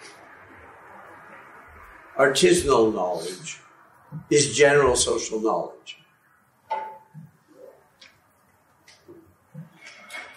Artisanal knowledge is, and is very self-consciously, knowledge of a group which sometimes has secrets, the Masons. This is general. And that's what he's trying to get at. Now, the development of relative surplus value has a total social significance. It's not simply that in some factories, they develop better and better means of production. Once you have that transformation of the nature and dynamic of modern society, then if you get sweatshops, the sweatshops are part and parcel of that, rather than an antecedent to it. It does not mean, and I've tried to argue this several times, that technologically advanced factories have to exist everywhere in the world. They don't. But within Marx's framework, these are the loci of a dynamism that sucks everything else into it. So if you think in terms of force fields, rather than in terms of spatial terms, and do you have little modules that spread, or, is this just a bunch of guys in pith helmets, speaking English or French and imposing themselves on everybody else? That's not the way to think of it.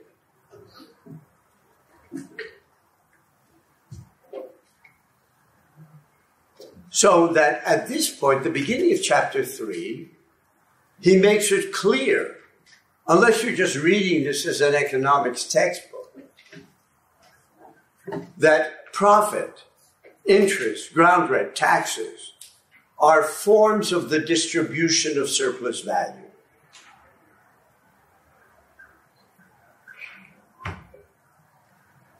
So to collapse profit and surplus value is within the framework of Marx's analysis, it's misunderstanding the concept. Are all of these examples in this chapter then meant to draw out the futility of deriving one from the other? Or are they actually trying to derive it?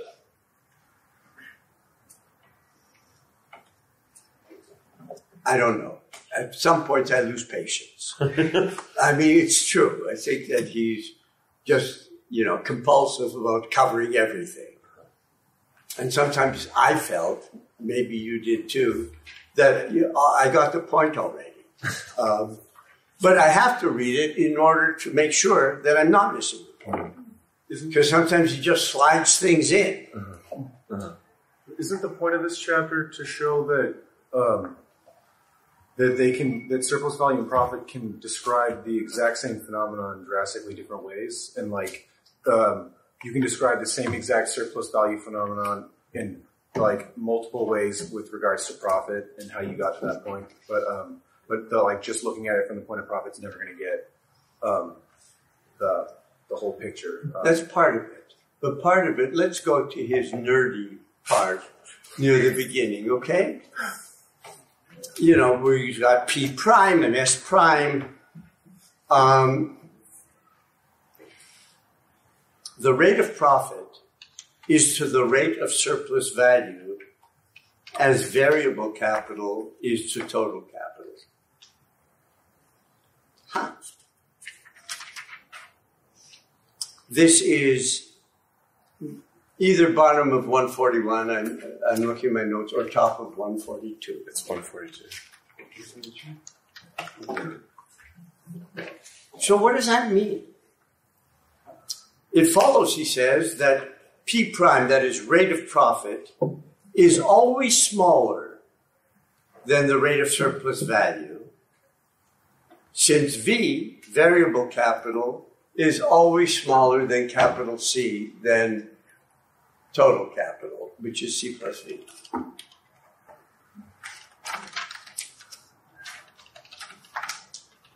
So even though he starts with them, the mass being equivalent, they're not. And they can't be, unless C is 0. That doesn't work, does it? No, it doesn't work.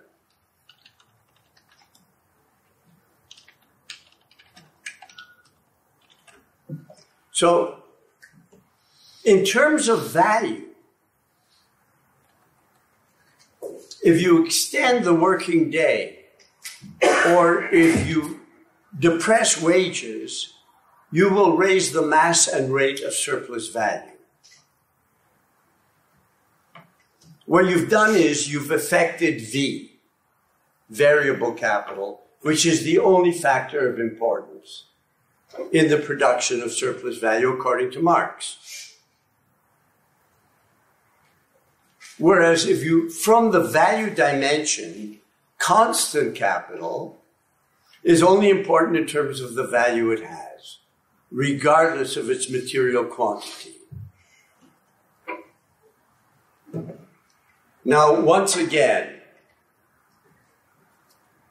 as long as you think that value and wealth are the same thing, this has always been so maddening for people who say, what do you mean machines don't produce value? Of course they do. And when Marx says, no, they don't, it makes a big difference whether one thinks that value for him is true wealth or whether it's the form of wealth dominant in capitalist society. So that he will say later on, when he sort of then reveals it to us, machines are extremely productive of material wealth. They're not productive of that.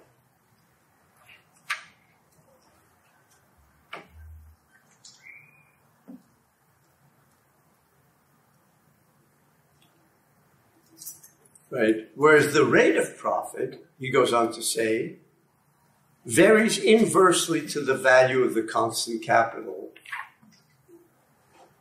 regardless of the relationship to the massive use value it represents. So in other words, the value of constant capital is irrelevant for surplus value, but it's extremely relevant for rate of profit.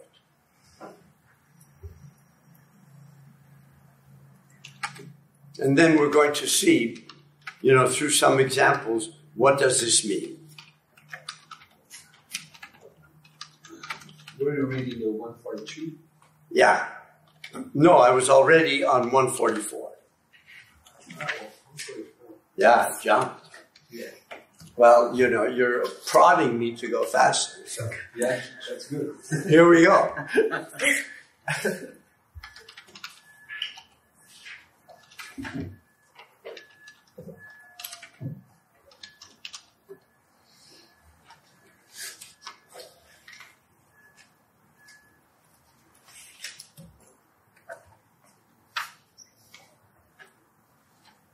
Okay?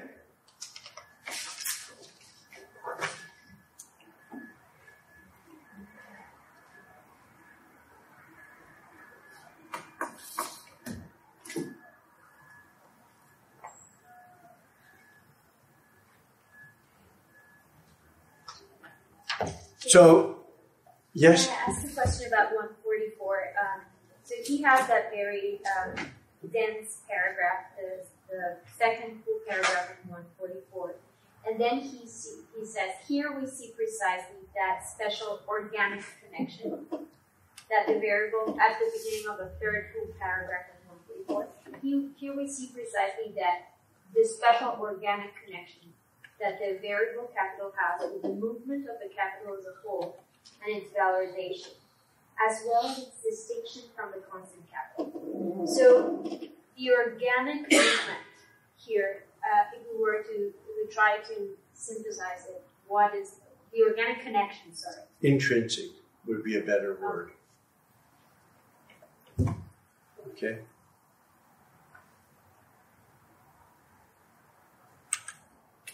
Right, there is an intrinsic connection of variable capital with the movement of capital as a whole and its valorization. Now we're talking in terms of value. You know, and then he goes on to say constant capital is important only on account of the value that it has.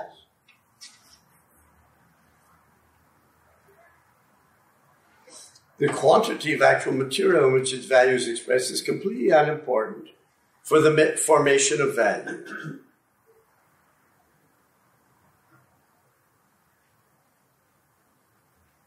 And for the rate of profit, which varies in the opposite direction to the value of the constant capital, irrespective of what relationship the increase or decrease in this value has to the massive material use values that it represents. Right, which is the distinction. I mean, it is kind of dense and it's not laid out very nicely, but it is this distinction between the relationship of constant capital to value, surplus value, and the relationship of constant capital to profit.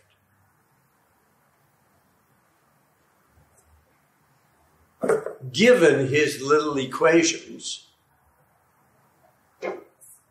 constant capital is irrelevant relative to profit and is crucial. It's part of the denominator of rate of profit. Right? If you look at that little equation, the higher C is, the lower the rate of profit is.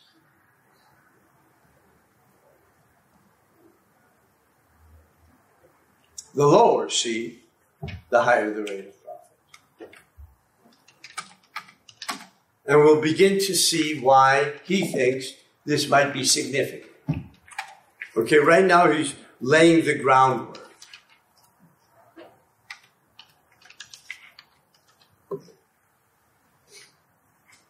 Now, unless there's some objection, I think that it's okay if we skip the second half of this chapter, where he does the different variations.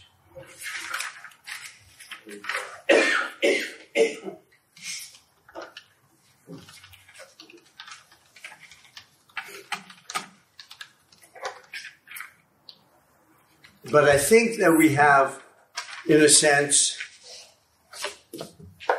grabbed hold of the beginnings of this distinction that he's going to draw between rate of surplus value and rate of profit, even though we began talking about them as being similar. One distinction that he made very clear at the beginning of the chapter is that they really refer to two different things. Rate of surplus value refers to society as a whole. Rate of profit refers to the capitalist sector.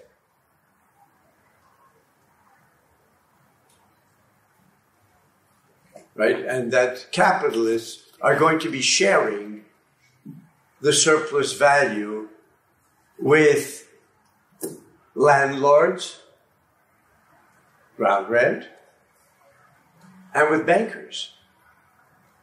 It's interest. So interest becomes, to sort of look ahead a little, is another slice of the pie created by surplus value. Not created by surplus value, that is grasped with the category of surplus value. It's not that the profit represents the entire surplus value, and then there are people who kind of, chip away at it. That was A. And B, what we began to see in terms of his categories is that the value of C,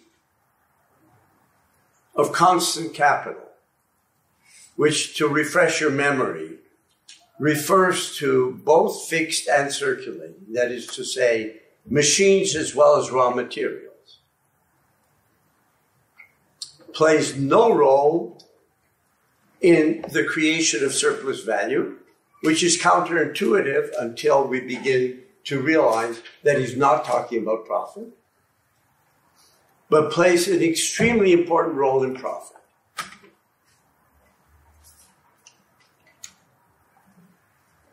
But also it plays a role in the sense that the increase of constant capital means the increase of composition, organic composition of capital. So the decreasing of living labor and the production of value, right? You're jumping way ahead of ourselves, but no, this is in book one. I know. I'll put it on the. I know, but you're jumping ahead of ourselves now. But I'll put it on the board anyway.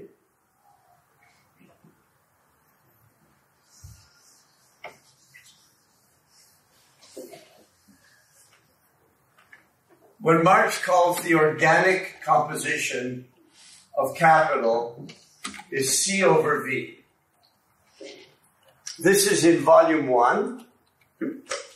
And in the section on accumulation, what he essentially argues is that with time, the secular tendency of capital is to increase the organic composition of capital, which means C increases relative to V. To put it in other terms, machines and raw material increase at a rate faster than living labor. You'll notice, if you just look at this, even before we get to rate of profit. So a lot of people think that what Marx did in volume 1 was to lay the groundwork for the real thing, which is the tendency of the rate of profit to fall. As if Marx invented that notion, which he did not. The notion of the tendency of the rate of profit to fall is central to classical political economy. This is the third volume, the level of surface. The tendency of the rate of profit to fall is a surface phenomenon, which when we get to it, you see there are countervailing forces. Whereas when you read value in the first volume, there are no countervailing forces. So the idea that the organic composition of capital is there to explain the fall in the rate of profit is a mistake. It helps explain it, that's true, because if you look at these equations, if C rises considerably, then the denominator of the rate of profit will increase unless V falls to exactly the same degree that C rises, right? So this is simple arithmetic.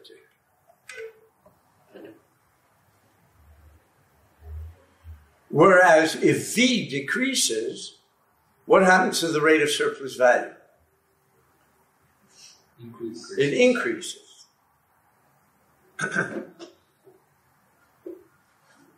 So an increase in the organic composition of capital can mean a vast increase in the rate of surplus value and yet a diminution in the rate of profit. In which case, what we're talking about with surplus value is different than profit. And we're back to the question, so what is he trying to do?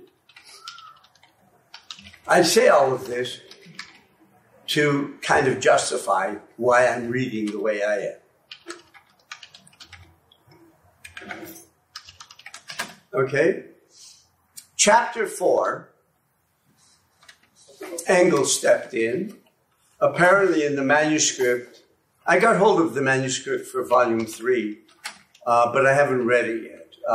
It was finally published, the original manuscript. But the people who publish it, you may have heard of them, Brill, they're charging $400 for it. So the one in the original German, right? No, this is the English translation. Translated, I think, by Fred Mosley. And somebody gave me what the Germans call a Waldbuch, a pirated copy. It's this thick, and they gave it to me as a present, which is very nice. But it's all photocopied with a nice cover on it. So I haven't gone through the original, but the original, according to Engels, chapter 4 just had the title, The Effect of Turnover on the Rate of Profit. And he, Engels, filled in the chapter. Okay? So he just wants to remind us that turnover time, the shorter turnover time, as he reminds us, means capital can't be simultaneously employed in production, the whole capital. One part of capital always, as the language he uses, lies fallow, either in the form of money capital or raw material, or finished but unsold commodity capital or outstanding debt. So shorter turnover time refers to production time plus circulation time. This was volume 2. Shorter turnover time means that the amount of idle capital is reduced, and therefore you have a greater surplus value which is appropriated. So a reduction in turnover time increases the mass of surplus value. And, Engels says, increases the rate of profit. So here they're running parallel.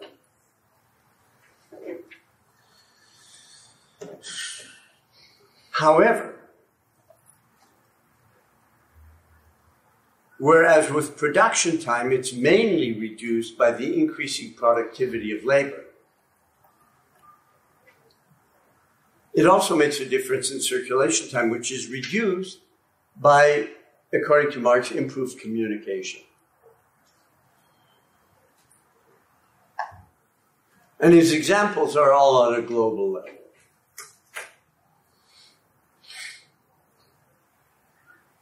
So the profit rates of two capitals vary inversely as their turnover time. Which page are you reading? 165.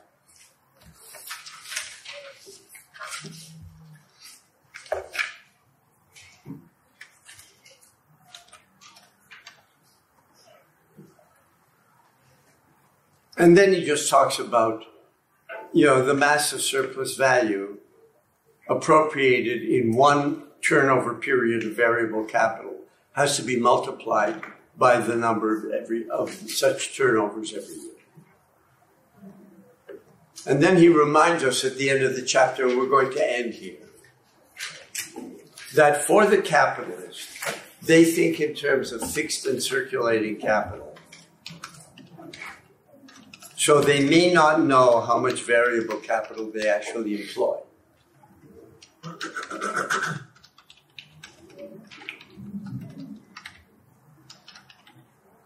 How are we doing? Now, I hope you understand why I feel compelled to always go back to the level of Volume 1, just to straighten out what's going on here. Do you feel okay with that? And we finished Chapter 4. We got past Chapter 1. Finally.